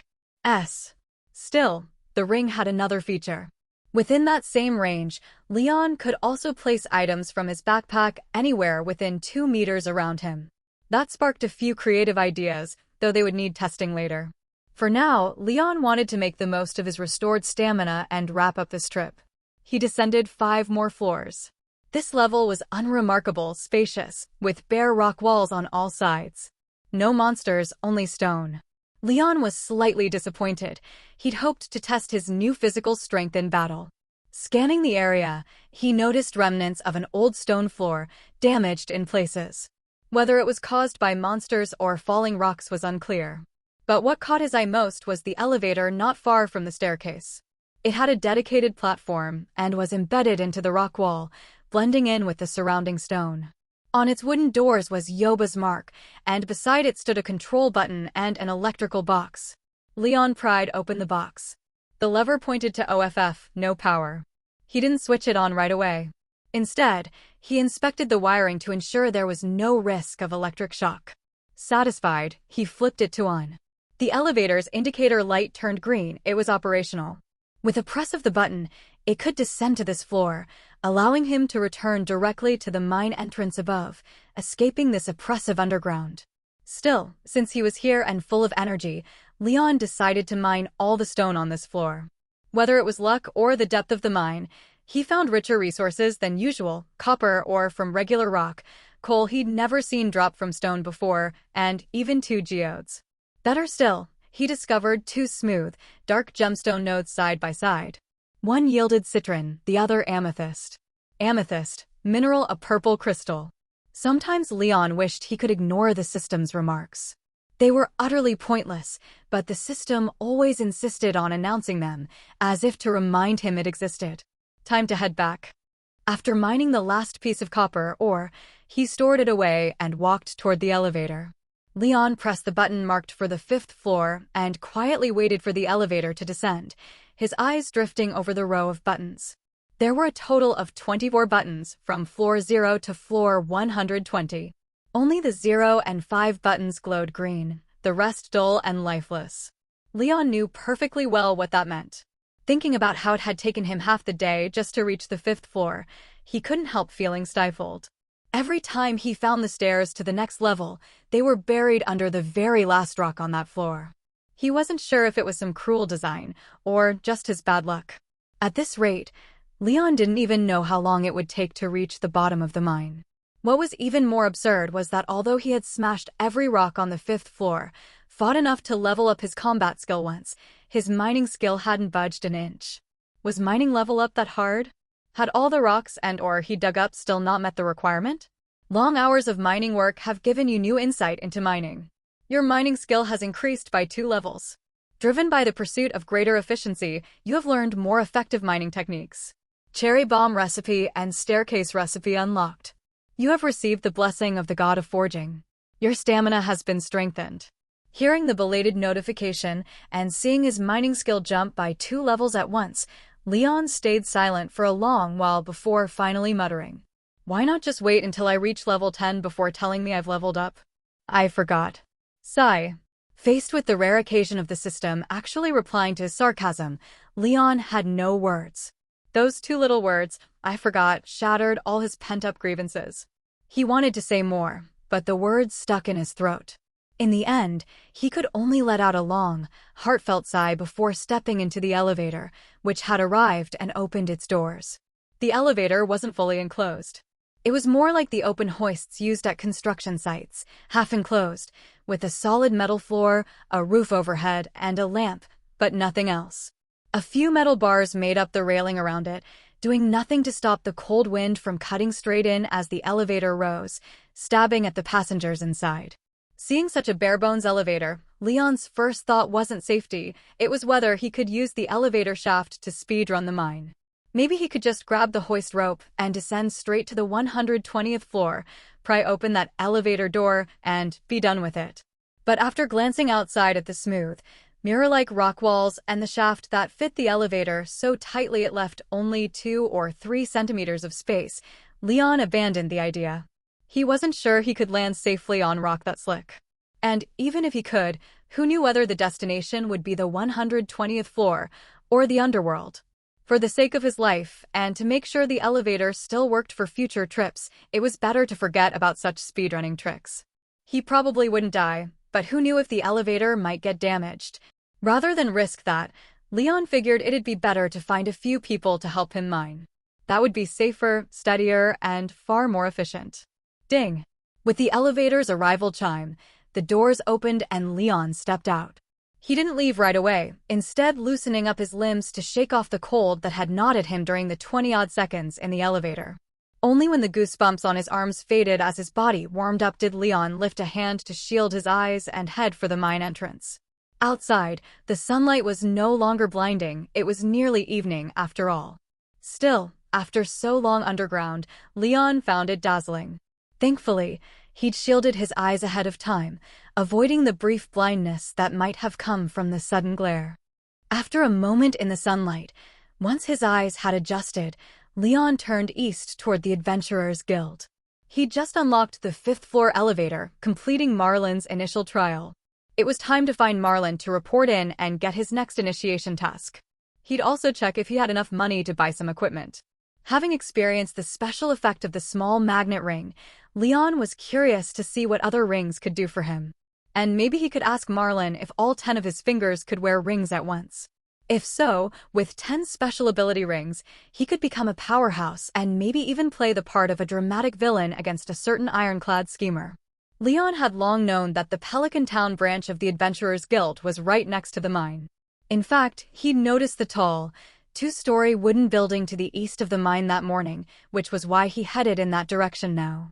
Adventurers Guild, open daily from 2 p.m. to 2 a.m. Non-members prohibited. Employers seeking to hire adventurers for commissions may leave request letters in the mailbox. Unauthorized entry is forbidden. The Adventurers Guild will impose penalties for trespassers according to the Fangia Republic's Illegal Entry Act. Even before entering, Leon spotted the notice posted on the door, which made him hesitate. He wasn't yet a member of the Adventurers Guild. If he went inside, would that count as trespassing? But if he didn't, he couldn't report to Marlin or get the next test to join. It was a frustrating bind. Like wanting to raid Karazhan without having cleared it first, funny in a game, but real in his current situation. If you made it back safe, just come in. When I heard your footsteps, I was discussing your membership with Gil. After a while with no sign of you, I thought something happened. Why are you standing there like an idiot? While Leon was still debating, Marlin opened the guild door, giving him a puzzled look. I was thinking about this. Leon pointed at the notice. Marlin glanced at it and immediately understood, sighing in exasperation. That's just to scare people off. Too many bored folks come up with excuses to bother us. So to avoid trouble, I put that there. It doesn't apply to you, you can come right in. You sure? I can't help feeling like you're trying to trick me inside, so you can accuse me of trespassing, kill me, and take my galaxy weapon for yourself. Marlin froze, staring at Leon for a long moment before turning and walking back into the guild without a word. A moment later, he reappeared, holding a long sword with the same color scheme as Leon's galaxy watermelon knife, but much sleeker. See this? I already have a galaxy sword. Why would I want your weird cleaver? And besides, I'm the guildmaster of the Pelican Town Adventurers Guild branch. You think I'd kill a junior over a weapon? Seeing Marlin nearly hopping with anger, waving his galaxy sword as if he wanted to run Leon through, Leon quickly backpedaled. Just a joke, just a joke. Don't be mad, Guildmaster Marlin. I've powered up the 5th floor elevator and came to hand in the task. Marlin took a deep breath at those words. It was a long moment before he calmed himself enough to sheath his galaxy sword. He stared at Leon for a good while before finally speaking. I'm starting to regret agreeing to let you join the Adventurers Guild. Why? Leon asked in confusion. Was Marlin really angry over just a joke? Because I think your mental state isn't entirely stable. You've got a persecution complex. Sure, that makes your senses sharper in battle, but when it comes to dealing with people, I'm afraid one day someone will cut you down because of it. Not everyone in the Adventurers Guild is as calm as I am. Marlin's tone was serious. Leon thought back to Marlin's earlier outburst. Calm? He didn't see it. But considering he'd already joked with the man and nearly gotten himself cut down, he decided to show some respect to his future guildmaster. Don't worry, Guildmaster Marlin. I only joke with people I'm close to. Strangers? I'm always polite. What you're worried about won't happen. Heh. Well, we're not that close, and you've got a knack for saying things that really tick people off. Marlin's cold chuckle carried a bite. So, can I still join the Adventurers Guild? Leon pressed. That was why he'd sought Marlin out in the first place. Of course. As long as you pass the trial. You unlocked the 5th floor of the elevator today, so you must have seen some combat. Here's the deal. Kill 50 green slimes and come back safely, and I'll let you join. He handed Leon a new task on the spot. The number, however, was 5 times the usual. Normally, 10 slimes would do. But Marlin still felt stung by Leon's earlier jab and decided the youngster needed a reminder to respect his elders. 50, huh? Leon glanced at him and asked, do the ones I've already killed count? They do. As long as you can bring back 50 slime jellies, I'll count it as a pass. I don't need the jellies for myself, they'll just serve as proof you've done the job. Marlin confirmed without hesitation. Though still irritated, Marlin knew 50 green slimes might be a bit much. So he eased the condition, clarifying that the jellies alone would do. He'd killed more slimes than he could count over the years, and knew exactly how much they dropped, sometimes just one jelly, sometimes 3 or 4. He didn't even bother considering the loot from Leon's earlier fights, which meant this task wasn't actually that difficult. At most, it would just take more time, which could help temper Leon's patience and combat skill. That way, the boy wouldn't get arrogant just because he held a galaxy weapon. But then Leon surprised him, pulling slime jellies out of thin air and starting to count them right there. 1, 2, 3, 5, 15, 25, 30. Wait, stop. Marlin cut him off quickly as the pile of jellies grew in front of him. Where in the world did you get all these? Drops, Leon replied simply. But you only reached the 5th floor, right? Yeah. On the 4th floor, I hit a monster level. It was packed with slimes. Most of these jellies came from there.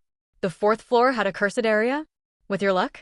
Did you even check the daily fortune before going down there? You're supposed to pick a good luck day for mining. If you found a cursed floor that early, your luck today must be in the negatives. Marlin was dumbfounded. He had never seen a cursed floor appear so close to the surface. Daily fortune? Where do I check that, TV or newspaper? Leon asked blankly. He knew about it from the game, where you could watch it on the TV in your house. But he'd searched through the channels in his own home's TV and only found the weather report and Queen of Sauce, never a daily fortune segment. It was Tilden Beta. On TV, Marlin said after a pause. But you need a special way to get there. Press 7 sevens on the remote, and you'll jump to the channel hosted by Welwick. Then he couldn't resist adding, you know the secret of Yoba's crafting altar, but not how to watch the fortune channel? I honestly don't understand how your elders raised you. I'm just an ordinary farmer. How would I know about these arcane things? Leon shrugged. Hey, who do you think you're fooling? Even veteran guild members don't know the forging method for a galaxy weapon or about Yoba's crafting altar. Marlin looked at him with open disdain. I just got lucky. Found a prismatic shard in the Universal Crystal Cave, went to the Calico Desert for fun, and when I found 3 stone pillars, the shard reacted. Next thing I knew, I had a galaxy weapon. Leon spun a half-true story. Sure. Keep spinning. If you told me Linus was the one who told you, I'd believe it. He doesn't watch TV either. Marlin snorted. That tidbit made Leon curious. Linus knows about Yoba's crafting altar? Of course. Who do you think held the mine entrance when the abandoned mines had a monster outbreak and the guild hadn't arrived yet? Marlin answered without thinking, then realized Leon might not know the story. He quickly shut his mouth and changed the subject. Old news. Forget it. Since you've got enough jellies, come inside, fill out a form, and pay the membership fee. You'll be officially in. Pay money? Then I'm out. Leon shook his head immediately. He was dirt poor. Joining the guild didn't even pay a salary, and now they wanted a fee? No way. You think getting an ID is free? Without an adventurer ID, you can't take monster hunting jobs. The lowest paying job is 500G, and the fee's only 20G, paid once. Can't you do the math? Marlin was practically laughing in disbelief at Leon's refusal over the membership fee. Stardew Valley's farming master. Can I take commissions? Do they require traveling far? Will the Adventurers Guild cover travel expenses? The moment Leon heard that the membership fee was only 20G and that he could earn no less than 500G per commission, he immediately perked up. No need to travel far. The Pelican Town Adventurers Guild only accepts local commissions. Marlin, though not fond of Leon, still explained patiently. It was because Leon possessed a galaxy weapon. And apart from having a rather whimsical way of speaking, he was actually a decent person. Marlin didn't want to miss such a promising recruit. Long have I wandered, lamenting that I've never met a worthy master. If you don't mind, I'd like to pledge myself to you as guild master. Hearing such a good deal, Leon clasped his fists in salute, solemnly declaring his desire to join the Adventurers Guild. Marlin shot him a disdainful glance. He couldn't quite grasp the exact meaning behind Leon's archaic words, but he could still tell Leon was expressing his intent to join. The way he said it was just a bit odd. Come on. Let's head inside and fill out the paperwork. In the end, Marlin gestured for Leon to follow him into the guild. The interior didn't impress Leon much. The decor was surprisingly homey. There were no weapon display racks or monster trophies like he had imagined. The hall was bare, not even furnished, the only decorative piece being a bearskin rug on the floor.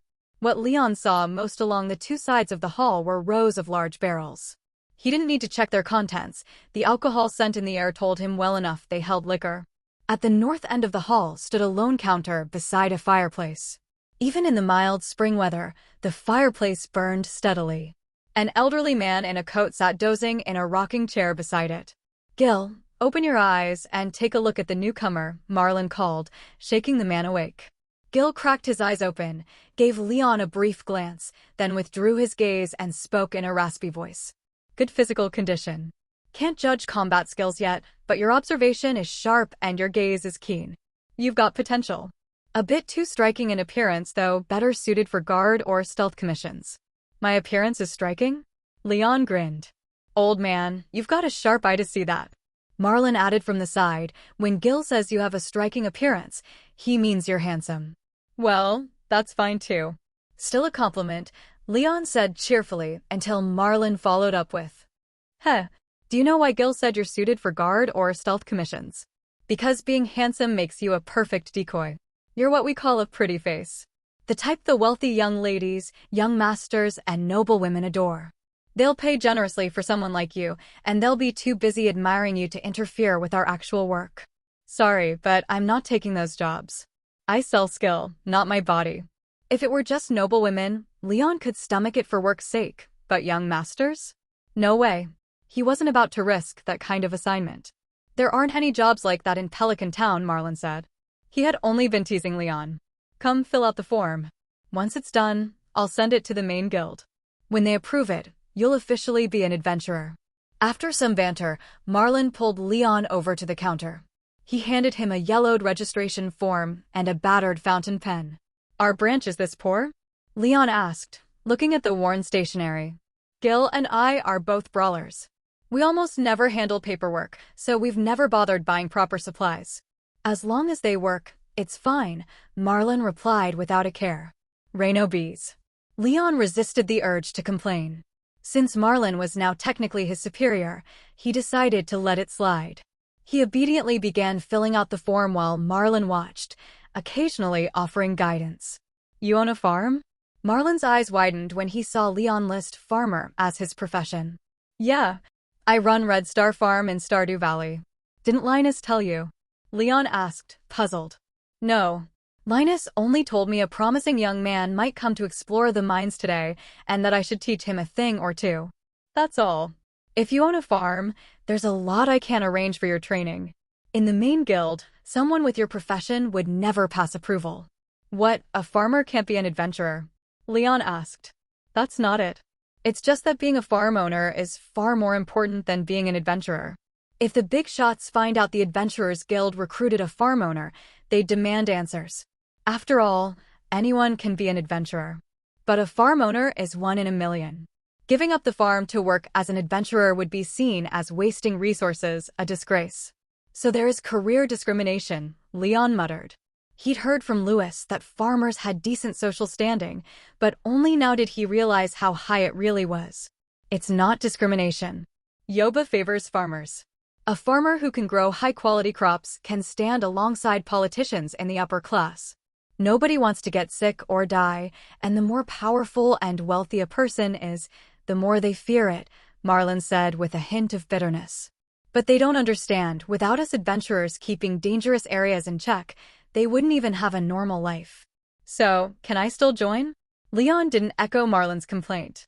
Every culture had its own values, and this one simply prioritized farming. It wasn't his place to argue, especially when he was on the benefiting side. "Of course. You're joining the Pelican Town branch, not the main guild. Here, I make the calls." Marlin's tone was firm. "Nice, Guildmaster, solid as always." Leon gave Marlin a thumbs up, then went back to filling out the registration form. Once it was done, he handed it to Marlin, who gave it a quick look. Seeing no issues, Marlin put it away. "All right, the paperwork's finished. Whether it passes the main review or not, I recognize you as an adventurer here. So, Leon, welcome to the Adventurers Guild." Marlin stepped forward and patted Leon on the shoulder. "Gil and I can guard Stardew Valley for another 10 years or so, but in the future, this place will depend on young people like you." I have high hopes for you. Do new members get any standard issue gear or benefits? Leon shrugged, clearly uninterested in Marlin's pep talk. No. If you want gear, you'll have to buy it. But first, you need to pay the membership fee. Marlin shook his head, then held out his hand. Leon stared at him wordlessly, but still took out a 20G note and put it in Marlin's palm. Look, you'll have to buy your own gear, but I can give you a 20% discount on your first purchase. Taking the money, Marlin immediately pulled out a thick illustrated catalog and handed it to Leon. Leon opened it. The pages were filled with armor, shields, and rings, no weapons at all. In the original game, there's no armor or shields, only footwear. This is unique to this story setting. Considering Marlin knew about his galaxy weapon, Leon wasn't too surprised. Got a weapons catalog? Leon asked casually. The book in his hands suddenly felt heavier, and Marlin simply tapped the cover without saying a word. Sure enough, after flipping a few more pages, Leon found weapon listings that hadn't been there before.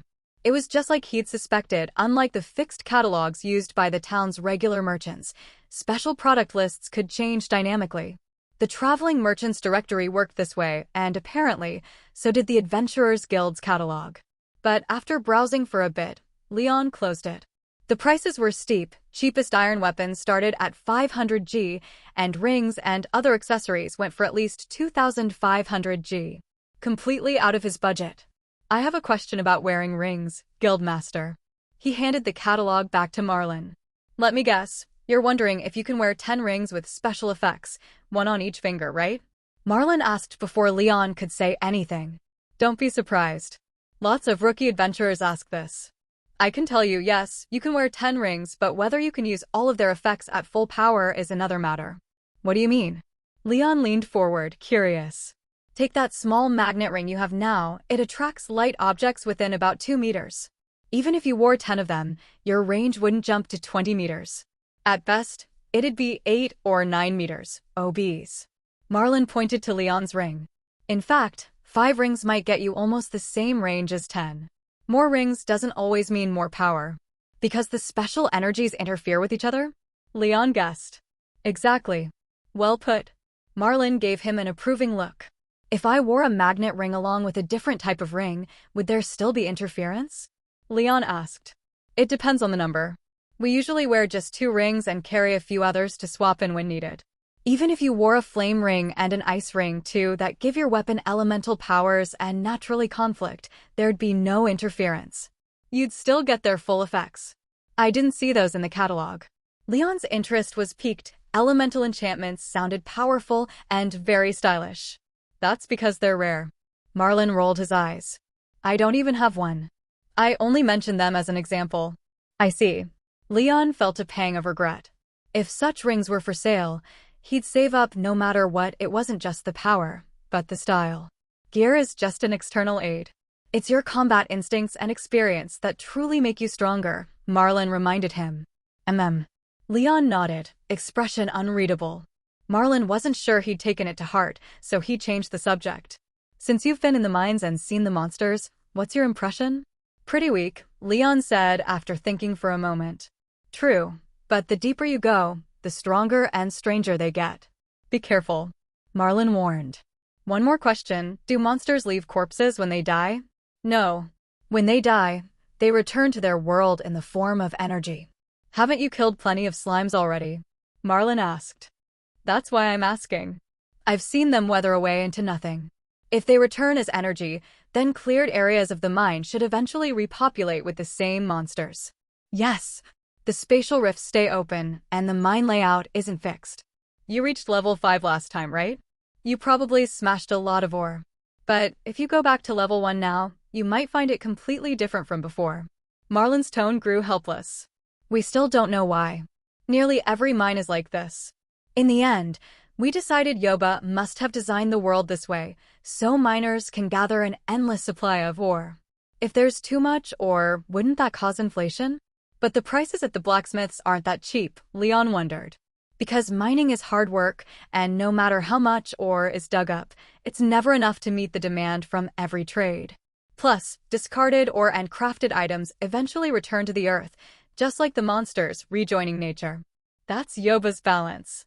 Balance. Leon repeated the word, then glanced over at Marlin. What does the Adventurers Guild think about the legend of Yoba creating the world? What do you mean? Marlin looked at Leon in confusion. I mean, do you believe Yoba exists? As an atheist, Leon wasn't too convinced by stories of gods creating the world. But given this world's peculiarities and the abilities granted by the system, he had noticed various gods, and especially Yoba, making their presence felt. Of course, for ordinary people, it might be nothing more than a myth, but for us adventurers, who roam through all sorts of dangerous places year-round, we know Yoba is real. There's too much evidence proving his greatness. As he spoke, Marlin countered, don't you believe it? You used Yoba's crafting altar to forge a galaxy weapon, didn't you? I'm not so sure, Leon admitted, looking a bit conflicted.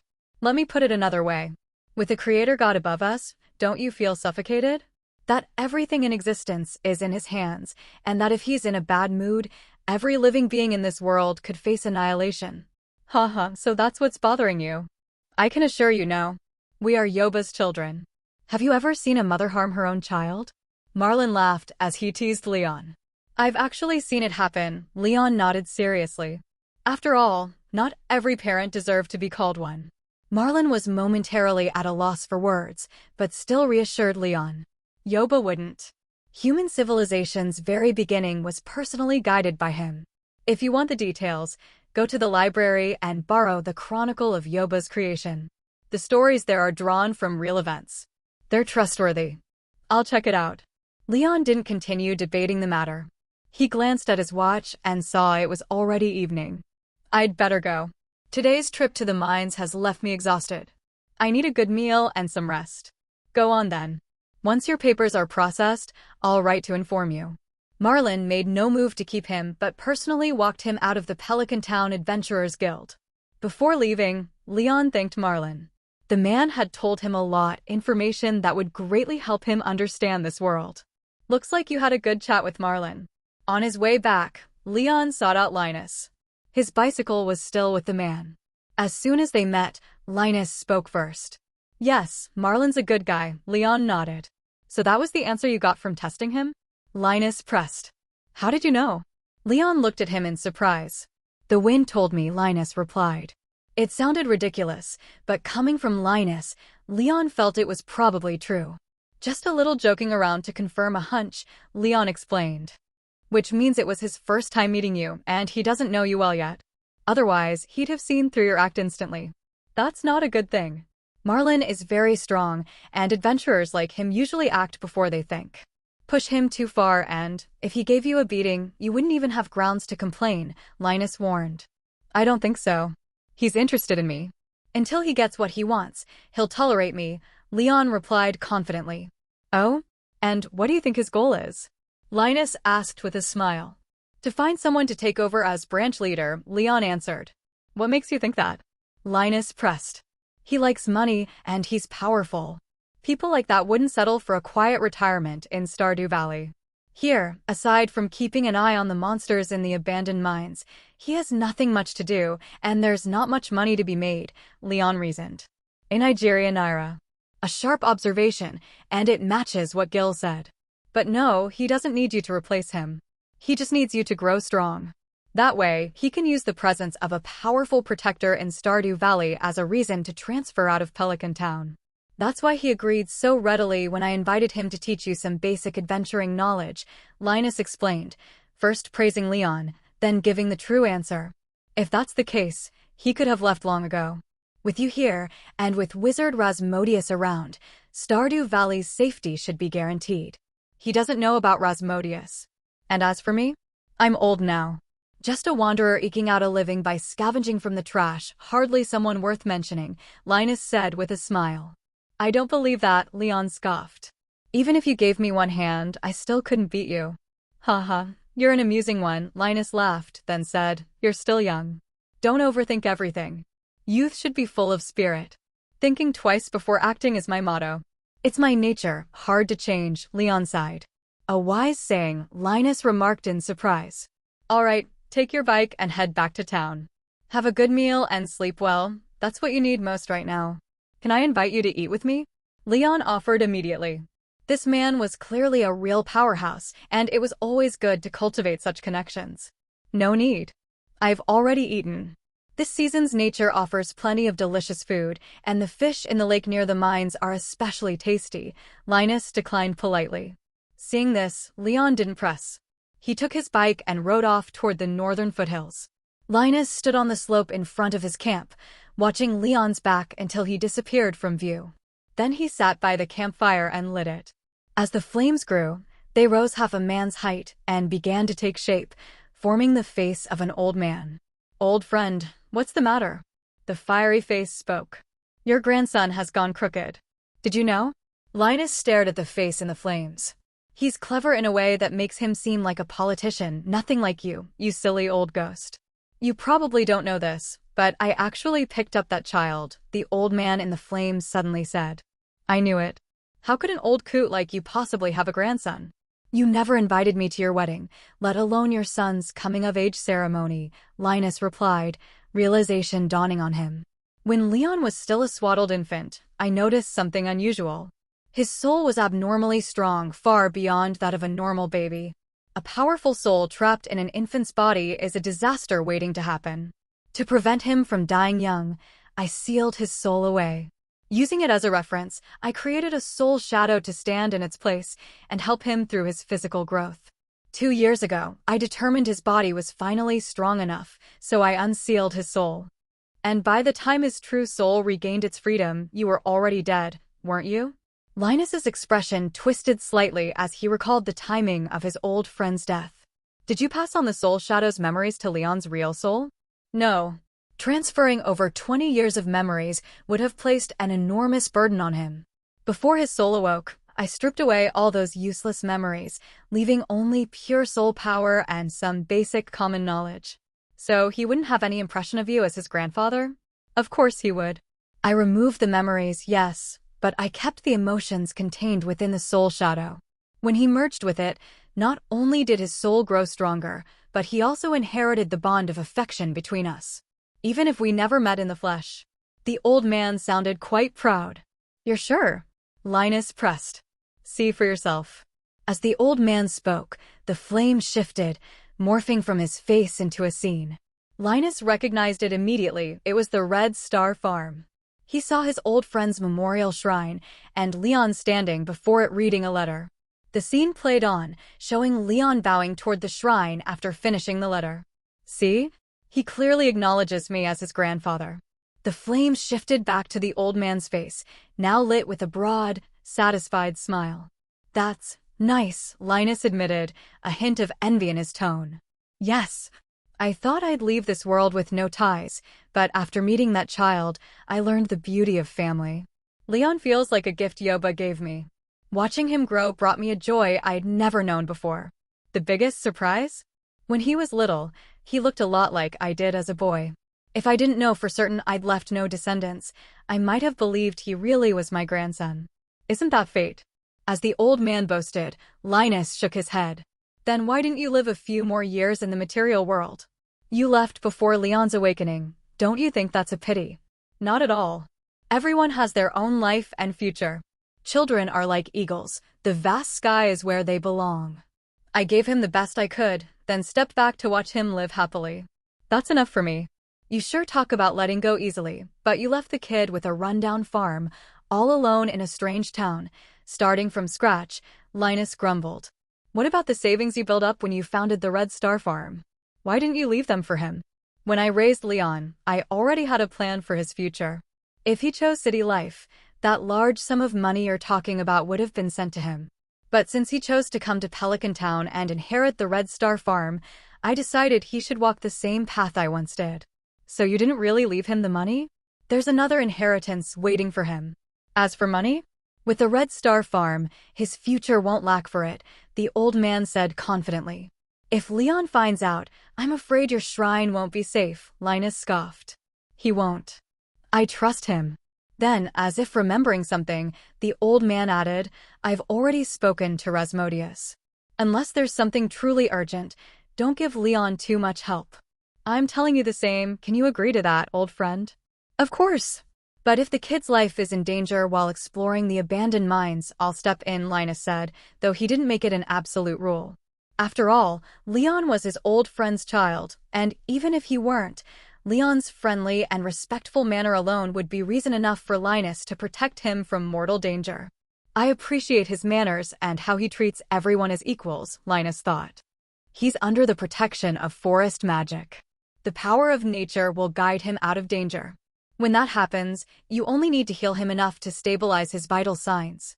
Leave the pain of the remaining injuries for him to bear, with circumflex N. Oh, and when you're done, take some money from his pocket. Maybe even grab an important trophy or two. Without the sting of heavy loss, I fear the boy won't take his safety seriously. The old man agreed with Linus's plan but added that twist. He didn't want Leon growing reckless just because of help from others. You really are a great grandpa, Linus said with disdain, glaring at the old man in the flames. Still, he didn't reject the idea. After all, you only learn from loss. On that point, Linus agreed. Well, aside from Leon, is there anything else you want to talk to me about? After so long discussing only Leon, the old man sounded a little sheepish. No, just Leon. As for me, I've got nothing worth discussing with an old ghost like you. Once my soul enters the spirit realm, we'll have all the time in the world to talk, Linus teased. Then get some rest. Thank you for sharing news about Leon. It's not easy to observe the material plane from the spirit realm. With you in Stardew Valley, I can rest easy about his safety, the old man said gratefully. No need to thank me. He's your grandson. As his elder, it's my duty to keep an eye on him, Linus replied with a casual wave. Linus, you don't need to envy me. My gut tells me you'll find your own heir someday, the old man said, his face fading from the flames as the campfire abruptly went out. Gut feeling? Huh, who are you kidding? Still, if I could pick up a grandkid someday, that might be interesting. Looks like I'll have to try living a few more years. Linus stared at the cold ashes, murmuring to himself, his eyes now brighter and more alive.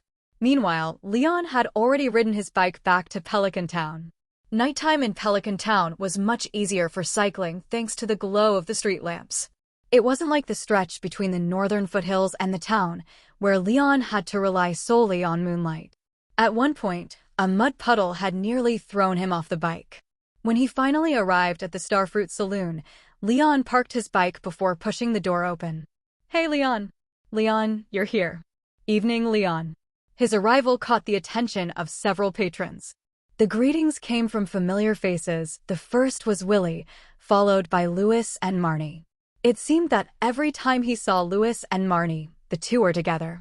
With such open interaction, Leon found it hard to believe that anyone in Pelican Town didn't know about their special relationship. But he wasn't one to pry. Waving back, he offered them a brief greeting before taking a seat at the bar. Good evening, Leon. What would you like? Emily was quick to welcome him. Hash browns, fried fish sticks, and a glass of apple juice. Leon glanced at the day's menu, picking 2 high-calorie items. I'll tell Gus. We can talk after. Emily noted his order, then walked to the kitchen window to call it out to Gus. After making sure he heard, she returned to the bar and began juicing fresh apples. Hey, Leon. A deep voice sounded behind him as he watched Emily's skilled hands at work. Leon turned to see Clint standing there, not sitting, just looming behind him. The greeting had come from him. Evening, Clint. Want something to eat? My treat. Leon greeted warmly, adding the offer without hesitation. Last time, Clint had not only unlocked the Infinity Crystal Orb for free, but had also gifted him a straight sword when he heard Leon was heading into the mines. Leon later learned from Marlin that the sword was worth at least 500 G. He remembered that kindness. No need. I'm just here for a beer. You eat, I won't bother you. I prefer drinking alone, a bit quieter that way. Clint politely declined and headed for a corner seat near the fireplace, greeting Emily as he passed. Emily, the usual. 1 beer. Clint, give me a moment. I'll finish Leon's apple juice first. Emily looked up, saw him, and offered only verbal acknowledgement before continuing with the juicer. Arnu Omicron. Clint didn't mind waiting. Soon, Emily handed him the beer, only to turn immediately back for the apple juice and carry it over to Leon without looking back. She's busy, must be tiring. Clint muttered to himself, deciding not to trouble Emily tonight. But when he saw her laughing and chatting with Leon across the bar, he froze. From his angle, neither of them noticed him. "I heard from Gus you ordered bread this morning. Did you go out of town?" Emily asked as she placed the apple juice in front of Leon. "Yeah. Spent the day mining in the abandoned mines." "What?" Emily gasped, covering her mouth before circling the bar to give him a thorough once-over. Seeing only some dirt on his clothes and no blood, she exhaled in relief. "Thank goodness you're fine. That place has monsters. You didn't run into any, did you?" "Of course I did. But just small fry, nothing dangerous." Leon took a sip of the apple juice. The sweet tart taste and fresh aroma were refreshing and satisfying. "Didn't know you were that capable," Emily teased with a smile. "Should I start calling you Hero Leon?" "I prefer Explorer Leon." Marlin, the head of the Pelican Town Adventurers Guild, insists I have great talent. He practically begged me to join. He was so enthusiastic, I couldn't refuse. So now I have an adventurer friend. But doesn't that mean you'll be facing dangerous monsters all the time? Emily's initial delight shifted to worry. Not at all. I joined mostly as a formality. I'm still a farmer first. The farm is my real work. Joining the guild was just a mutually beneficial arrangement with Marlin. That's good. Just make sure you stay safe. Emily smiled in relief and returned behind the bar, continuing their chat. Clint, watching from his corner, felt a pang of envy. He wanted to join the conversation but couldn't think of a reason. Instead, he nursed his beer, taking slow, distracted sips. "So that's why you rushed to the Calico Desert to find Yoba's crafting altar last time, preparing for the mines." Emily tried to keep him talking before his meal arrived.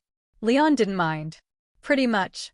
I wasn't sure how strong the monsters would be, so I wanted every possible advantage to protect myself. Going in prepared is wise. Leon, even if you weren't a farmer, with this level of care you could become a famous adventurer." Emily praised. "Not for me.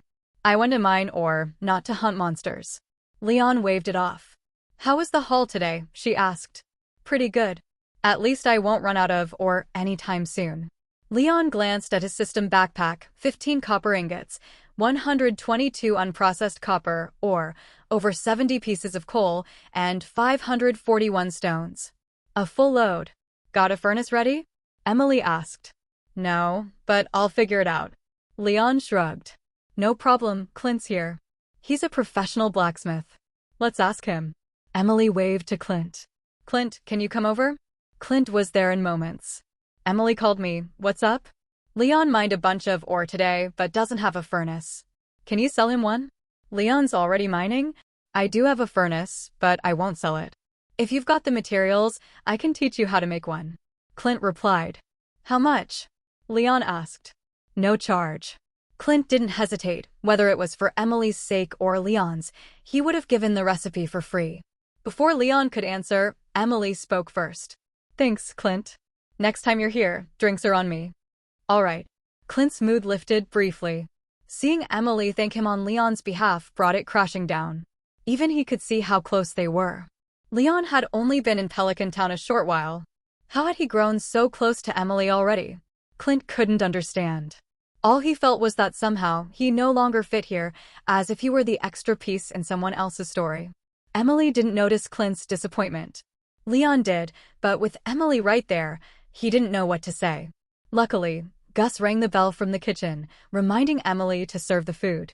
While she stepped away, Leon turned to Clint. "Thanks, Clint. Once I've got the money and ingots ready, I'll be counting on you to upgrade my tools." "Sure.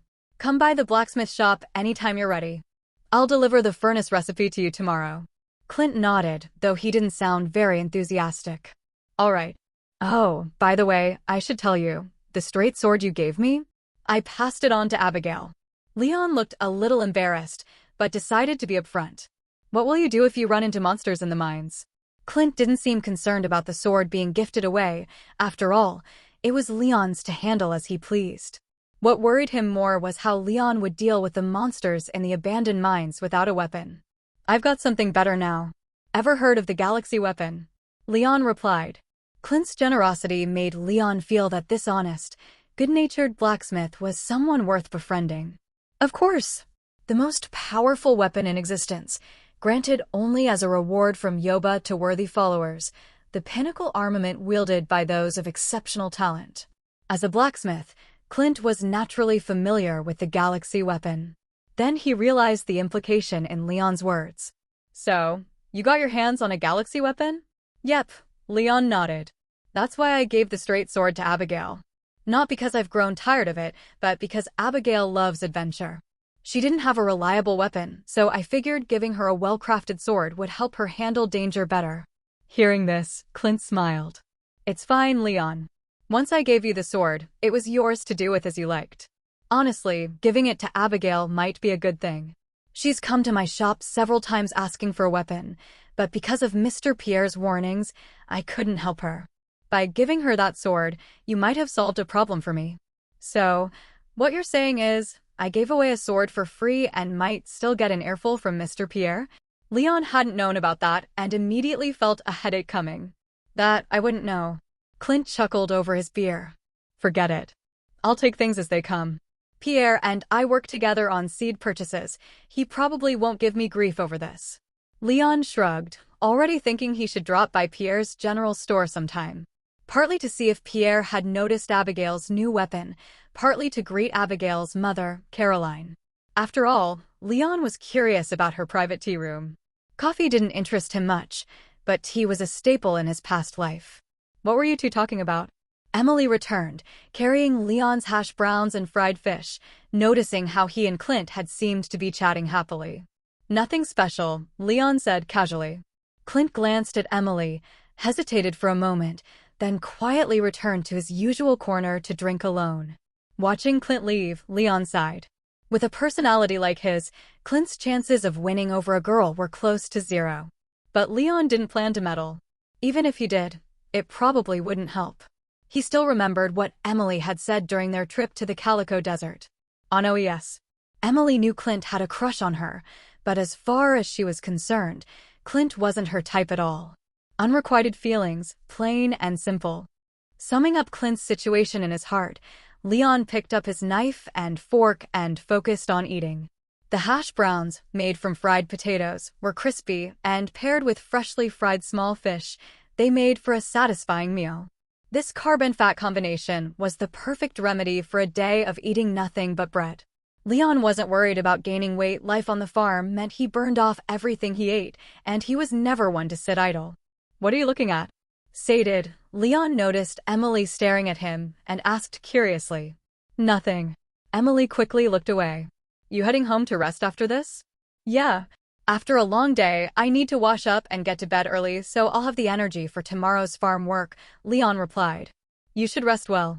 By the way, can you come by my place tomorrow? Emily suddenly asked. What for? Leon looked at her in puzzlement. It's like this. The roof at my place, Haley's and mine, has a small leak. Neither of us knows how to fix it, so I was hoping you could help, Emily explained. Fixing a roof? Why not just ask Robin? Leon countered. Because it's just a minor issue. We only need to replace a few tiles, Emily said. Of course, as thanks, I'll cook you a big lunch. You're acting strange. Leon eyed her suspiciously. If it was just a few tiles, anyone could manage it. Offering a feast for such a small favor? That was like making dumplings just to serve the vinegar. Emily tilted her head, not understanding what he meant. I'll head over after I finish my work on the farm tomorrow, then. Figuring it was a chance for a good meal without cooking himself, Leon agreed.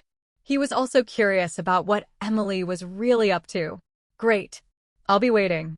My place is at 2 Willow Lane, right next to Jody's. If you head south from Pelican Town Square, you'll see it. We have a sun-shaped ornament hanging by the door. Hearing Leon agree, Emily quickly gave him her address. Leon nodded, committing it to memory. After paying the bill, he said goodbye to Emily, rode his bike back to the farm, hooked up the hose under the eaves, stripped down and showered thoroughly. Freshly dressed, he lay down on the bed. As for the things in his backpack, he decided to sort them out tomorrow after Clint delivered the furnace recipe. When the first rays of morning sunlight spilled into the room, Leon opened his eyes.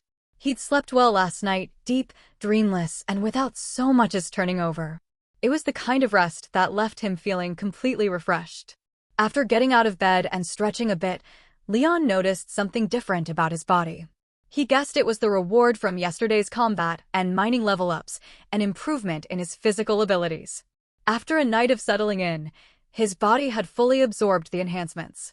He washed up quickly, pulled a piece of bread from his system backpack to quiet his stomach, and grabbed his watering can to tend to the crops. Once he'd made his round, Leon didn't rest as he usually would. Instead, after putting away the watering can, he practiced a set of Tai Chi. The increase in his strength had greatly boosted his stamina, and his body felt unusually energetic. Leon, your farm is much more beautiful than I imagined. Just as he finished his Tai Chi and adjusted his breathing, Leon noticed Clint standing at the edge of the field. Beautiful. Leon blinked at the comment, then glanced around. Other than the section near his cabin that had been cleared for crops, most of the farm was still in its natural state. He had no idea what Clint saw as beautiful. This is the blueprint for a furnace. Take a look, and if you have any questions, you can ask me. Clint didn't answer Leon's doubt, instead pulling out a pristine sheet of parchment and handing it to him. As soon as Leon accepted the blueprint, the system prompt chimed in his mind. Furnace blueprint detected. Recording complete. Furnace recipe unlocked. Thanks. I think I've already learned it. The prompt pleased Leon, but he still pretended to study the drawing for a few minutes before telling Clint. You've learned it already? Clint looked at him in surprise. Yeah, the details are very clear, and it even has diagrams. Easy to understand. Leon lied without blinking. Without the system's help, he probably would have had to study the details carefully and follow the steps exactly to figure it out. If you're worried about wasting my time, don't be. I have a backup of this blueprint, so I can give you this one to study at your own pace, Clint said, thinking Leon had only skimmed it so as not to delay him. With till done. All right, thanks. That helps a lot. Leon smiled, then offered, have you had breakfast yet? I could make you something. No, I need to get back to mine the blacksmith shop. I'll head out. Clint declined politely. Walk back. Leon asked. No, I have a car. It's parked just outside the farm. Clint waved goodbye and left in a hurry. Leon shrugged at Clint's retreating back, unsure why he was in such a rush. He'd wanted to ask if Clint could help with the meteorite on his farm, something Leon currently had no way to handle. Still, he'd remember the favor of Clint bringing him the furnace blueprint. If Clint ever needed help, Leon would lend a hand, as long as it wasn't something outrageous. He wasn't about to risk his life for it. He put the blueprint away in a safe spot inside the cabin, then opened the crafting menu to check the newly unlocked furnace recipe. Furnace smelts ore and coal into metal bars. Each use consumes 5 pieces of ore and 1 piece of coal. Materials required: copper ore times 20, stone times 25. These material costs are steep. Leon frowned. Stones were fine, he had plenty, but copper ore as a crafting material was expensive. After an entire day in the mines, he'd only collected 122 pieces, enough for just 6 furnaces. If he hadn't taken 15 pre-smelted copper ingots from the old miners' rest area, he would never have considered making multiple furnaces to boost efficiency. But it was a one-time investment, and the furnace could smelt copper, iron, gold, and iridium ores in the future. Gritting his teeth, Leon decided to craft 5 furnaces at once. That used up 100 copper ore and 125 stone. Painful, but 5 furnaces would be plenty for now. Crafting with the system was simple. Select the item in the crafting menu, ensure the system backpack had enough materials, and the raw resources would instantly transform into the finished product. He watched the copper, ore, and stone count in his backpack plummet, while 5 gray-black furnaces, shaped oddly like washing machine drums, appeared in their place. Taking them out, Leon saw that each furnace looked identical, like a stone monument with a 20-centimeter wide hole in the center and a large pull-out drawer above it. They looked strange and nothing like the furnace design Clint had shown him. But appearance wasn't the point, performance was. Leon didn't rush to try them. He put them back into his backpack, chose a spot not too far from his cabin, and lined them up in a row. The previous location had been too close to his cabin and fields, and he didn't want the high heat from smelting to harm his crops or set his house on fire. The farm was big, walking a bit farther was worth it for safety. Once he was sure the location was fine, Leon prepared to smelt his first copper ingot. Only, he wasn't quite sure where to start. The recipe had no instructions, and the furnace design was nothing like Clint's, so Clint's usage notes didn't apply to the system's modified version. Luckily, the system provided guidance just then. Place coal in the central hole. Insert raw ore into the drawer above. Leon quickly pulled out 1 piece of coal and 5 copper ore, placing them into the furnace as instructed. The moment he did, the central hole lit up, flames roaring to life and filling the space. The heat made Leon instinctively take 2 steps back, away from the new heat source that felt like a miniature sun. But he didn't retreat too far. He wanted to watch exactly how this furnace would turn raw copper ore into a solid ingot. After staring for quite a while, Leon ended up with nothing but a head full of sweat. He couldn't see anything particularly special about the smelting process. Remembering he had promised Emily to help repair her roof, he gave up on watching and decided to leave. Before heading off, he tossed the remaining 15 pieces of copper ore into the other furnaces. With any luck, they would be smelted into copper bars by the time he returned. He washed his sweat-covered face, hopped onto his bicycle, and set off toward Pelican Town. Emily had told him her house was at 2 Willow Lane, but Leon wasn't too familiar with the town's layout. He followed her description from yesterday and rode south after arriving at the town square. He soon found the house Emily shared with Haley, thanks to the 2 Willow Lane sign on the gate. Most of the town's buildings were cozy European-style cottages, but the house marked 2 Willow Lane was a full-on villa. A tall fence surrounded the property, hiding most of the interior from view, though Leon could see various flowers and plants hanging along the fence. He went around to the front yard and spotted a sun-shaped ornament hanging over the front door. Convinced he was in the right place, Leon parked his bike and went up to knock. "Welcome, Leon. Come in and rest for a while." Emily opened the door and greeted him warmly. "No need. Just tell me where the leak is. By the way, you've got a ladder and some spare roof tiles, right?" Glancing at the pristine wooden floors and pure wool carpet inside, Leon decided he'd rather not track mud in. He went straight to asking about the materials and tools needed for the repair. "They're in the storage room," Emily replied. "Why the rush? I was making breakfast and even set aside a portion for you. The sooner it's done, the sooner I can rest," Leon explained. "All right, I'll take you to the storage room. It's in the backyard." Emily changed into outdoor shoes and led Leon around to a small shed behind the villa. She unlocked the door and motioned for him to go inside. Inside, neatly arranged tools filled the shelves. Most of them were unfamiliar to Leon, precise-looking instruments that piqued his curiosity. "Are these your parents' tools?" "Yes. They're jewelers, so most of these are for processing and polishing gems," Emily explained. "Didn't expect you to be a rich young lady," Leon teased. "That's my parents' money. I'm already grateful they let me live here. My own expenses come from working at Gus's saloon. I don't like relying on their money," Emily replied modestly. Leon didn't mock her for not knowing how good she had it. In fact, he admired her independence.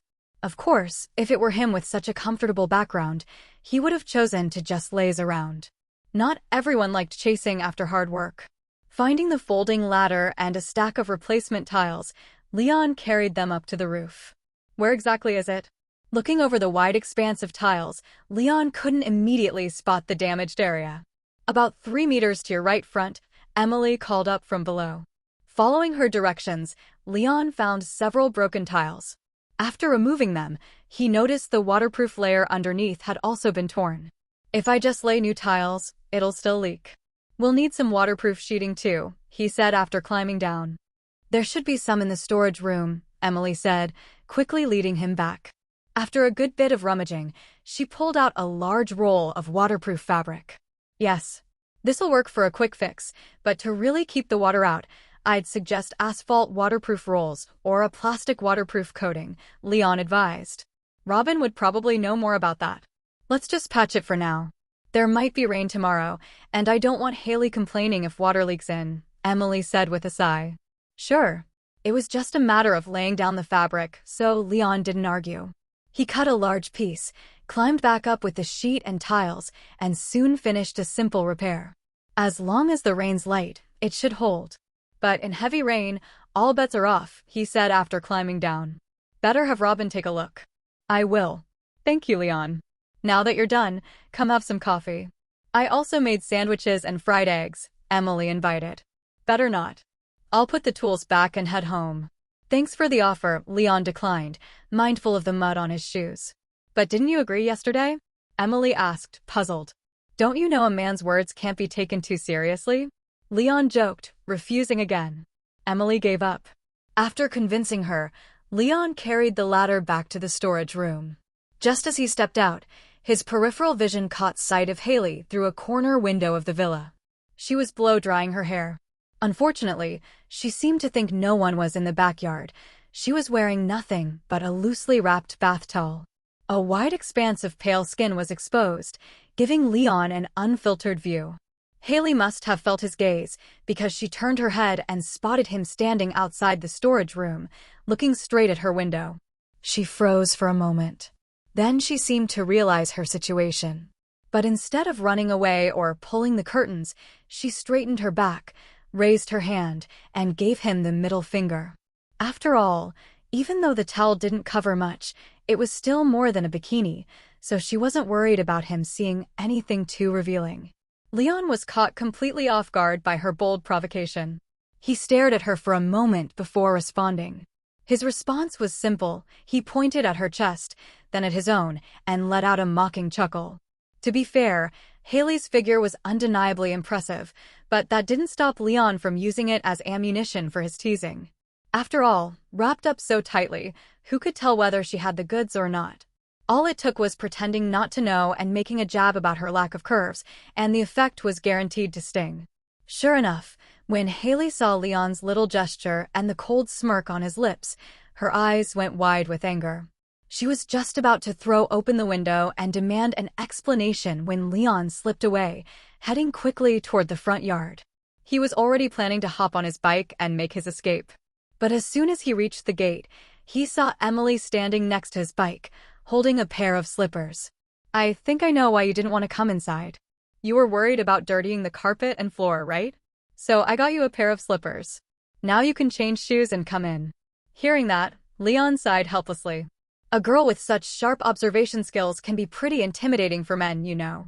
But a man who's considerate enough to think about others will always catch a girl's attention, Emily countered. That's just basic manners for any adult, isn't it? Leon replied. But acting like that makes it seem like we're strangers. We're good friends, aren't we? And I hate men who go back on their word. Emily's gaze stayed locked on him as she set the slippers down and naturally opened the front door. As much as I'd love to linger here, I don't think your sister would be too thrilled to have me over for breakfast, Leon said, thinking back to his recent provocation toward Haley. Thrilled? Of course she's thrilled. To his surprise, the moment Emily finished speaking, Haley appeared in the living room just behind the door, gritting her teeth as she addressed him. Haley had already changed into a lovely dress, though there were still wrinkles in the fabric, and her hair was damp, clearly showing she'd rushed to get dressed and come downstairs. Looks like Haley's happy to see you too. So, what are you worried about? Come in and sit. After all, you made the effort to come help. I can't just let you leave empty-handed. Emily was puzzled as to why her image-conscious sister would appear in front of Leon without tidying her hair or smoothing her clothes. Still, since Haley's words seemed to ease Leon's hesitation, Emily didn't dwell on it. In that case, I can only say, sorry for the intrusion. From behind Emily, Haley fixed Leon with an intense glare that all but said, if you walk out that door, I'll tell. Leon could guess well enough what she meant. If she exaggerated her story about him seeing her in the backyard, his reputation might go down the drain. With no choice, he reluctantly removed his sneakers under her watchful eyes. In both sisters' presence, Leon slipped on the slippers and stepped into the villa. Emily, you take care of Leon. I need to dry my hair. Relieved that she'd successfully stopped him from leaving, Haley suddenly remembered her own disheveled state. After tossing out that line, she darted back upstairs. She's always in such a rush, don't mind her. She may seem hard to get along with, but Haley's actually got a good personality, Emily said, looking embarrassed as her sister vanished. Leon simply nodded, not wanting to linger on the subject. Following Emily's lead, he headed toward the dining room on the right side of the hall. Arango Thailand bot. Take a seat and rest a bit. I need to refry the bacon. Cold bacon's no good. After settling him at the table, Emily disappeared into the kitchen. Since it was his first visit here, Leon didn't feel comfortable wandering around. Out of respect for his hosts, he stayed seated at the dining table. Before long, the sizzling aroma of frying bacon drifted from the kitchen, rich and savory. Leon couldn't help but lift his head toward it. He'd only had a piece of bread that morning, and after running around all this time, he was starting to feel hungry. Just as his attention was fixed on the kitchen door, the smell of bacon was suddenly replaced by the heady scent of rose perfume. Before he could even turn around, Haley's sharp voice came from behind him. "Leon, what did that hand gesture mean earlier?" "Nothing special," Leon replied casually. "I was just reminding you not to have a wardrobe malfunction." And the smirk. Haley pulled out a chair and sat right beside him, eyes narrowing. "Maybe I was too tired from yesterday. Didn't get enough rest. So my friendly smile came out looking a little stiff. You misunderstood." Heh. This time, it was Haley's turn to smirk coldly. She stood, giving him a slow once-over, her gaze lingering pointedly on his chest before speaking. "I thought your pecs were supposed to be impressive. Guess they're just average." "Well, I'm just an ordinary farmer, not one of those gym hunks," Leon said evenly. Haley was itching with frustration at his unshakable calm. No matter how she probed, he offered no openings for a follow-up attack. In the end, she could only plop back into her seat, chin resting on her hands, glaring at him with open resentment. Leon didn't bother avoiding her stare. Dodging would only make him look guilty. Instead, he met her eyes squarely. And truth be told, even without makeup, Haley's skin was flawless, smooth, fine, with a healthy glow. Her features were already striking, and without cosmetics to hide them, she had a fresh, youthful charm. Her intention had been to make him uncomfortable with her gaze, to force him into looking away so she could regain some pride after his earlier teasing. But Leon didn't play by the rules. Meeting her eyes with open appreciation, he turned the tables. Under his direct gaze, Haley felt her cheeks grow hotter, her heartbeat quicken, and an odd heat spread through her body. Even her breathing became unsteady. At last, she had to turn her face away, breaking the connection to calm herself down. Leon couldn't help but chuckle the moment she looked away. It was just like those moments back in school when a boy and girl locked eyes by accident, only to glance down quickly before the other noticed the blush creeping up their cheeks. Even without seeing her expression now, the thought still made his smile widen. But Leon wasn't just amused by Haley's shyness, he was savoring his own victory. After all, once you stop caring about saving face, you can remain undefeated in any situation. If you're enjoying this story, please consider subscribing to me on www.patreon.com/romestories. Your support lets me keep bringing you high-quality translations without delays. Leon was still wondering how long Haley's habit of tilting her neck to the right could last when Emily came out of the kitchen with a tray in hand. "Leon, try this breakfast and see if it suits your taste." She placed one serving in front of Leon, another in front of Haley, then sat down and addressed him. "All right." Leon looked at the neatly presented sandwich before him. Under Emily's expectant gaze, he took his first bite. The bread, soft and full of wheat fragrance, was the first to meet his taste buds. As his teeth sank in, the sweetness and tartness of fresh tomatoes mingled with the smoothness of cream. Next came the crispy bacon, rich with oil and pork aroma, before the final bite brought him back to the soft bread once more. The flavors were distinct, leaning sweet, though the sweetness came naturally from the ingredients. Leon found it acceptable. While the taste was average, it was more than good enough for breakfast. Most importantly, it was filling. One of these would keep him going for quite a while. Emily, meanwhile, kept a close eye on him. Though Leon said nothing about the sandwich, the way he chewed and swallowed in large bites was enough to tell her everything. Haley, on the other hand, nibbled at hers, occasionally glancing between Emily and Leon. She noticed her sister's eyes were almost entirely on him. Unable to hold back, she said, "Emily, no hot milk today?" "Of course there is. In the kitchen." "Get it yourself," Emily replied. "Oh." Haley muttered but made no move to fetch it. She just kept eating the noticeably smaller sandwich in her hands compared to Leon's. Seeing this, Emily gave her a helpless look, then went to the kitchen herself. She returned with a cup of hot milk and placed it in front of Haley. "You two seem pretty close."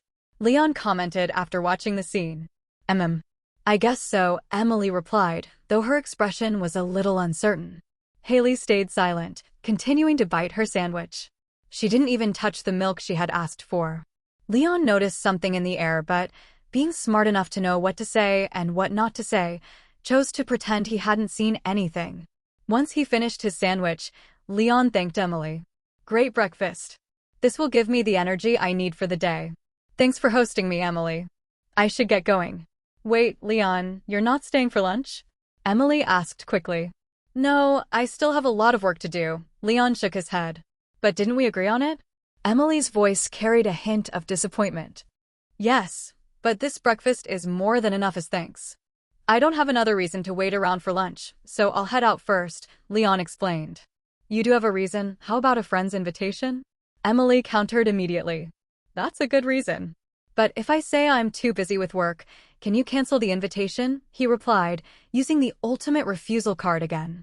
Emily stared at him for a moment before answering with regret. All right then. We'll set another time. And then Leon felt relieved and stood up. Well, Emily, Haley, I'll be off. Thanks again. Oh, and don't forget to ask Robin about that roof problem. After reminding Emily about the still unfixed leak, Leon left the villa. The moment he stepped out, Haley put down her half-eaten sandwich. I'm full. She went to the door, changed her shoes, and left. Just as she stepped outside, she ran into Leon getting on his bike. Leon, wait. Leon had already ridden a few meters, but stopped when he heard her. What is it? He asked. Come here. Shouting like this is embarrassing, Haley gestured at the distance between them. Leon sighed but rode over. All right, what's up? Do you really have work to do? She asked directly. I do, Leon replied, thinking that maybe he could use his improved stamina to expand his planting area again. Is it urgent? Not really. Just say what you want, he urged, finding the back and forth a bit tedious. Emily found out you'd be visiting yesterday and spent the rest of the day preparing ingredients for lunch. She worked until midnight. Clearly, she was looking forward to you joining her. If you leave, she'll be really disappointed. Noe. Haley's eyes were earnest. If it's because of me that you don't want to stay, I can leave until you're gone. But can you at least stay for lunch?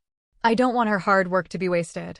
Leon blinked, silent for a moment before asking, Why do you think I'm leaving because of you? Don't you dislike me? She asked, tilting her head. Do I? Leon countered, just as confused. I thought you did, so that's why you refused Emily's invitation. I just felt that since I'd already had breakfast, staying for lunch might be a bit much, Leon explained. Given Haley's genuine offer to leave just so Emily's efforts wouldn't go to waste, he couldn't brush her off anymore. There's nothing wrong with it. Emily invited you. You're a guest, she said seriously.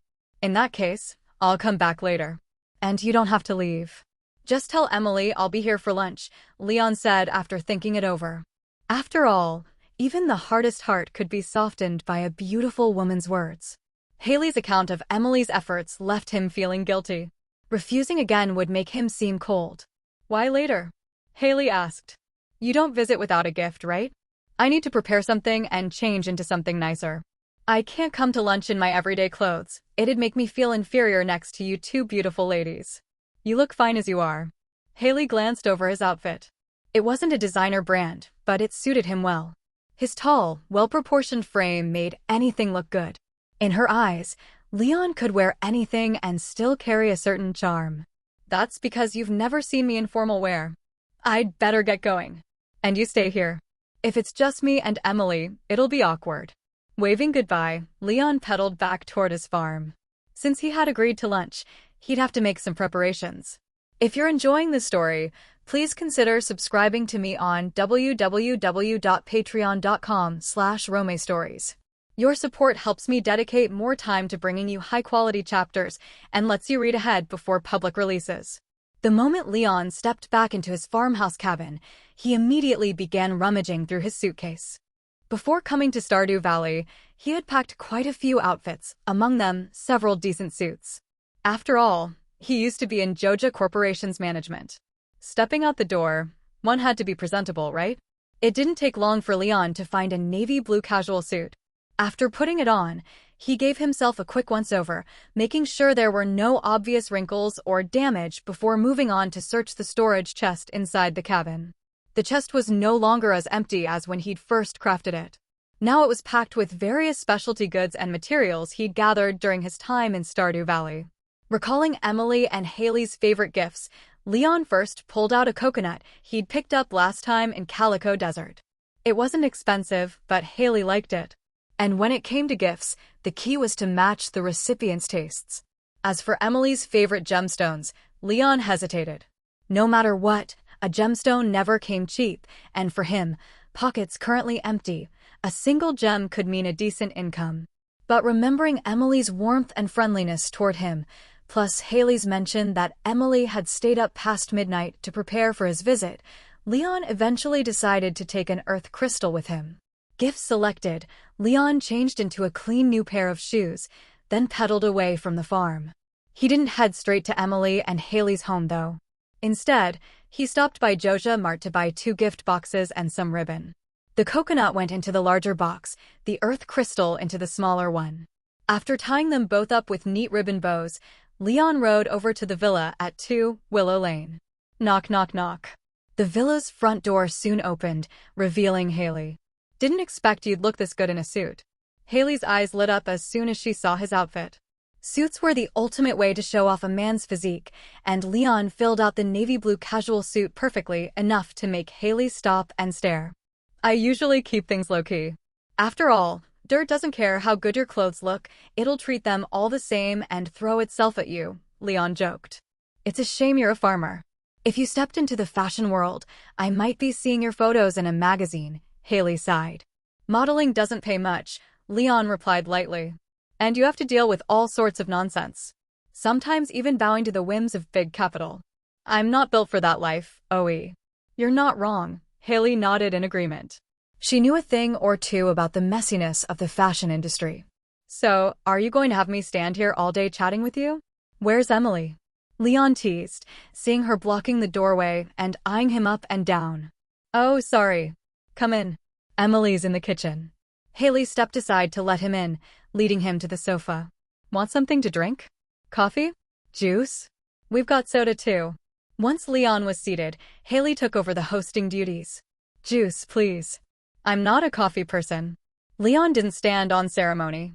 While Haley went to get it, he pulled 2 neatly wrapped boxes from his backpack. When did you pull those gifts out? Haley returned with a bottle of juice, staring at the boxes in surprise. Don't worry about that. Guess which one's yours? Leon placed the big and small gift boxes on the sofa.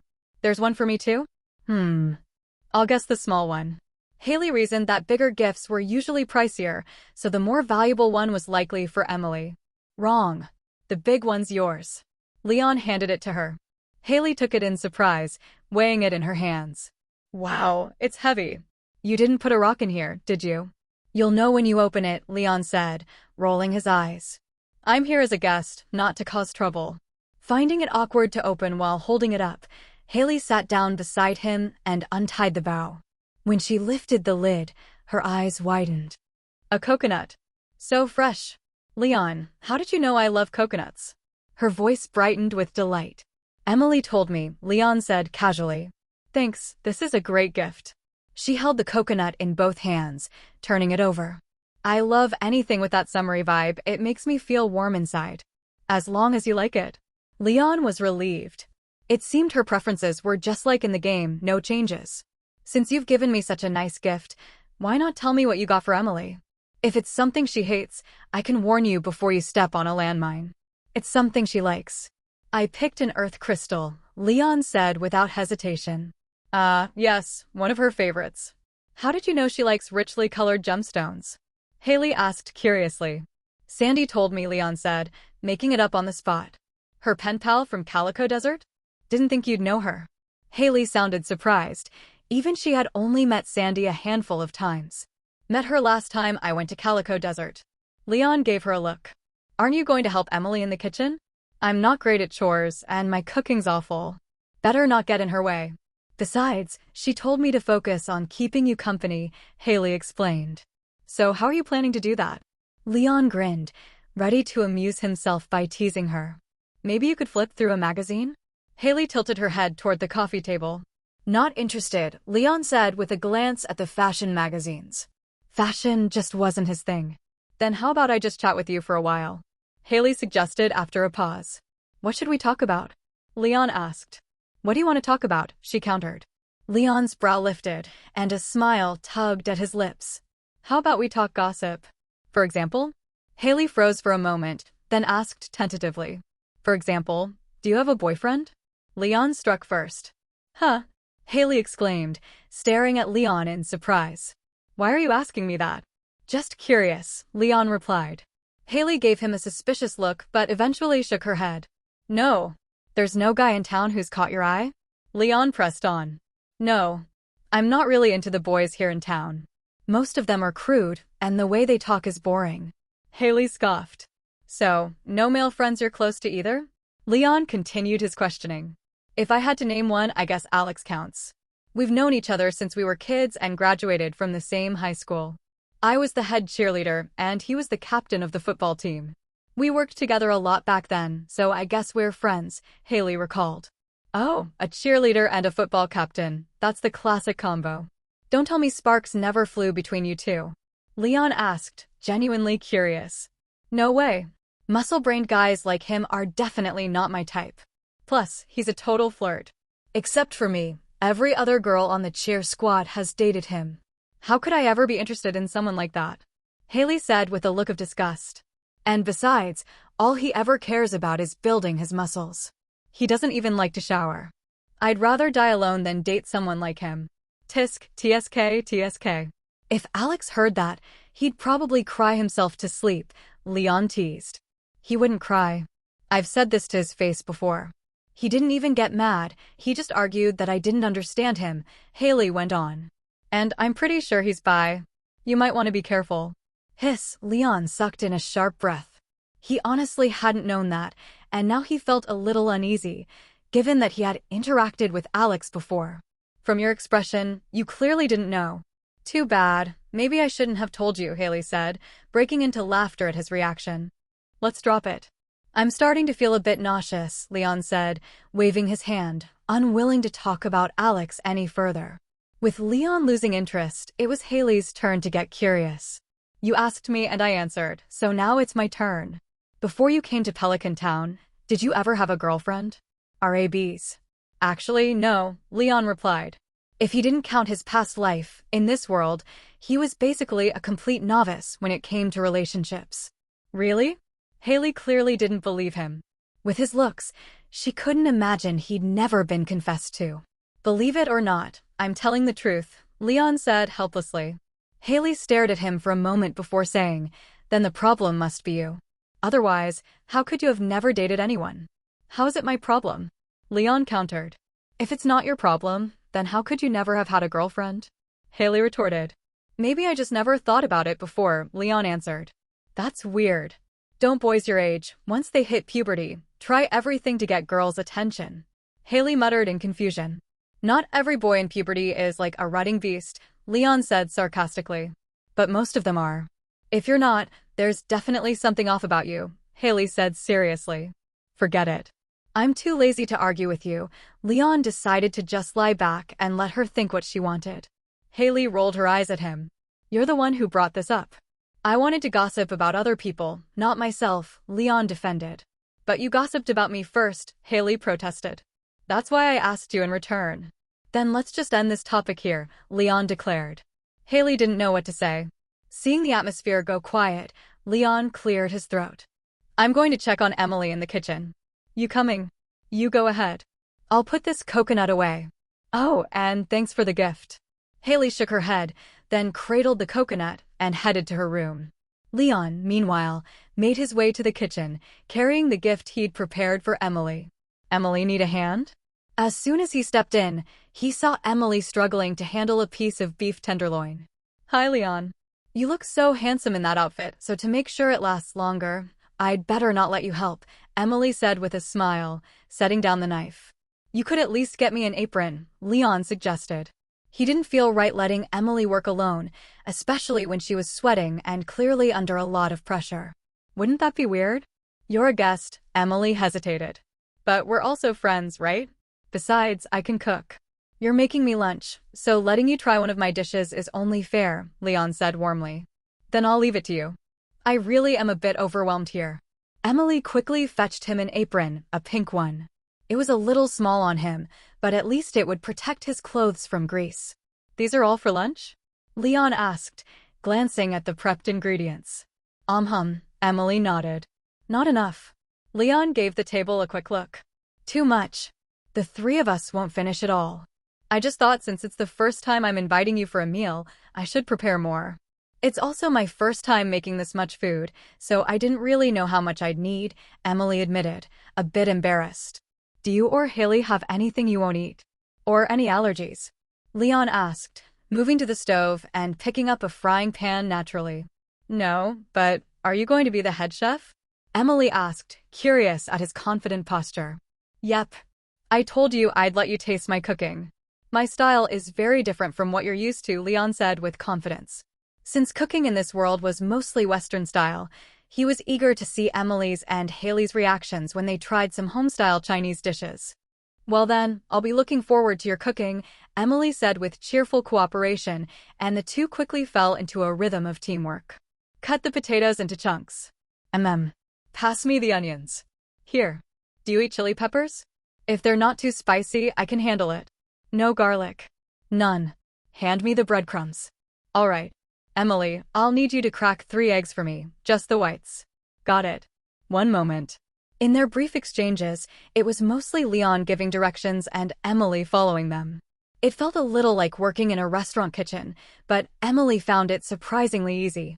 With Leon calling the shots, all she had to do was prepare exactly what he needed, instead of scrambling to get every ingredient ready on her own like before. And she truly was looking forward to seeing what Leon would make. His cooking style was dazzling. For the first time, Emily realized that even flames could be used as part of a dish's seasoning. Watching Leon deftly flip the pan, coaxing the fire into the ingredients, she almost thought she was watching a magic trick. From the moment he lit the stove and took control of the wok, the aromas hitting Emily's nose never repeated. A shifting blend of fragrances danced through the air, each one teasing her appetite more than the last. She couldn't help comparing Leon's cooking style with Gus's. In the end, she concluded that Gus focused on the natural qualities of the ingredients, building flavor from their essence, while Leon's approach was all about using flames and seasonings to show off perfect control over taste. Both had their strengths, but Emily preferred Leon's style. It wasn't just delicious, it was a performance. The vibrant colors, the unrestrained fragrance, all of it made her mouth water before the food even touched her lips. No-y. Ugh, the flame's too low and the bottom of the pan's too flat. I can't bring out the full flavor, Leon complained as he plated the stir-fried cauliflower. My cookware was recommended by Gus. Is there something wrong with it? Emily asked curiously. Nothing wrong. It just doesn't match my cooking style, so the final taste suffers a bit, Leon explained. It's already amazing, Emily reassured him with a smile. I honestly didn't expect you to be such a great cook. Well, when you live alone for a long time, if you don't learn to cook for yourself, you'll starve, Leon said with a dry chuckle. Still, a man who can cook is very charming, Leon. I'm sure someday you'll have someone to share that burden with, Emily replied warmly. Enough talk, keep an eye on the braised beef for me. Oh, and Emily, where's the bathroom? Out of the kitchen, second small room on the left. With directions in mind, Leon hurried off. He had downed an entire bottle of juice while gossiping with Haley earlier, and nature was now calling loudly. But just as he reached the bathroom door, he noticed it was locked from the inside. He immediately guessed Haley must be in there. So he waited. And waited.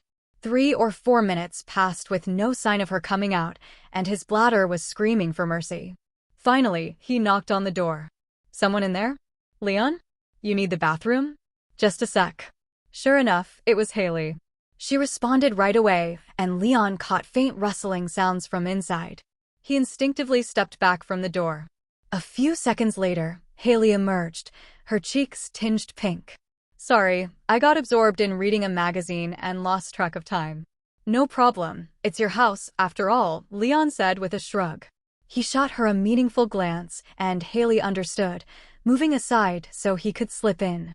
Leon rushed in, shut the door, and relieved himself, completely unaware that Haley lingered outside. "That loud," she muttered, blushing as she heard the sounds from within. Realizing how odd she was being, she quickly turned to leave. But just as she reached the living room, it hit her. She had left all her clothes from her morning shower piled by the washing machine in the bathroom. She had planned to wash them that evening when Emily got home. Please let him not notice, she thought anxiously. The worst part was that her underwear was right on top. Notice what? Leon's voice startled her. He had just finished and overheard her mumbling. My, underwear that I didn't put in the washing machine yet, Haley blurted without thinking.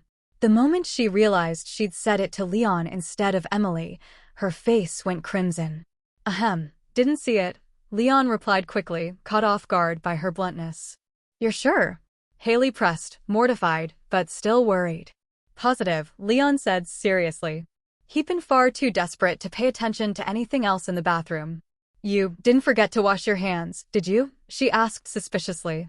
I did wash them, Leon said, showing his still damp hands. I'm going back to help in the kitchen, of course I'd wash up. But when Haley heard that, she immediately ducked her head. The sink was right next to the washing machine, which only made her trust him less. Leon, watching her hide like an ostrich, recalled his hand-washing just moments ago and realized he had indeed caught a glimpse of a certain ocean blue scene. His eyes flicked to her sky-blue dress now, and he couldn't resist teasing. You seem to really like blue. You saw it after all. Haley's face flared as she connected the dots. She shot him a glare, then swung a punch toward his stomach. Fortunately, Leon was trained.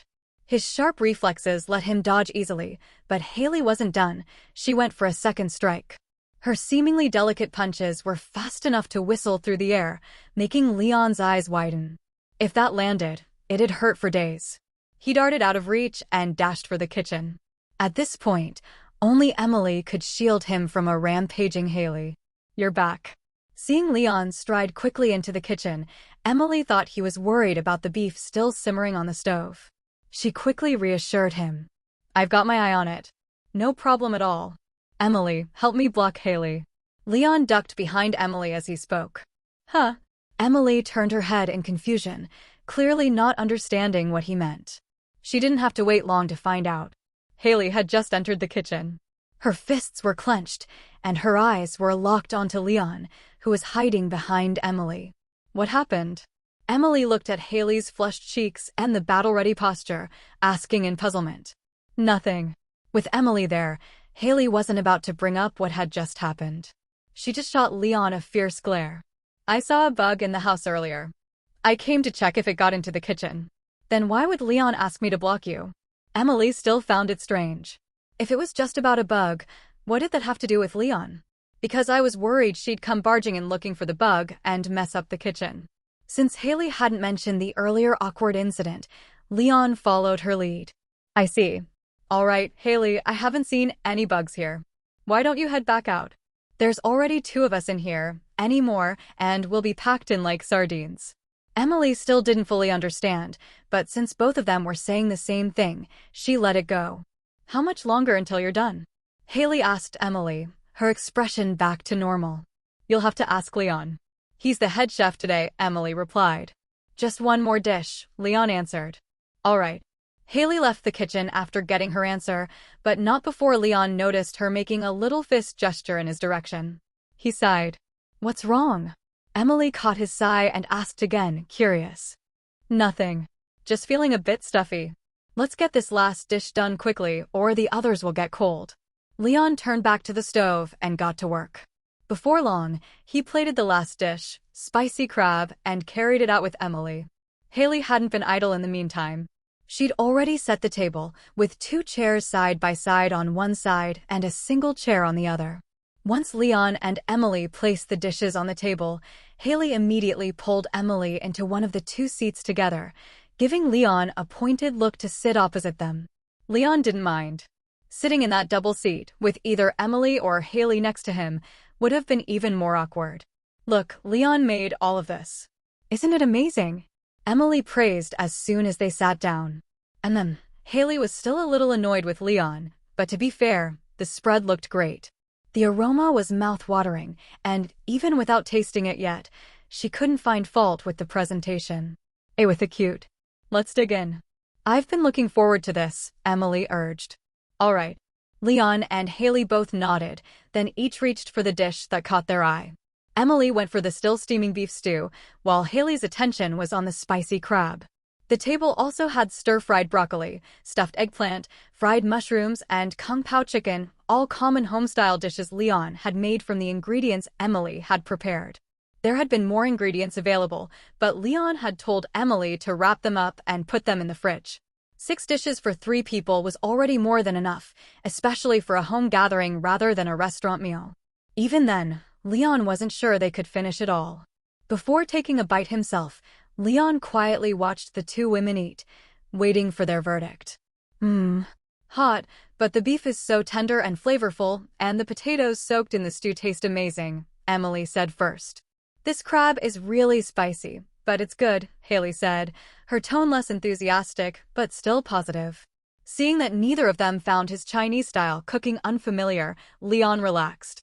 Different food cultures could mean very different tastes, but now he was sure Emily and Haley weren't put off by his flavors. He could finally enjoy the meal himself. That said, after tasting it, Leon felt a bit disappointed. Emily's kitchen lacked a lot of the ingredients he usually relied on, so the flavors weren't up to his own standards. And stir-frying in a frying pan, especially a shallow one, wasn't ideal. It made flipping the food tricky and risked spilling ingredients, which left him feeling constrained while cooking. All in all, he figured he'd only managed about 70% of his usual skill. Still, watching Haley and Emily eat happily, Leon decided not to dwell on it. Next time, with everything prepared properly, he'd make up for it. After all, courtesy should be returned in kind. Emily had invited him for this meal, and he fully intended to repay it someday.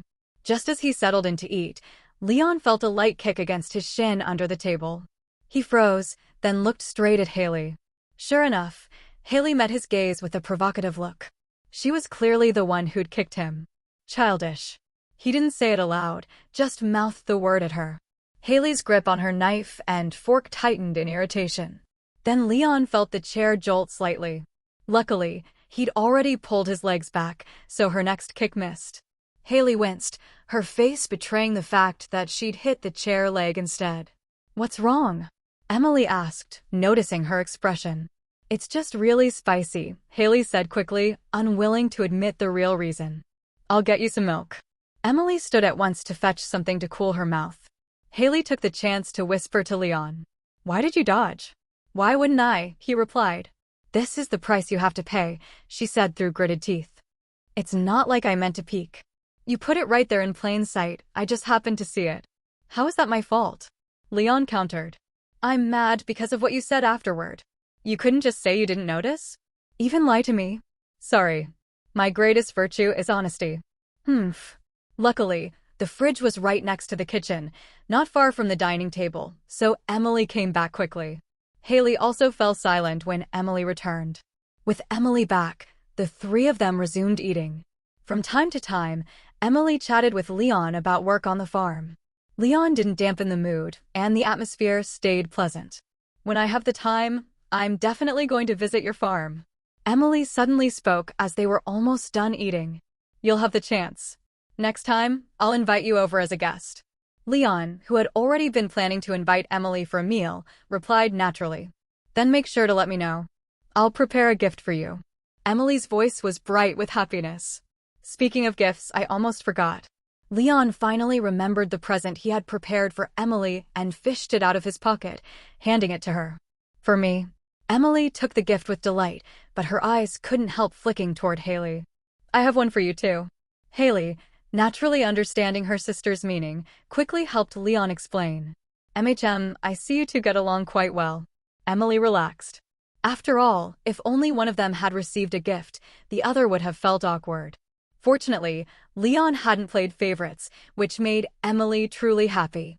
Given Haley's personality, she didn't have many friends in town. Now that she had Leon as a friend, one who also got along well with herself, perhaps the 3 of them could often spend time together in the future. "Go on, open it, and see if you like it," Leon reminded her. All right. With eager anticipation, Emily began unwrapping the box. Under Leon and Haley's watchful eyes, she lifted out a yellow crystal. Wow, what a beautiful yellow crystal. This gift is perfect. Thank you so much, Leon. Holding the crystal up to her eyes, Emily admired its clarity and color. The transparency is excellent, and there are barely any inclusions inside. This is a top-grade yellow crystal, Leon. You've really gone out of your way. It's fine. But Emily, you actually know how to appraise gemstones? Leon asked curiously. Yes, I know a little. My mother taught me some of it. This must be a yellow crystal you gathered in the abandoned mines, right? If you find more in the future, bring them to me. I can help you appraise them so those greedy gemstone merchants outside won't lowball you, Emily offered. Thanks in advance, then. Leon gladly accepted. After all, the gemstone market fluctuated wildly. Even within the same type, differences in quality could mean huge gaps in value. For someone who didn't know the trade, it was easy to get ripped off, whether buying or selling. The gemstone market was deep water. We're friends, aren't we? You can come to me anytime for appraisals. I'm usually home during the day, and at night, you can find me at the Starfruit Saloon. Got it. Leon nodded again. Then, seeing the plates nearly empty, he set down his knife and fork. Looks like we're done eating. Shall we clean up together? No need, let me handle it. You already helped cook dinner, and I'd feel bad making you do more. Washing dishes is nothing. Emily quickly stopped him from getting up, then nudged Haley. Haley, why don't you entertain Leon for me? My pleasure. Haley agreed with a smile, but when she turned to Leon, her smile twisted into something more mischievous. Leon raised an eyebrow but didn't comment. He waited until Emily was in the kitchen before quietly getting to his feet. Where are you going, Leon? Haley stepped in front of him. Ate too much, just stretching my legs, Leon replied evenly, sidestepping her and heading toward the door. Emily told me to entertain you. Don't be in such a rush. Wait for me. Haley followed close behind, her eyes drifting toward his neck. Leon, feeling uneasy under her gaze, turned to ask, What are you looking at? I saw a program on TV once. A man got hit on the back of the head and forgot a lot of things. I'm wondering if I can recreate that, Haley said, eyes full of mischief. A with a cute epsilon. Forget it. That kind of thing is a freak accident. You'd be more likely to kill me than make me lose my memory, Leon replied, exasperated. That doesn't sound so bad either, Haley said, dead serious yet teasing. I don't think you'll get the chance, Leon shot back. Why not? She asked. Because you can't beat me. With that, Leon quickly ducked behind her, slipping his arms under her armpits and locking them upward. In one move, he had her completely off the ground. If he wanted, he could have slammed her down in a heartbeat. You're shameless. Attacking me from behind, let me down if you dare and fight me fair. Haley kicked her legs wildly, trying to hit his knees, while protesting his underhanded tactics. This is called strategy, Leon said, carrying her to the sofa and dropping her onto it. Tell Emily I had to go. Before she could get up, he ran to the door, opened it, grabbed his bike, and was gone. By the time Haley scrambled to her feet, her dress slightly mussed, Leon was already far down the road. All she could do was stomp her foot. That bastard! Next time I see him, I'll bite him to death.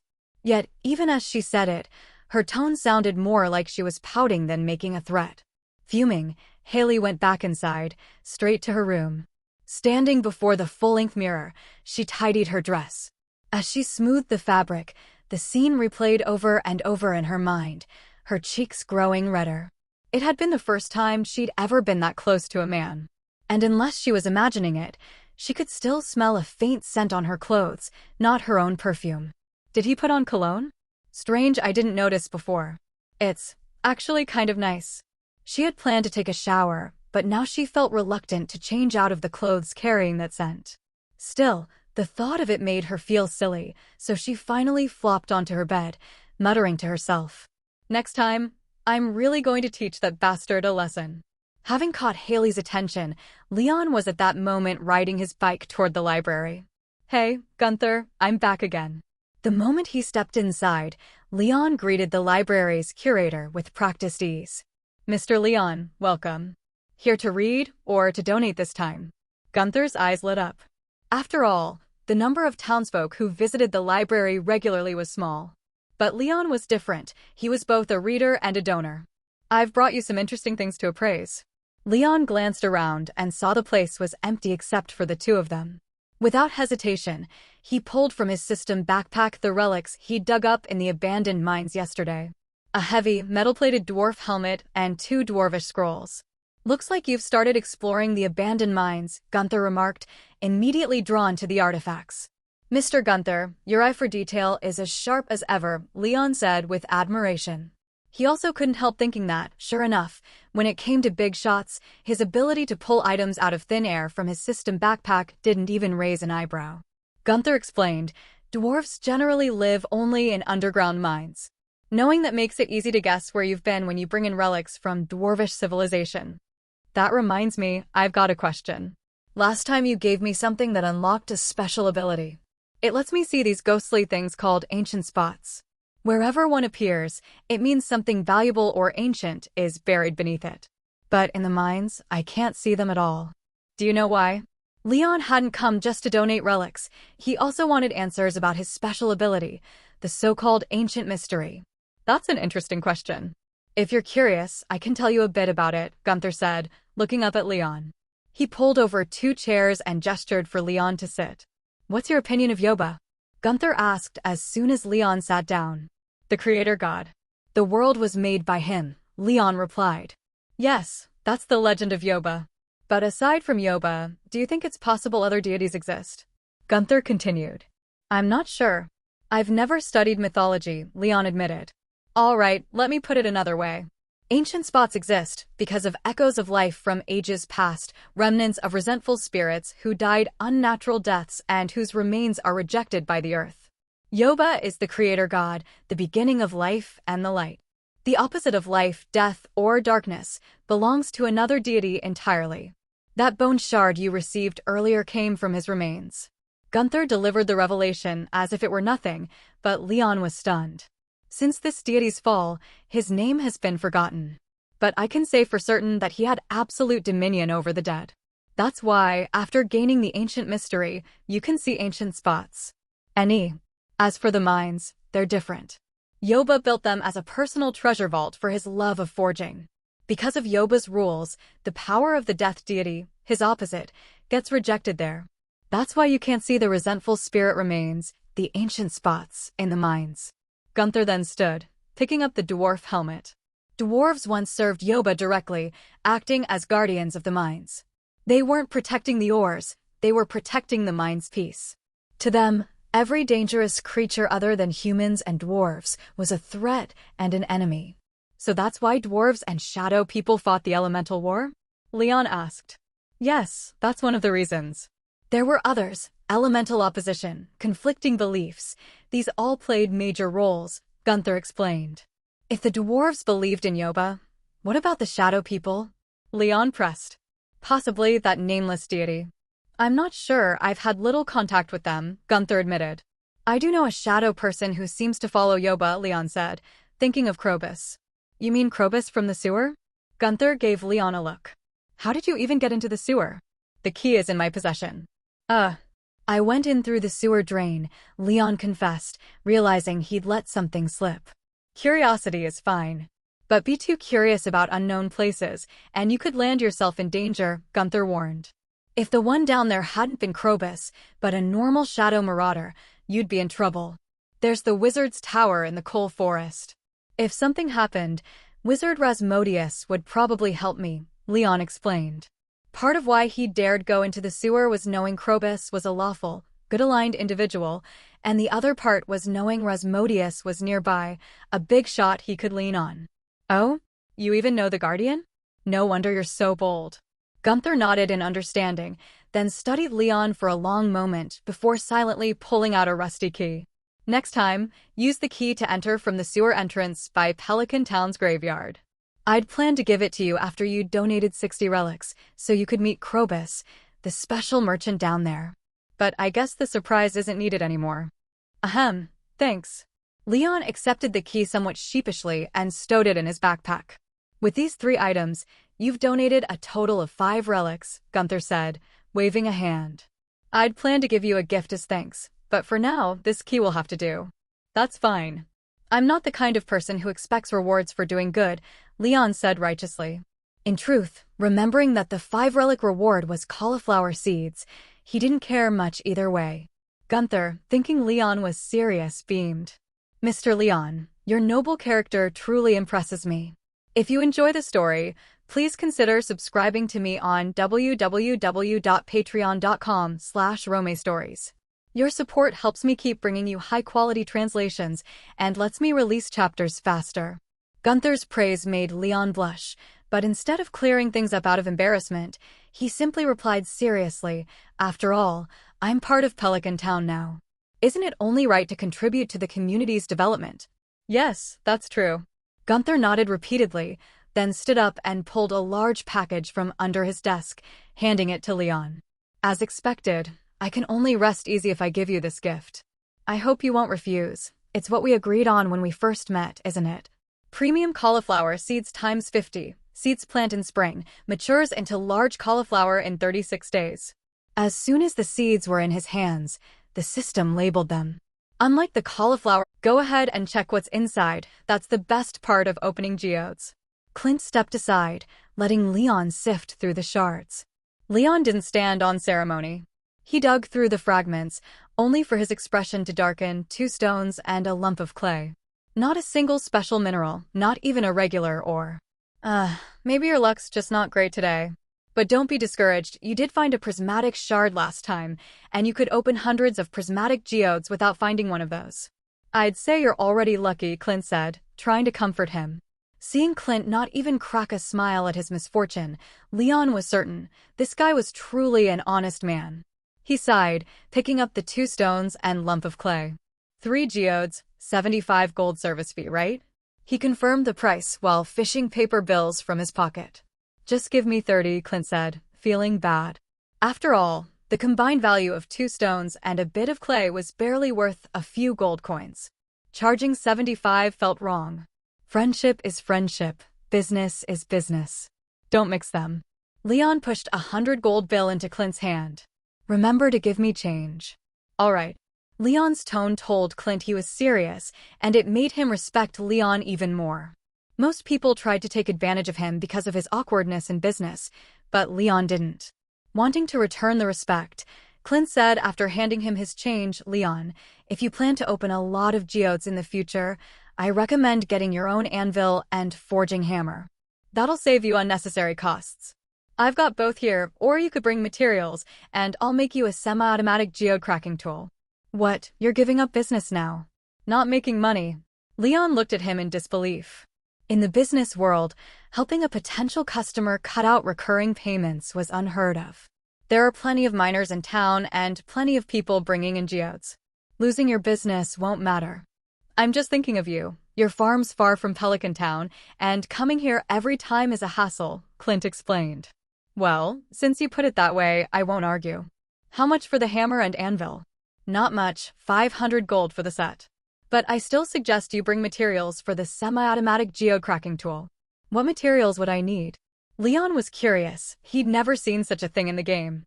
5 refined quartz, 10 iron ingots, 50 stones, 2 copper ingots, and 1 battery pack. I'll handle the rest. Bring these plus 600 gold for labor, and I promise the machine will be worth it.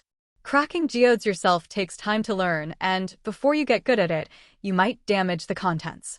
The machine won't, it'll be set perfectly. All right, I'll remember that. Once I gather the materials, I'll come to you for it. Leon trusted Clint, and curiosity made him want to see this semi-automatic geode cracking machine for himself.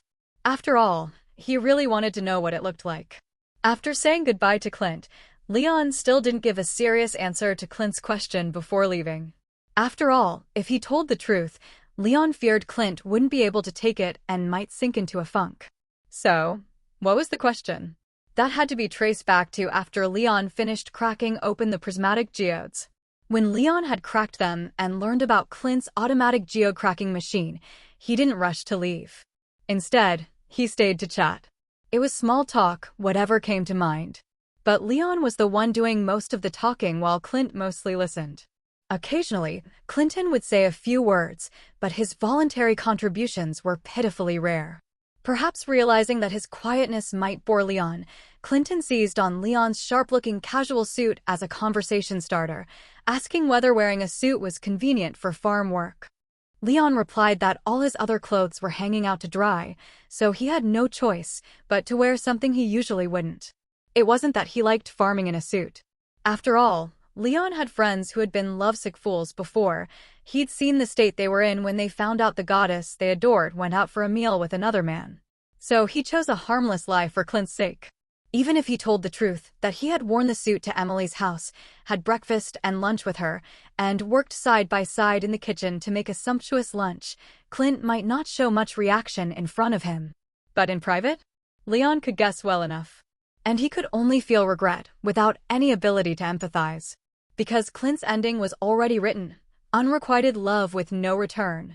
Emily simply didn't like his type at all, something she had mentioned to Leon twice before. Such a heart-piercing truth was best told by Emily herself.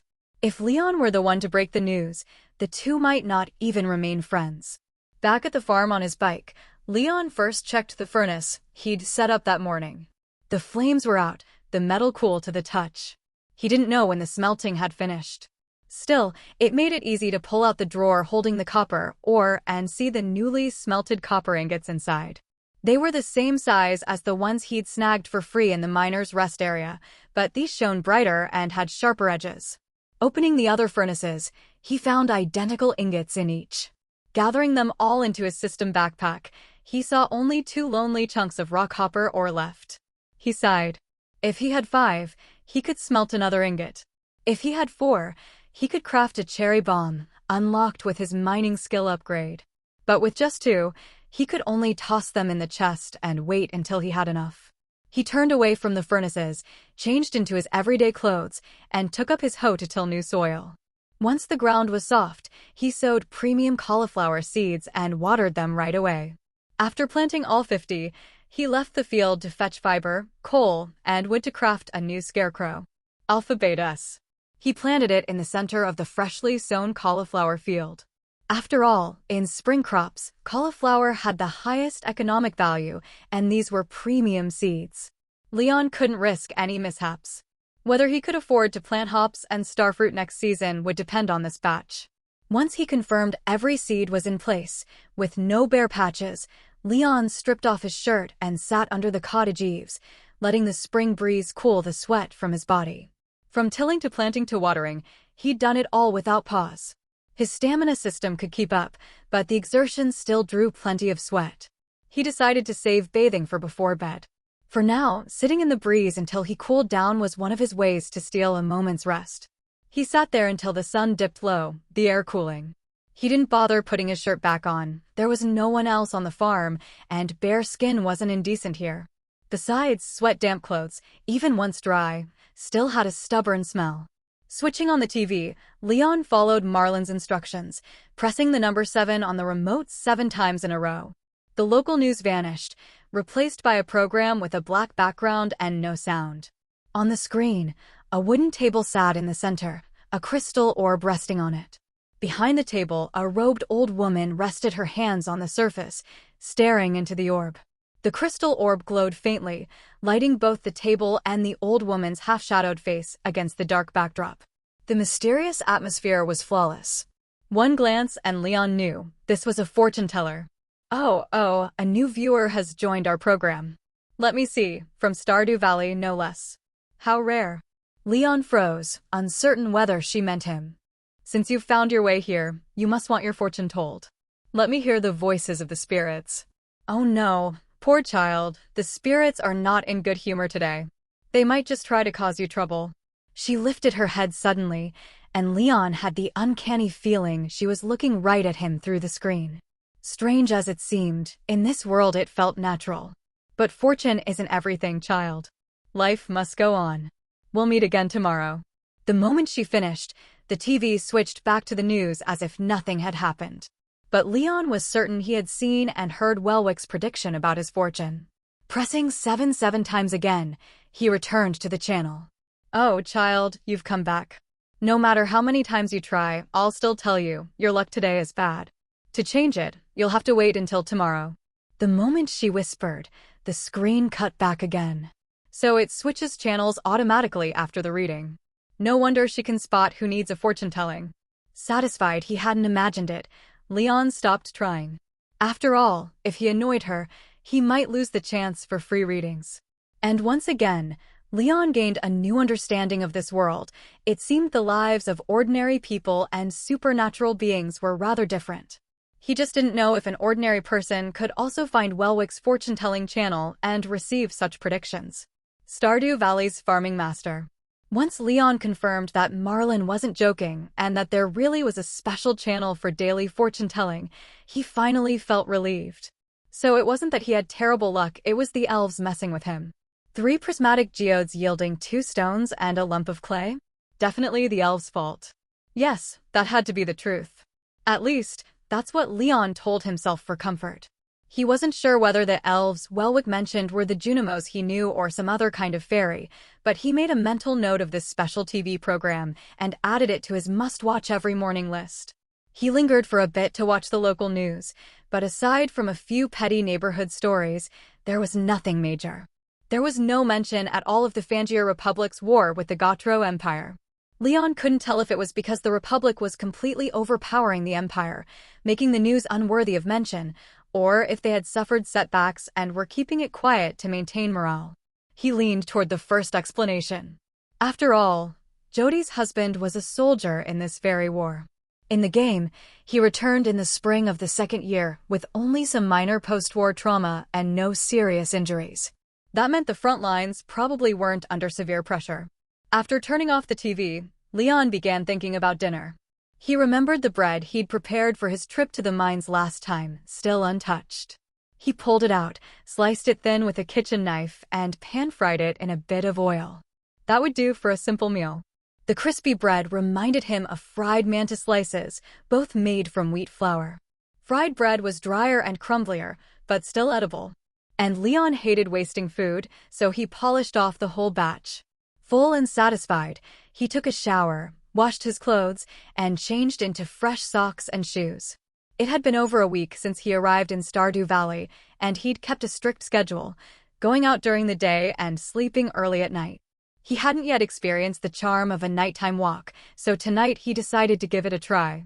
He rolled out heading toward Pelican Town. It was too far, and he'd risk running into acquaintances who would rope him into small talk. Instead, he set off toward the remote forest north of the farm. Climbing the stone steps, Leon strolled along the mountain path, letting the night wind brush against his face. Tall trees rose on all sides, and though nothing particularly unusual stood out, it wasn't boring now and then. He spotted birds and squirrels darting through the canopy. He followed the forest trail for quite a while before realizing he had circled around to the northern mountain slopes. Looking down the steep incline, he could see Robin's house lit by electric lamps. "I've gone a bit far. Time to head back." He wasn't planning to disturb Robin, so he turned to retrace his steps until a voice called out. "Is that you, Leon?" "Maru." He turned toward the slope and spotted her. If she hadn't been standing on the roof in blue work overalls, he might not have seen her at all in the darkness. And no, that wasn't racial bias, just an honest fact about her natural advantages. "Out for a walk?" Maru cupped her hands around her mouth to call up to him. "Yeah. You? Out for some moon gazing." He wasn't going to turn away after she'd greeted him. "I'm stargazing. I love astronomy." She pointed to the telescope beside her. "Stargazing, huh? That's nice," Leon replied. "Do you like looking at the stars?" she asked. "Not really." "Why not?" "Because I almost got killed by a star before," Leon said dryly. "There's still one lying in my field right now. Can't crack it open, can't move it, drives me crazy." "Arno." "What?" "Your farm got hit by a meteor." Maru was stunned. She looked him over. "But I haven't heard anything about that in town. Is your farm okay?" "It's fine. Just one stubborn rock sitting there. If it had caused damage, maybe I could have wrung some compensation out of the insurance company," Leon joked. "That's a relief. But now I'm really curious about that meteor. Would it be okay if I scheduled a time to visit your farm and see it?" "Of course." Leon didn't see a reason to refuse. It was just a look, not a handout, and he'd earn some goodwill. A good deal. He also admired Maru's bright, talented persona. Pretty, with a great temperament, aside from a darker complexion, she was nearly perfect. Thanks. How about tomorrow? I'm off work then. Maru's smile lit up her face, her white teeth gleaming in the moonlight. Leon couldn't help but be impressed. Sure. Just don't come too early, I won't have time to host you. I know. Mornings are your busiest, with watering and all, she replied, then waved at him. Hey, do you want to try my telescope? It's high precision. You can see the moon's surface clearly. Maybe you'll start to like astronomy. This wasn't just a spur-of-the-moment offer. Maru truly found the night sky beautiful and mysterious. She figured Leon disliked stars because of his meteor incident, and maybe she could help him rediscover their beauty. No thanks. It's late, and I need to get some rest. Leon wasn't about to be caught stargazing alone on someone's balcony, especially with their daughter, at night. Who knew if the daughter-loving black uncle would come swinging a club at him? I see. Then head back soon. Good night, Leon. See you tomorrow. Good night, Maru. After waving goodbye, Leon retraced his way through the forest and back to the farm. Meanwhile, Maru turned to see her father, Demetrius, climbing onto the rooftop. Who were you talking to just now? The black geologist asked. Leon, the new farmer in Stardew Valley. He was walking by the back mountain, Maru said. Oh? Then why did I hear you say, see you tomorrow? Demetrius pressed. Because a meteor fell on his farm, and I want to check it out. You're going alone? Yeah. Dad, are you interested in the meteor too? Of course, Demetrius replied with a smile, though inwardly he was gritting his teeth. Then let's go together tomorrow. But I'll ask Leon first. We can't just trespass on someone's farm, Maru said cheerfully, oblivious to his thoughts. Don't worry, I'm sure he'll let me come with you, Demetrius assured her. I think so too. He's a really nice person, Maru said, not noticing how her father's expression soured at her words. Hello, everyone. As we wrap up this video, I want to share a quick note. I have a Patreon account. If you'd like to support me and enjoy on-demand audiobooks, you can become a Patreon member. Alternatively, you can check out my Google Drive link, which has 500+ novel audiobooks available through my Ko-fi or Patreon shop. I appreciate your support.